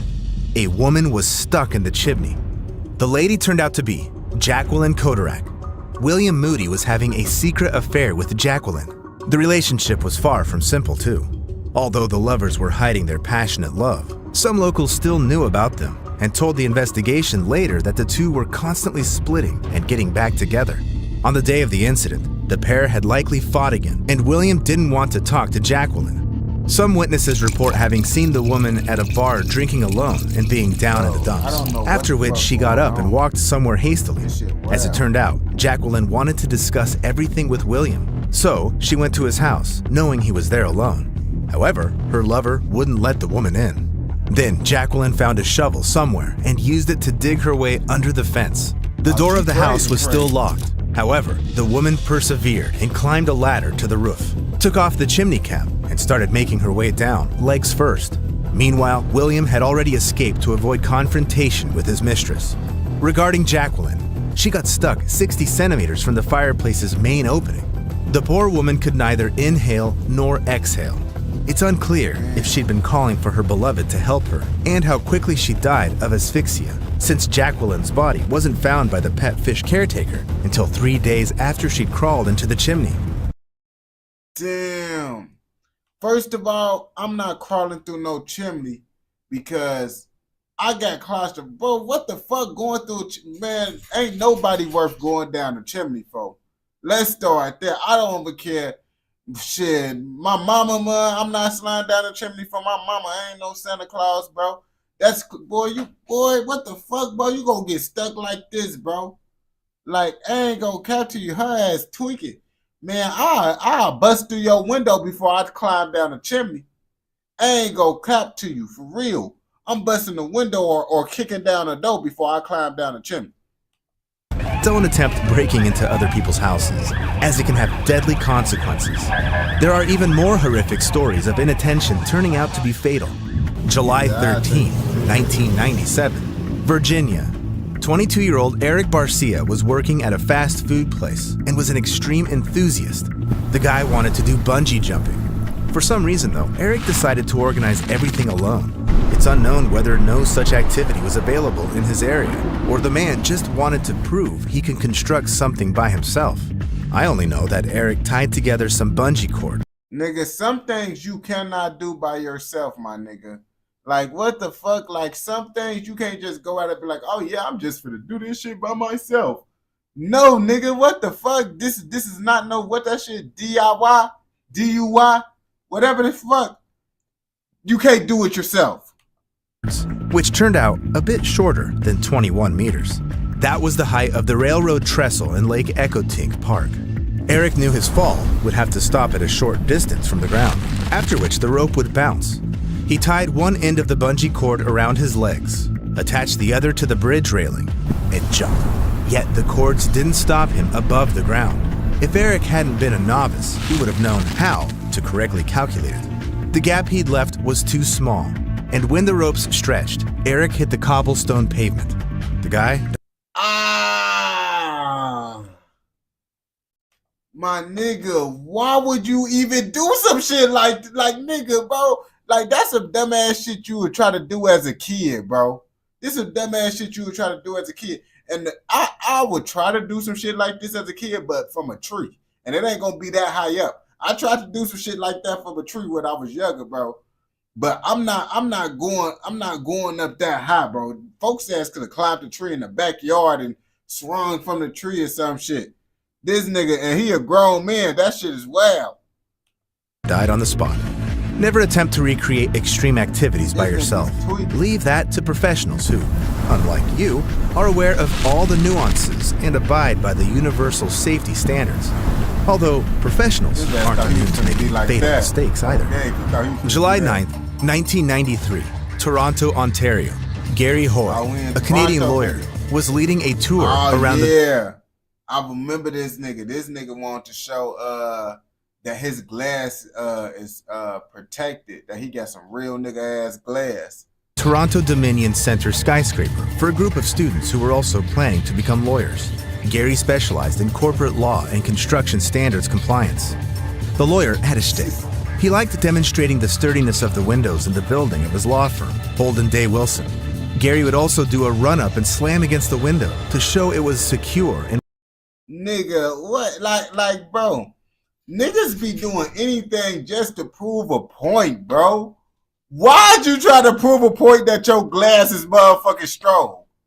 Like, why is niggas trying to prove this point? Like, niggas like, oh yeah, let me prove that I got some strong ass glass. Like, who even want to prove some shit? And it is like, bro, you using your body to do that shit. Like, nigga, what, bro? If anything, bro, you better throw a fake toy body or some shit, a baby doll or some shit, using your actual body. Nigga, you don't give niggas just be trying to prove a point, bro. I don't know. You can't some shit you just don't understand why niggas do this. And wouldn't break. He'd done this stunt many times before and always remained unscathed. This time, he ran to the window again in front of a suitable audience. The glass withstood him, but the frame did not. It flew out of the wall, taking the glass and Gary along. All of this was happening on the 24th floor. This nigga thought this shit was like, man. Folks said like his glass didn't break. His ass didn't do that. His ass didn't think about all the possibilities. Like, damn, the glass is strong, but it's the frame strong enough to keep the glass in place. That's what his ass did take in consideration. Folks says just worried about how strong the glass is. The lawyer didn't survive. This came as a great shock for the students and Gary's fellow employees. The incident led to the demise of Holden Day Wilson Law Firm in 1996. Hoy's experience was featured in numerous TV shows. I ain't gonna cap to you. I know lots of them motherfuckers didn't see him fall down though. Lots of motherfuckers didn't see that nigga fall down. You know why I know niggas didn't see his ass fall down? Because I know motherfuckers was scared they was gonna fall down even trying to get close.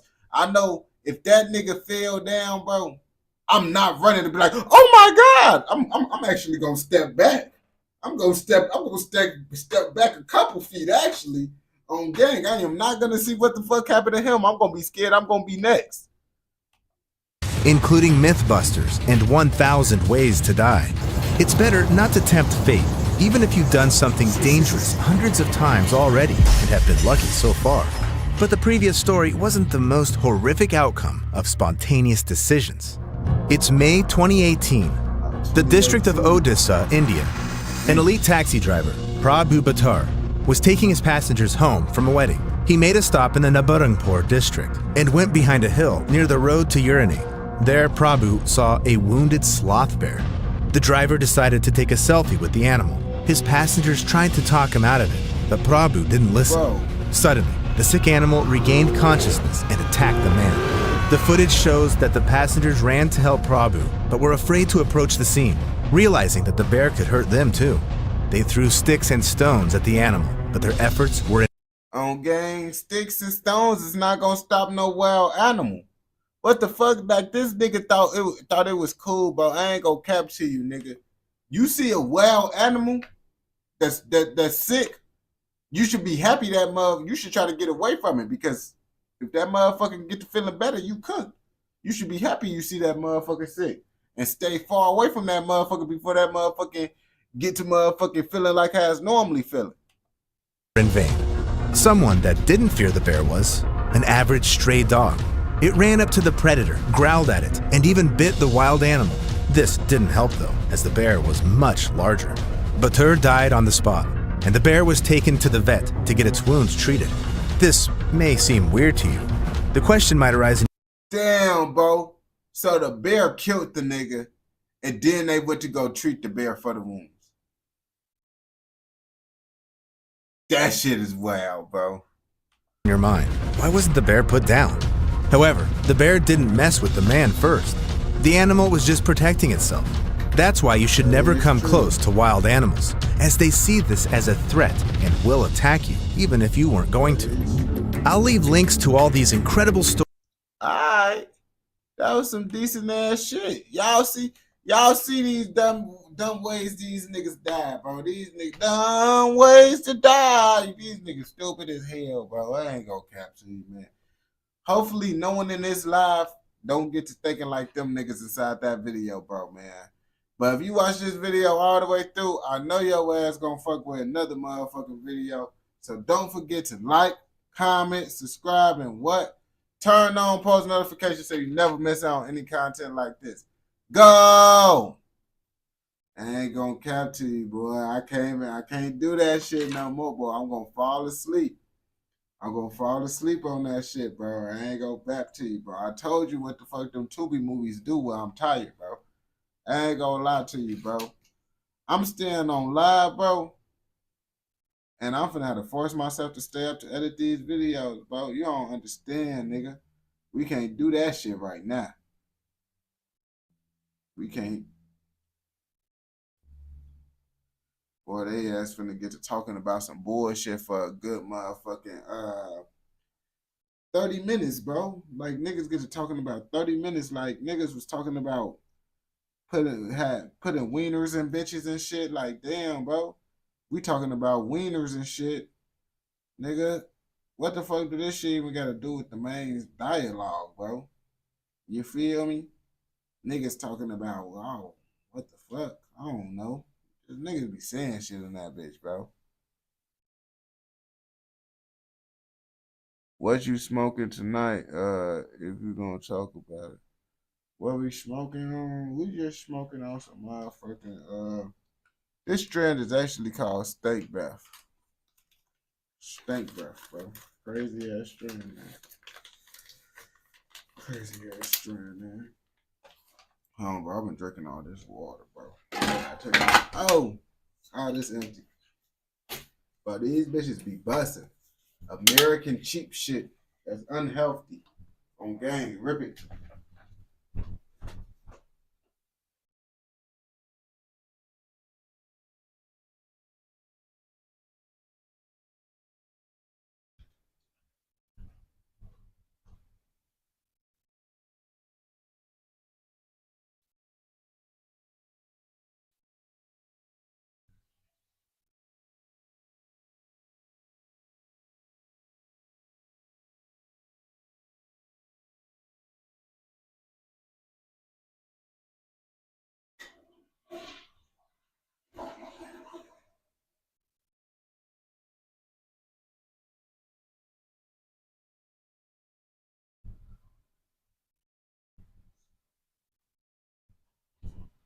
Man, my niggas.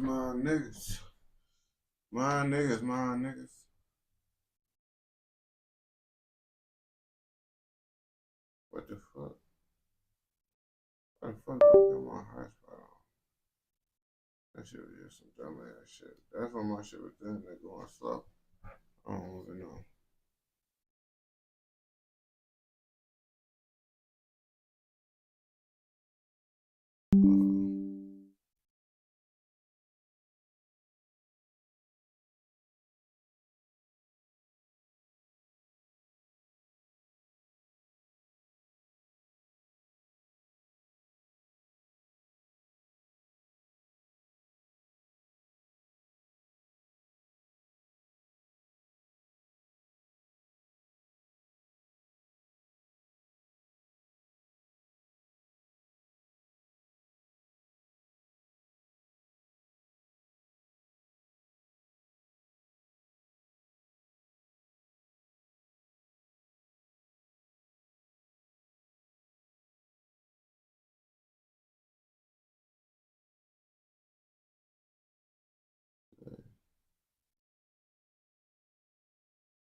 Okay. No man, them Tottenham popping out the cut. When no man, them Tottenham popping out the cut. No man, no Tottenham popping out the cut. Y'all know how we get. It's a scary sight when no man, no Tottenham popping out the cut. Oh, that's why I had this shit. I remember now.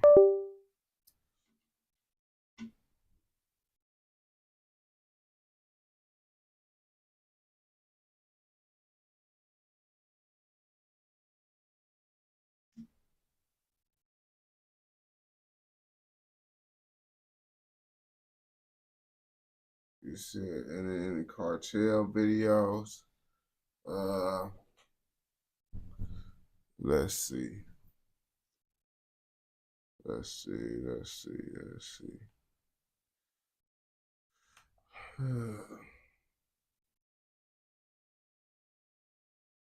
We ain't doing the Drilling 3 tonight, bro. I ain't gonna catch Drilling 3 that I told you. No more 2B movies tonight, bro. Can't do no more 2B movies, bro. 2B movie tomorrow. 2B movie tomorrow.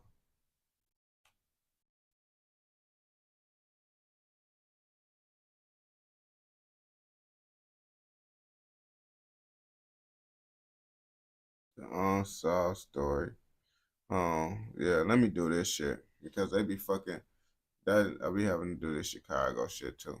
Because they ass be fucking with it. That's why I really just started off reacting to. I can't forget about them people with the Chicago content. And all my other content. No, still drilling, that shit is over with for the day.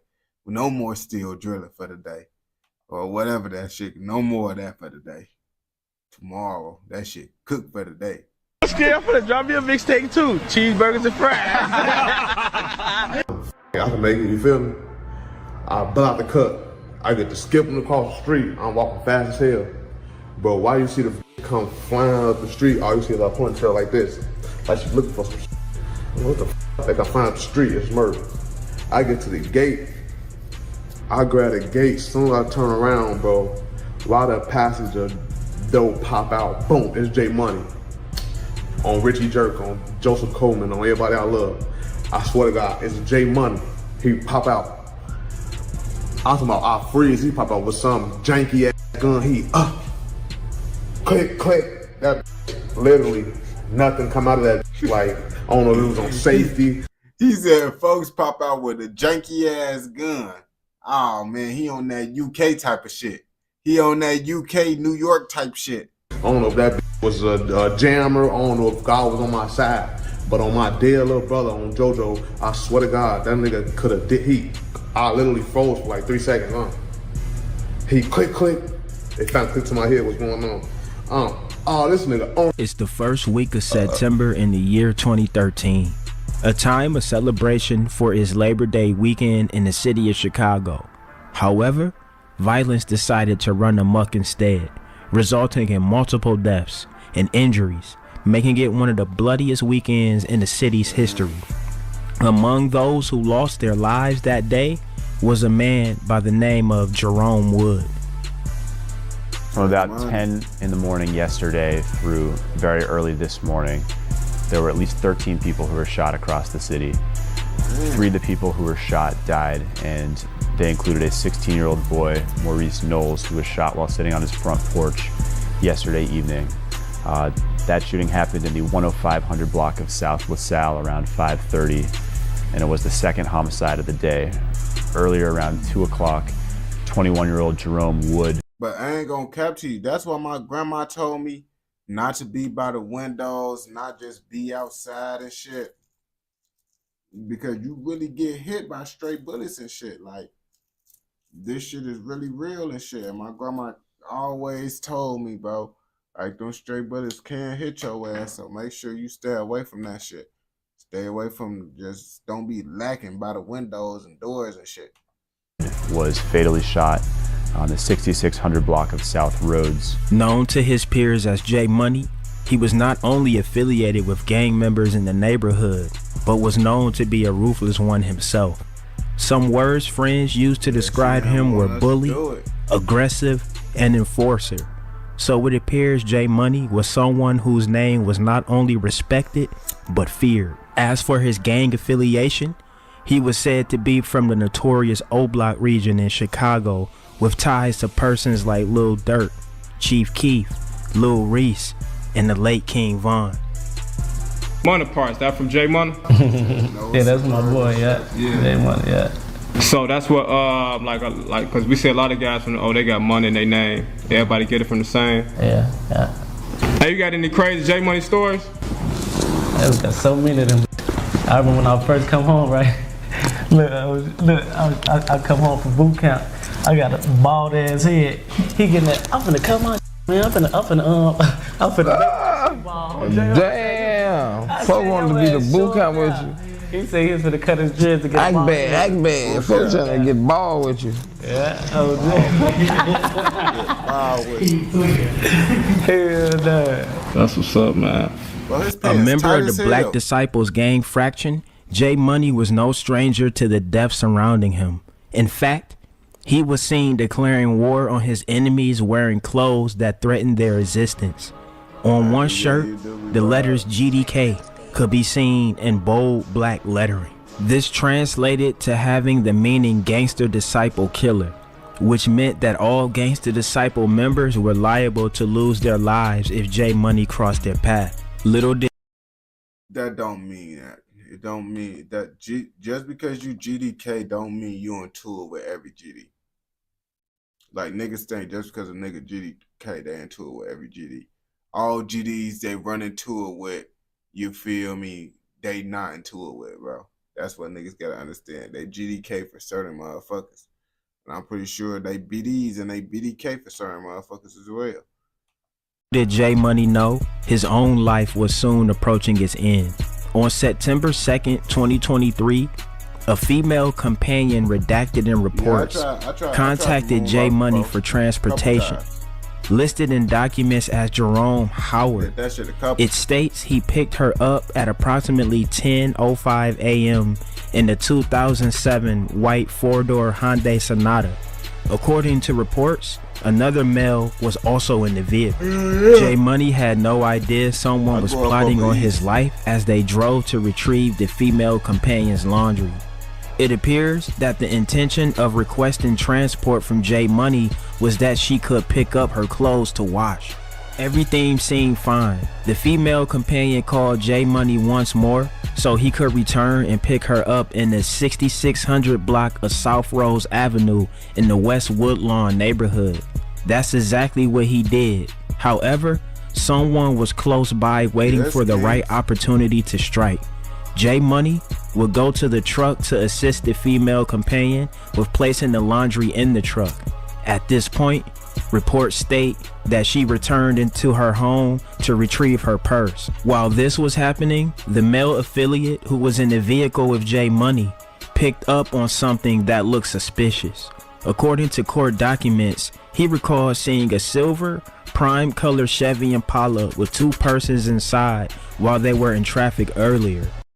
Man, shorty ass backdoored them, bro. Folks ass damn they got backdoored, bro. These females, I ain't gonna cap to you. They be slick with the shit, bro. They be getting smooth with it. I did a Letter King little video. He happened to look into the Impala and observed a male of African ethnicity wearing long dreads and a baseball cap. The passenger, however, was tucked away, hiding from view. Fast forward back to J Money placing the laundry in the trunk.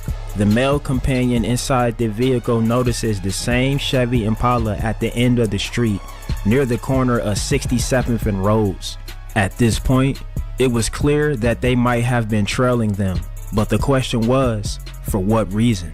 The time is around 2 p.m. inside the apartment. The female companion is retrieving her purse and later tells investigators she heard several gunshots, and when she came outside, the white Hyundai was gone. As she walked to the side of the building, she observed J Money lying on the ground bleeding. He's been shot. In a rush to save his life, she allegedly began performing CPR. The male companion claims to also hear the gunshots, and at that moment, he jumped into the front seat and drove away, leaving J Money to fend for himself. He claimed to have... Damn, bro. Niggas pulling out, but I mean, shit. If you don't got your pipe, there ain't really shit you can do. If niggas don't got no pipe on them, and a nigga get to shooting, there ain't shit you can really do but try to pull off.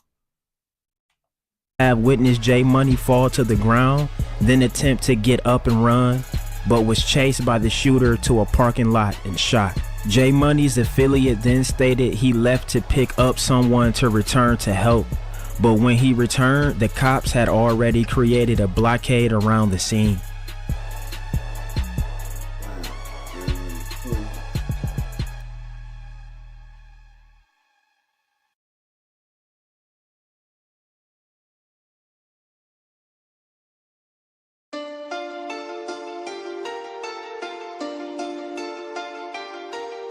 Well, what the fuck am I looking at, nigga? That's what I mean. This nigga be doing this bullshit, bro. With a gunshot wound to the head.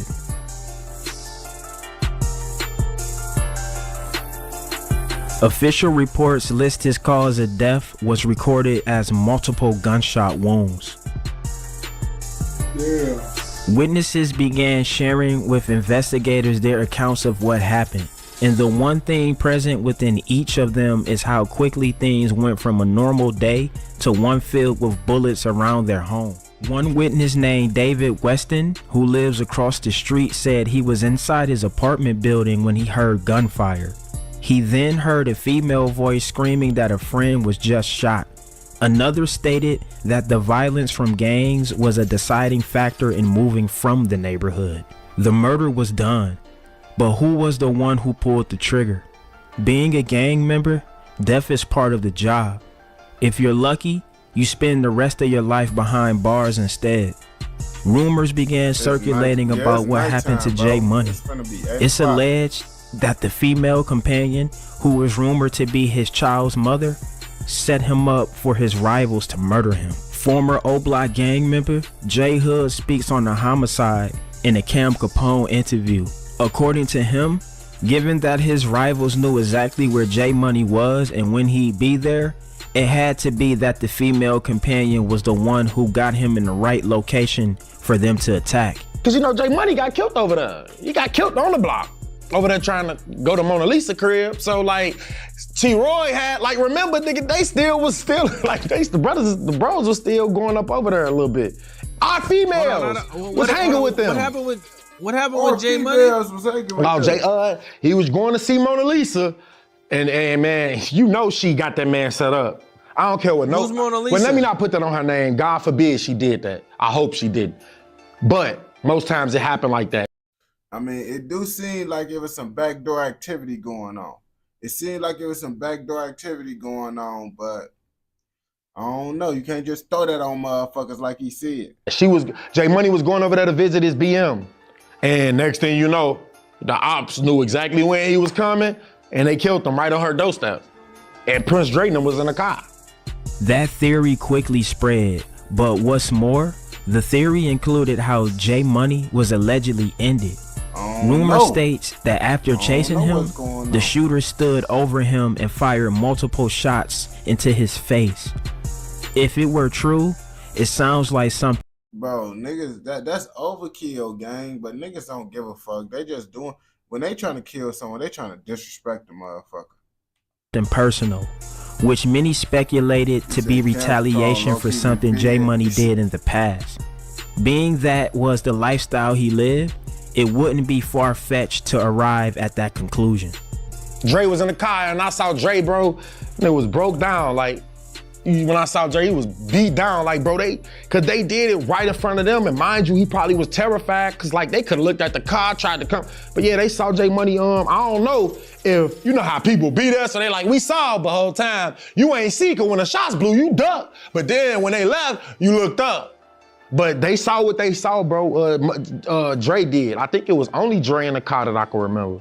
It didn't take long for someone to imply that they had a part to play in the murder. Her name was Jakira Barnes, also known as the female assassin K.I. Known to be a ruthless killer affiliated with the STL EBT set that are enemies to J Money's affiliates. What she said meant a lot in the public eye. K.I. took to her Twitter account with disrespectful words that insinuated she was the one responsible for ending the life of J Money. The more time prolonged, the more speculations began to take root. K.I.'s name also found its way into those speculations that implied she, along with the shooter by the name of Lil B, were the ones who targeted J Money. Man, them big ass revolvers. All my niggas on standby with them slapsticks, shorty. This don't stop. Despite the allegations and theories on who the assailants were, his murder remains unsolved to this day. For his rivals, however, that didn't matter because to them, it was time to celebrate another illusion of victory.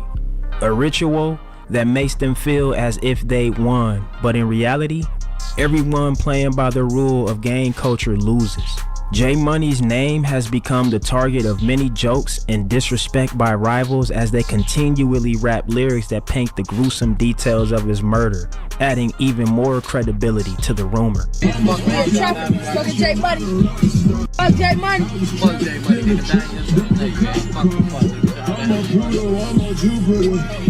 Before I throw the bricks, smoking dope, man. BDJ. The sad thing about all of this is that the two persons who were speculated to be involved in J Money's murder also lost their lives. First, Lil B. They said K.I. and Butter not really related from what I'm heard. They just was real close to each other and they do kind of look alike. In March 2014 was gunned down by law enforcement, leaving his friend K.I. to mourn.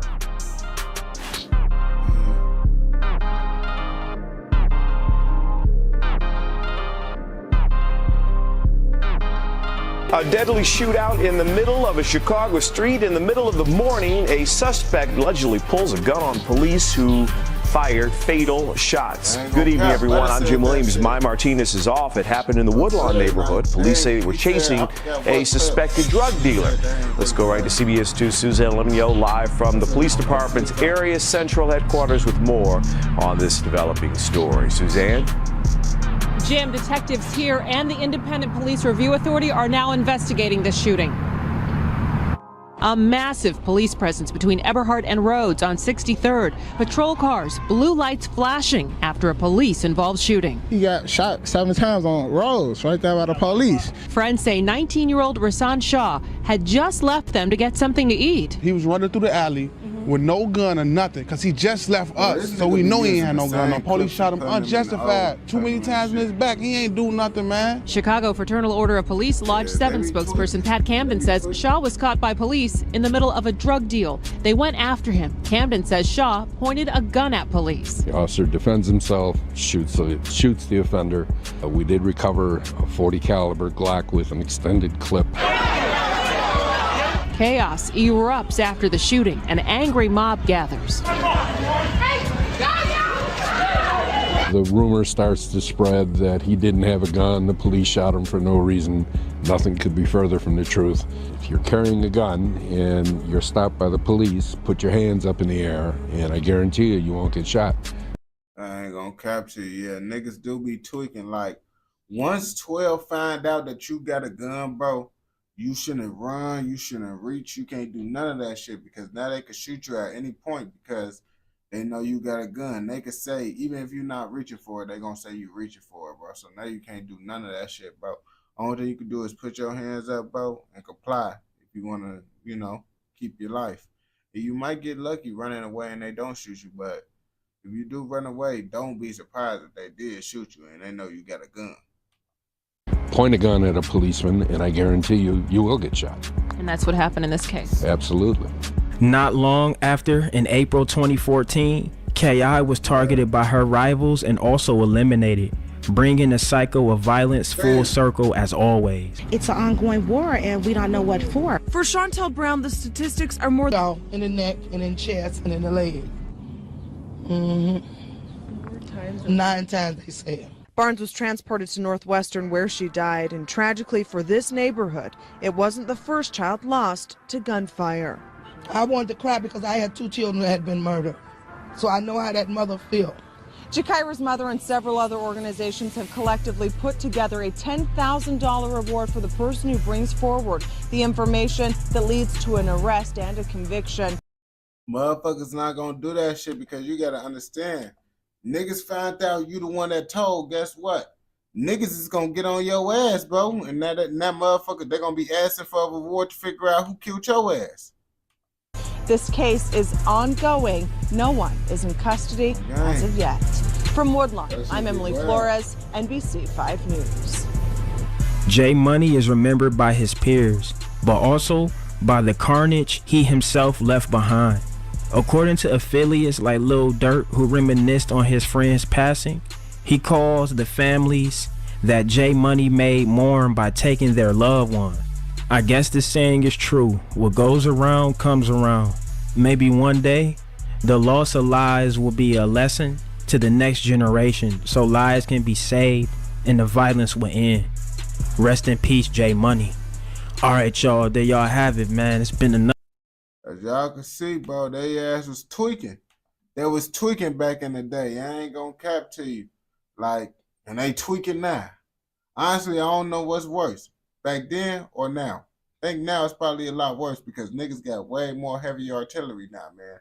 But if you watch this video all the way through, I know your ass fucking with another motherfucking video. Don't forget to like, comment, subscribe, and what? Turn on post notifications so you never miss out on any content like this. Go! Man. Whoa. Hell yeah. We're going to be on live till 8 because I'm going to have to post these videos that we did on the live stream. We got to do lots of little editing and shit, bro. Because I ain't going to capture you. I'm really I had to force myself to stay up. Editing really gonna be the hardest part, bro. Cause it's like I'm gonna be tired. Like it's a little bit easier doing this shit. I can't do it on live. They got this little thing where you can't show pipes on live stream. But I can make a video on it.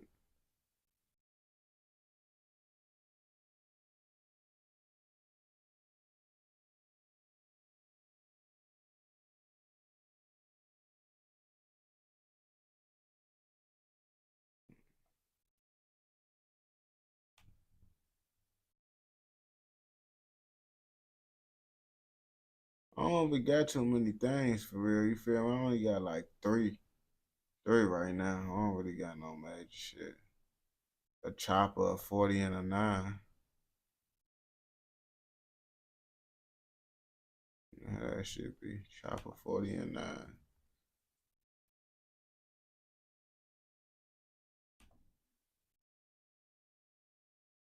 Yeah, they down there. They might, but you know, they've been tweaking. That way they got more stricter with gun content. I learned the rules around it though. So it's like, that'll be cool.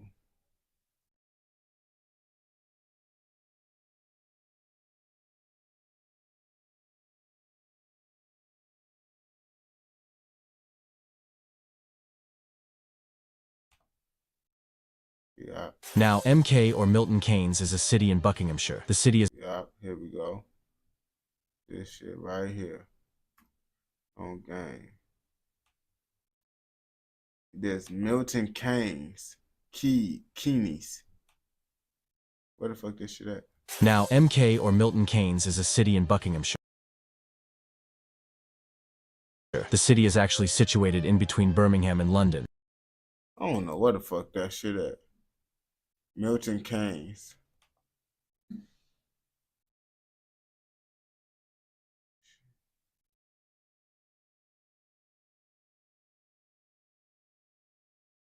Keynes. Milton Keynes. Alright.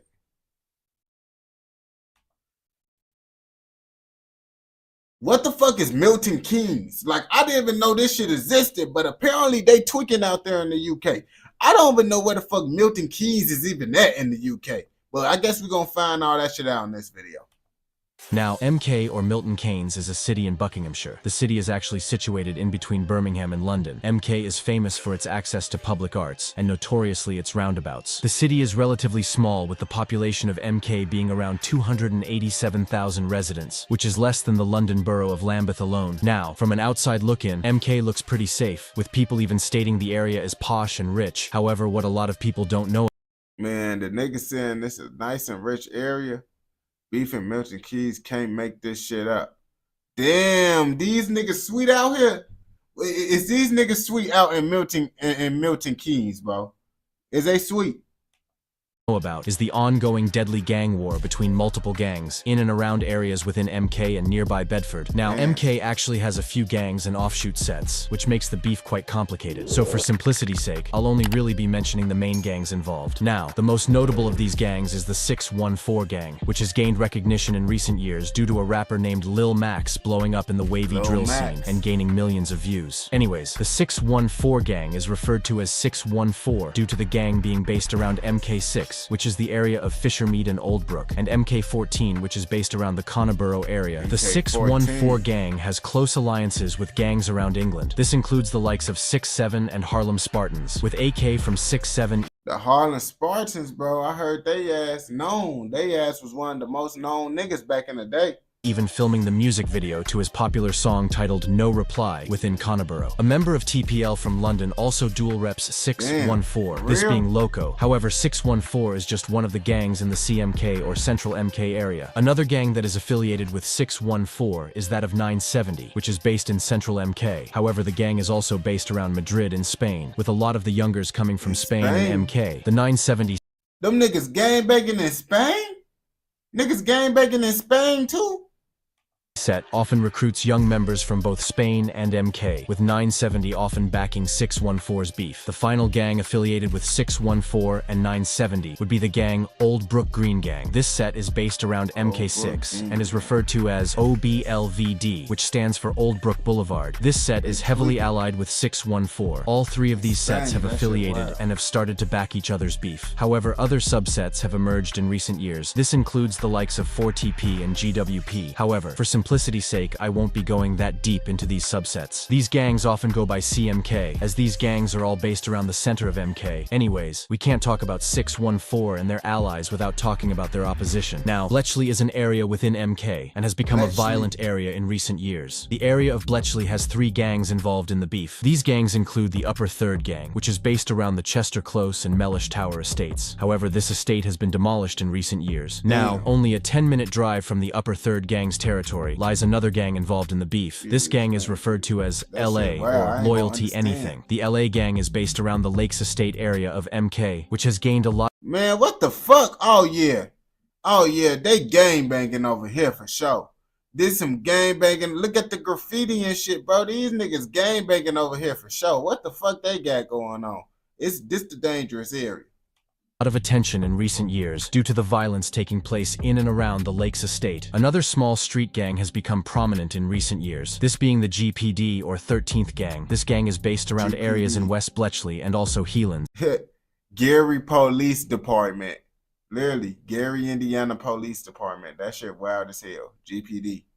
With this set also sharing an affiliation with West Bletchley gangs and beefing CMK gangs like 614. Now these gangs are often mistaken to be cool with another set in West Bletchley referred to as B3. However, B3 has nothing to do with anything in this video, as they mostly focus their beef towards a local gang known as M4. With this beef dying after 2 M4 members were killed in one night by B3. However, I just wanted to clear up that these 2 gangs have nothing to do with the gangs I'll be discussing in this video. The final gang I'll be discussing that has a rivalry with CMK is the gang IC3, or Black Tom, based in Bedford. This gang would ally with the Bletchley gangs, with this alliance focusing all of their beef towards the CMK alliance, of gangs being 614, Old Brook Boulevard, and 970. With this rivalry even spanning over 20 years, however, it has received little media attention, with it still continuing in the streets. But you may be confused as to why these gangs all have a deadly rivalry with each other. The beef between these gangs would begin around the early 2000s, particularly the years 2001 and 2002. However, during this time, the beef mainly consisted of the Old Brook area and Fishermead area beefing the West Bletchley area of MK. Around this time, the Old Brook gang would go by SBM Green Gang, or Old Brook Green Mandem, and the Fishermead gang would be referred to as FTS, or Fishermead Terror Squad, whilst their opposition would simply go by West B for West Bletchley. Now, both sides have had tension with each other, most likely due to members selling drugs on territories home to other gangs. However, it would be around the late 2000s that 2 people would be killed due to a falling out within the Fishermead Terror Squad, this being the deaths of Amin and Mo. On the 26th of May 2011, 2 drug dealers from Fishermead known as Amin and Mo would have a falling out with other FTS members. The FTS members would plan to line Amin and Mo, and on the 26th of May 2011, Amin and Mo would be forced to beg for their life, with it even being said that Mo was begging whilst having a machine pistol aimed to his head. However, despite him pleading with the other member, he would sadly be shot in the head. However, the FTS... Damn! What the fuck? They got the machine pistol up to your head. They just want to see your ass look goofy before they still take your life. That shit wild as hell. Like, nigga, they try to make you feel better, bro, but they gonna still kill you. FTS member wouldn't stop there, and would also shoot Amin in the head for no reason, with his affiliation to Mo being the main reason he was shot by the members. Bro, that's why you don't hang around niggas that's gang banging. You want to pop out with them niggas that's gang banging, you want to hang around them niggas that gang banging, you might get shot in your head just for hanging around them, bro. And that's what come with that shit, bro. And y'all can't be like, oh yeah, he was an innocent motherfucker. You hanging around them motherfuckers, so you guilty by default. Both of the men would be killed on the scene, with police arriving shortly after the double murder and launching a murder investigation. This investigation would see 2 members of the FTS gang arrested. This would include a member known as Fuad, who would even travel to the Netherlands to get the gun used in the attack. Police believe the motive for the attack was allegedly due to Mo and Amin trying to snake Fuad to rival gangs for drugs and money. Both members would be arrested and would be charged for the double murder. Fuad would be given 38 years, whilst his co-defendant was given 32 years. Rest in peace, Amin Dean and Mo. Following this double that's what murder, I the be gang war saying, between every time. FTS and West B would begin to explode, but FTS and SBM Green Gang wouldn't actually be affiliated yet. However, around 2013, they would actually become allied and would continue to beef the West B Mandem. It would be a few years later, around the mid-2010s, that new youngers would start repping each side. This would include Max, who was Lil Mac's older blood brother. Anyways, the new youngers on each side would start to form gangs, one of these being 614. This included Fishermead, MK6 youngers, and C-Block, MK14 youngers, with them continuing to carry on the beef with West Bletchley gangs. It would be around this time that 614 youngers would actually start rapping. This included members like Sila, Watch him Pabs, on and the couch. Trapo, who would drop a song around 2017 titled Crashers. This song was very disrespectful and dissed many West Bletchley members. They would also be observed throwing up a K onto the West Bletchley sign being a W. Separately, a member of 614 named AZ would drop a music video on the Mellish Tower block, which has become Upper Third's main territory in recent years. This was relatively unheard of in the mid-2010s, with B-Side being the only other group to really do this with their Oh yeah, they starting it up. You got to make history with this shit. If you want to make monumental shit in the drill industry, just make sure you be the most disrespectful person. rivals being Penge. Anyways, stabbings and shootings would be very common between the gangs. Later on in 2016, a 614 older would be stabbed by West Bletchley members and left in critical condition. However, he would luckily survive. This just shows that the beef was getting dangerous. However, this wouldn't compare to 2017, when the beef would become a war. 2017 would roll around, and the young members of each gang would start to get very active in the streets. A group of these 614 youngers would ride out onto West Bletchley's territory and would spot an affiliate of the West B gang. The 614 members would then jump out onto him and stab him multiple times. They wouldn't stop there and would also stab the West B affiliate's friend, with both members being left in critical condition. What y'all learning? What y'all learning from this video? You hanging with them niggas, you guilty by association. You see they stabbing any nigga that's around them niggas. So hang around them niggas that's gang banging and think, oh yeah, since I ain't gang banging, they gonna give you a pass. Nope, you're not getting a pass, nigga. However, luckily, they would survive the attack. This attack would fuel the beef even more, with West Bletchley members actively trying to get retaliation for the stabbing months prior, and it would be months later that the first person involved would be killed within the beef, this being a 614 member known as SK. On the 13th of September 2017, a member of 614 named SK would be trapping out of a house within Eaglestone, MK6. Another member of 614 would also be with him, this being Hypes, who was also in the house. At around midnight, a gun would point through a window in the house and would be shot multiple times. SK would be hit in the chest as a result of the shooting and would die on the scene, with Hypes phoning police following the attack. Police and emergency services would arrive on the scene moments later, and a murder investigation would be launched. However, later on in the investigation, 2 drug dealers would be arrested for the attack, these being 2 unknown trappers. Both would be charged and found guilty for the murder. Now, the motive for the shooting was actually revealed as the investigation went on. Police believed that Hypes, who was a 614 member, had robbed the attacker. The attacker would seek retaliation following him being robbed, so he would get close with another member of 614 and would get the drop on Hypes. The 2 members would run through MK looking for the bando. They would find it in Eaglestone, where SK, Hypes, and other 614 members were present. The attacker would then aim through the window and mistakenly shoot SK in the chest, missing his original target being Hypes. Both members would be found guilty and given life in prison with a minimum of 30 years. Rest in peace, SK. A lot of this information has actually been televised, as Channel 4 actually made a documentary on Catching a Killer, the episode titled A Bullet Through the Window. Following the death of SK, West Bletchley gang members would begin to mock the incident loads. This included an unreleased track titled Unknown Identity by a 3rd member known as S-Traps. He would rap about the incident, rapping, Big hype's a fucking reason that you man screaming out SK's world. Deep inside these feelings so guilty for punning our things got sent to hell. I was laughing at sister. As 2017 ended and 2018 began, members from 614 would start to get consistent in the UK drill scene. This included a 614 member known as AZ, who was really putting on for the gang musically around this time. 614 was also becoming a very large gang around this time, with it being alleged they have around 300 members throughout MK. Anyways, it would also be around the mid-2010s that Lil Mac's older brother would begin to drop songs. He would drop a song titled Stupid around this time, and would also drop a music video on GRM Daily in 2017, this titled Rise Up. This wouldn't gain a lot of attention, with it currently only sitting on around 63,000 views. However, it would be Mac's younger brother that would make waves throughout. Hey, that's decent in 2017. I ain't go back to you. That's a decent little amount of little views.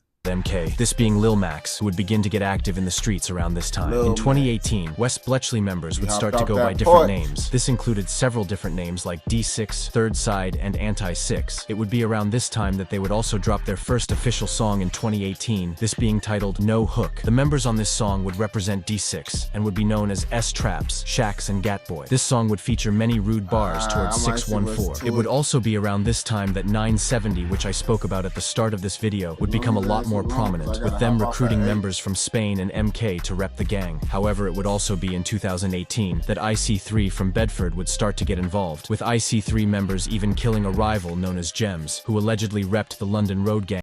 Bro, it's either they just using a nice ass picture of him, or he looked like his ass not supposed to be gangbanging. His ass looked like he's supposed to be at summer camp somewhere.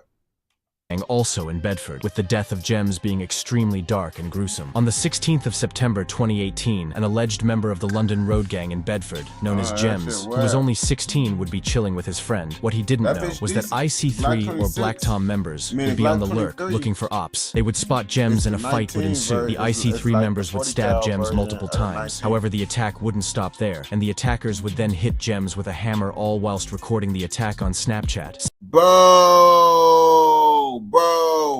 with a hammer, and then you recording the shit on Snapchat. That's pretty diabolical. We gotta clap that shit up, bro, because you are outstanding crash out for sure. Outstanding member. You willing to do time for your members, and you willing to prove that you about everything that you say. Outstanding member. Sadly, Gems would be pronounced dead moments later, with police and emergency services arriving moments later. Following the attack, a murder investigation would be launched. This saw the arrests of 4 IC3 members, who even had a drill song. All these niggas, lock them all up. They ass all on bullshit. Look at them, bro. Yeah, they ass diabolical menaces. They going out like outstanding members. Uploaded before the attack titled Creep on Dem. All 4 members would be found guilty and would be sentenced for the murder. This included one of the attackers being sentenced to 21 years and the other 3 being sentenced to 17 and 16 years. Rest in peace, Gems. Following the death of Gems, members of LA and IC3 would begin to affiliate with each other. This was mainly due to previous IC3 members leaving the gang and joining LA, which was in West Bletchley. An example of this would be a member known as Ramps, who is— I ain't gonna cap, that's some cornball ass shit, bro. Did those niggas really do that cornball ass shit and flip that gang, bro? Because if niggas flipping that gang, bro, that's some cornball ass shit. Like, how can you even accept a nigga that flipped on their gang? Because how you know they ain't gonna flip on you next, bro? You can't trust a nigga like that. I ain't gonna lie to you. Is now a Lakes Estate older. However, he would rep the IC3 gang previously. It would be around 2019 that the beef would begin to get hot again, with 2 West Bletchley members riding out onto 614 territory and stabbing. Bro, why these niggas, bro? These niggas be stressed out. You can tell by their hairlines. Begin to get hot again, with 2 West Bletchley members riding. These niggas stressed out, bro, by their hairline, bro. Folks says, bro, whoa. I don't know. Folks said, look, I don't know. His face look disproportionate. His ears look, is his ears different sizes? His eyeball's different sizes. His ears different sizes. Bro, this nigga disproportionate as hell. Out onto 614 territory and stabbing a 614 affiliate multiple times, leading the member to get airlifted and taken to hospital. However, luckily he would make a quick recovery. The 2 attackers would allegedly rep the Anti-6 gang and West Block gang and would be known as S-Traps and Gatsboy. They would be arrested following the attack and would be sentenced. However, the violence wouldn't stop, and a 614 member known as Mitch would sadly become a victim to the streets. On the 31st of December 2019, a member of 614 known as Mitch would be picking up a drug package in Oxley Park, MK, when a rival member known as TY or Tariq would spot Mitch. An altercation would occur between the members. However, this would prove to be deadly, as TY would retrieve a knife and would stab Mitch in the chest. TY would flee after stabbing Mitch, with police and emergency services being called to the scene following the attack. Mitch would be rushed to MK Hospital. However, despite attempts to save Mitch, he would sadly be pronounced dead hours later, with another murder investigation being launched. TY would be arrested following the attack, along with his girlfriend, with both of them being charged with murder. However, his girlfriend girlfriend would be cleared of the murder charge and assisting an offender. However, she was given an 18-month sentence for being concerned in the supply of Class A drugs. T.Y. would be charged with the murder and would be found guilty in October 2020. He would be handed a life sentence with a minimum of 20 years. And on top of that, T.Y. would also be given an extended 3.5-year sentence for supplying Class A drugs. Rest in peace, Mitch. Following the death of Mitch, IC3 members and 614 members would begin to actively beef, as IC3 is allied with the West Bletchley gangs. Anyways, in 2019, IC3 members would be chilling around the Xscape in MK, which is a massive recreational center within MK. Anyways, 614 members would also pull up to Xscape. The two sides would see each other and would begin to clash. Two 614 members would be stabbed in this fight and left in critical condition. Following this clash, the IC3 Black Tom members would flee, and this further fueling the 614 and IC3 rivalry. CCTV images would also be released following the attack, showing all of the people in. Damn, got all they ass clear as day. All these fucking niggas, bro. That shit wild as hell. Why is niggas doing this shit, bro? Nigga, you know you on camera and y'all ass still. And this is what I don't understand. It's like, bro, these niggas would be masked up and shit for them music videos. No one know who the fuck they is inside the music video, right? But then the niggas get to commit crimes and shit, and we just see their face. We see their face. Where did all that hard work of how do y'all face in the music videos go when y'all commit the crimes? It's like these niggas always like to hide their face for the music videos. Then when they doing a crime, these niggas got their face all over the camera and shit. Like, what the fuck going on?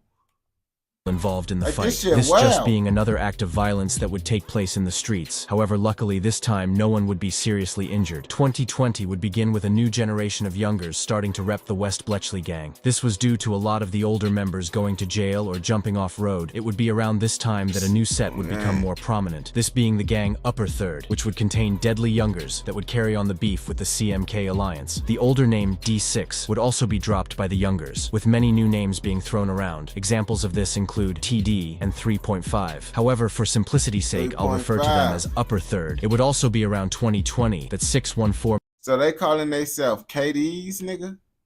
At 3.5, they calling themselves KDs now? On game. You know, at 3.5, do y'all call 3.5 KDs out there? Or y'all don't call them KDs?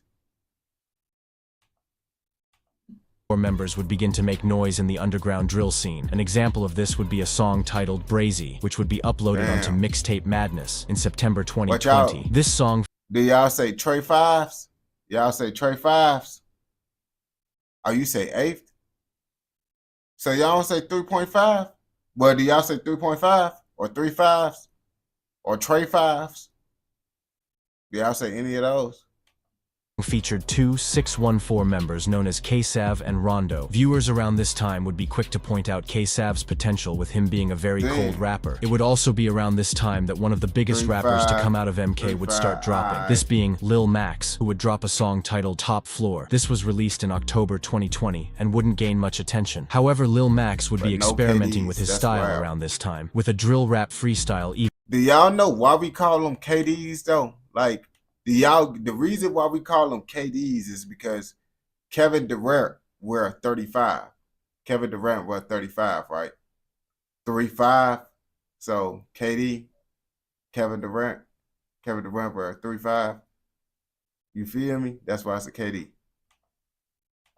Even emerging, showing that Lil Max can also spit on drill beats, with him seriously flowing on this freestyle. However, Lil Max would decide to stick to the wave rap, and this would seriously work for him, as he has now built a crazy fan base, and can even be heard dissing rival members in songs. It would be around the time that Lil Max would be blowing, that the violence in the streets would be continuing. Another set was created around this time, this being 4TP, which was another set in Old Brook. However, this set would just be a small collection of members that are allied with 614 and the CMK Alliance beefing Bletchley and Bedford. The younger generation of both of these gangs have proven to be deadly, with some people even stating that the younger generation of these gangs would be more ruthless than the older generation. An example of this would be on the 3rd of October 2020, when a younger member of the Lakes Estate gang would go to the Center MK Shopping Center, which has become a place for gang rivalries due to how bait it is. Anyways, this 14-year-old member would go into a McDonald's when he would spot.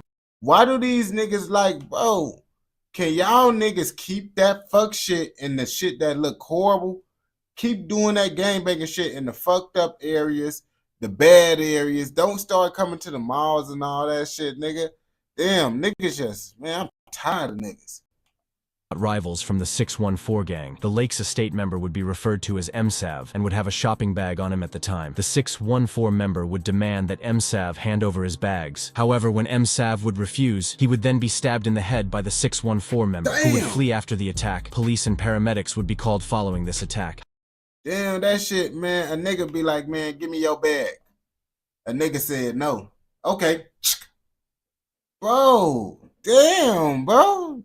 Them niggas not wasting no time with their executions.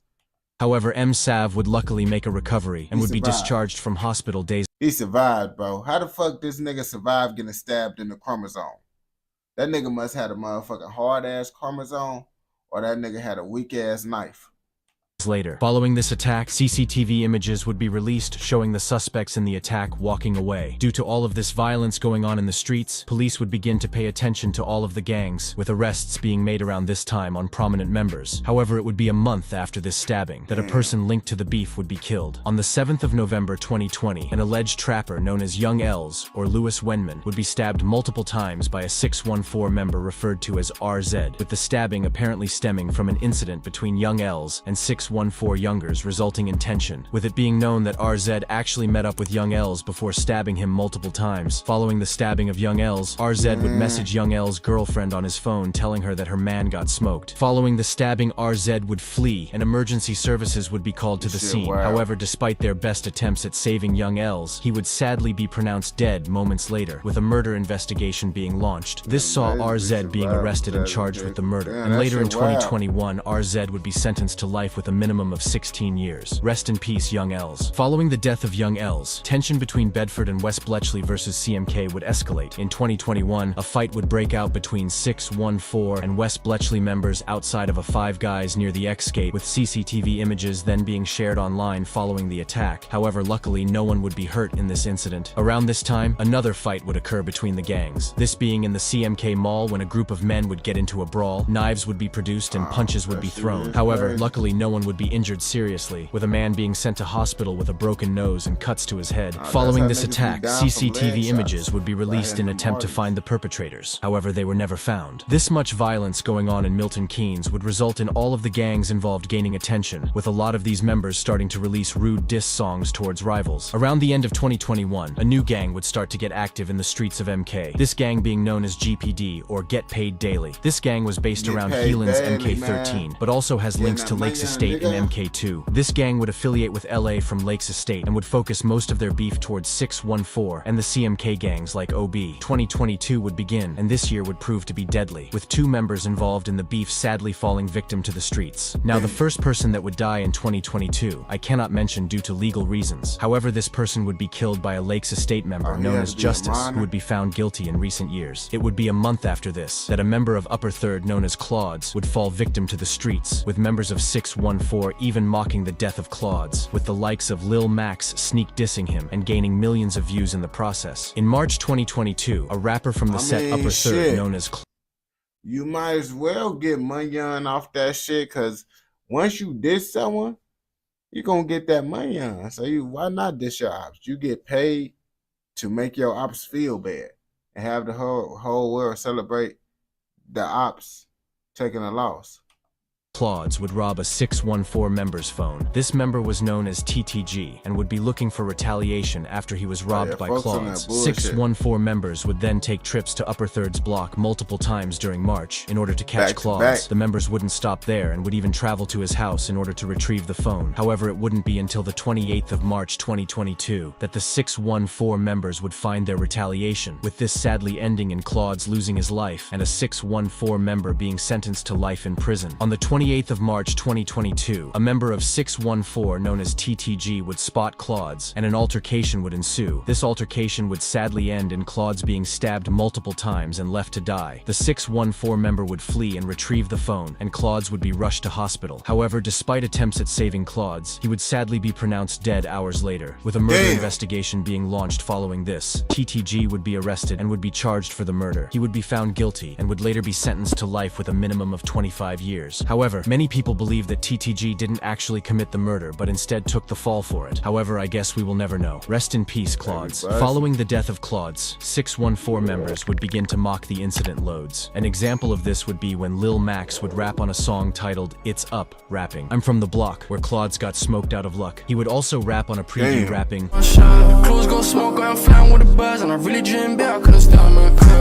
which just shows how regularly this guy was mocked by 614 members. So much so that I actually hear people rapping Lil Max bars dissing Claudes without even realizing. Anyways, rest in peace, Claudes. Following the death of Claudes, members of 614 would ride out onto MK13 territory home to the GPD gang and would stab a GPD member multiple times following a discussion about which area the GPD member was from. Luckily, he... Well, every time I keep on hearing GPD, I be thinking about Gary Police Department. But that shit, gang out here. Would survive, however he would be rushed to hospital. However, the violence would only escalate, and in December 2022, 4 members of 614 would be caught by members of Lakes and GPD, and all would be stabbed in the same day. This would go on to be mentioned in exclusives released by Lakes members and GPD members. Another video would surface showing the 4 614 members being pressed before the stabbing occurred. It would also be around this time that members of the Lakes gang would begin to rap, with a member known as Jams dropping a cold song titled Real Veterans, where he would pay tribute to Claudes and also diss 614 in the lyrics. He would also drop a song titled Live, which would gain a lot of attention in MK. It would also be around this time that a member of GPD or 13th named Jays would be stabbed in the head by 614 members, leaving Jays unconscious. That getting stabbed in the head shit, bro. That shit a little bit too wild for me. Imagine having to pull a knife out your head, bro. Like that shit, bro. Nah, bro. That shit too much. Leading him to be hospitalized. However, he would make a recovery. This incident was also rapped by Lil Max in his popular song It's Up, where he rapped, "Jays slipped up and got cut." Since the stabbing of... Oh, so this nigga Lil Mac, he one of them disrespectful ass motherfuckers I see. His ass like to talk about the diabolical shit that happened. Jays, more shootings and stabbings have continued in the streets. However, they aren't documented in the news, but instead in unreleased music uploaded by the gangs, with these songs painting what's really going on in MK. 2023 would roll around, and only a few months into 2023, a well-known member of 614 known as Menace would be released from jail, and would be quick to start drilling on ops again. In July 2023, Menace and other 614 members would take knives and a sawn-off shotgun. These members would travel from Fishermead to the Lakes Estate, which was home to rival LA gang. Anyways, the 614 members would spot 2 Lakes Estate members and would start to chase them with the shotgun and samurai swords. One of these members would attempt to shoot the shotgun. However, crazy ass motherfucking weapons of choice. Shotguns with samurai swords. the gun would jam and wouldn't shoot. What the 614... Bro, shotguns is easy to maintain, bro. How the fuck y'all shotguns jamming, my nigga? Y'all really don't know how to maintain guns like that where y'all shotguns out here jamming and shit, bro. Damn, nigga, maintain y'all guns, bro. And then you actually be able to hit your op like you want. 4 members didn't know was that police were on the way to the scene as people had reported seeing a shotgun. The 614 members would begin to flee. However, police would catch up and... That's because y'all niggas out here riding around with fucking shotguns trying to slide on ops with shotguns. That's why you gotta have the little handgun. Have that bitch chucked off so niggas don't know till you gotta use it. Y'all walking around with big ass shotguns and shit like motherfucking farmers and shit mixed with the ninja crew. Y'all ass most definitely going down. Arrest Menace from 614. He would be charged with the attack and would be sentenced to 5 years in August 2023. Menace is well known in the underground drill scene, as he actually has a few leaked songs and has proven to be a cold rapper, with him even having an entire song dedicated to dissing Lakes Estate, this song being titled Lakes is Shit, with the song even featuring a sly diss towards an op that was caught in a Milton Keynes subway, with him rapping. Pre-net vids like, look at these miskins, Lakes is shit and their whole block begged it. Molly got caught in subway, broski back the Rambo on the up-way. He said folks got caught in Since subway. this incident, many more violent acts have occurred between the gangs. However, if you have learned anything from this video, it should be to stay away from the street. Nah, them niggas finna hop in that shit when they hear that shit. When they hear your ass talking about this shit, they like, yeah, I want to be just like these niggas gang banging. I want to stab niggas in the head. I want to get stabbed in the head, bro. I want to do all that fuck nigga shit. I'm ready, bro. I'm ready to hop off the porch, man. I'm ready to be in the streets. AKA the road life for y'all, you feel me? If you fucks with this video and watch this shit all the way through, I know your ass fucking with another motherfucking video. So go ahead and go watch another motherfucking video. And don't forget to like, comment, subscribe, and what? Turn on post notifications so you never miss out on any content like this. Go! And y'all, it's 8 o'clock, man. I gotta get to editing these videos, bro. This is gonna be the hardest part, bro. And I'm gonna hop on live tomorrow. But we did a full 12-hour live stream, my niggas. We did a full 12-hour live stream, bro. We actually did damn near more than 12 hours, bro. Because if we count both of the shit split up damn near, bro, we damn near did like, no. We did like 10 hours. We did like 10 hours. I ain't gonna cap to you. That's what we did. We did like 10 hours all together today, which is pretty insane with me not going to sleep or none of that shit. Doing 10 hours of shit. That was a pretty good live stream. Appreciate everyone that tuned into the first live stream, the top secret live stream. If you was there, you was in that bitch. You feel me? And this live stream that everyone tuned into, I appreciate y'all. Love y'all for tuning into this bitch. Nice 5 hours, man. We're gonna hop on this bitch tomorrow. I'm finna post these videos on YouTube. And shit, just gotta get everything playing now, man. Gotta keep posting, man. And I will be on live tomorrow and shit. Y'all stay safe. Happy New Year, man. Love y'all, man. 2025, man. But y'all the real ghosts for tuning in.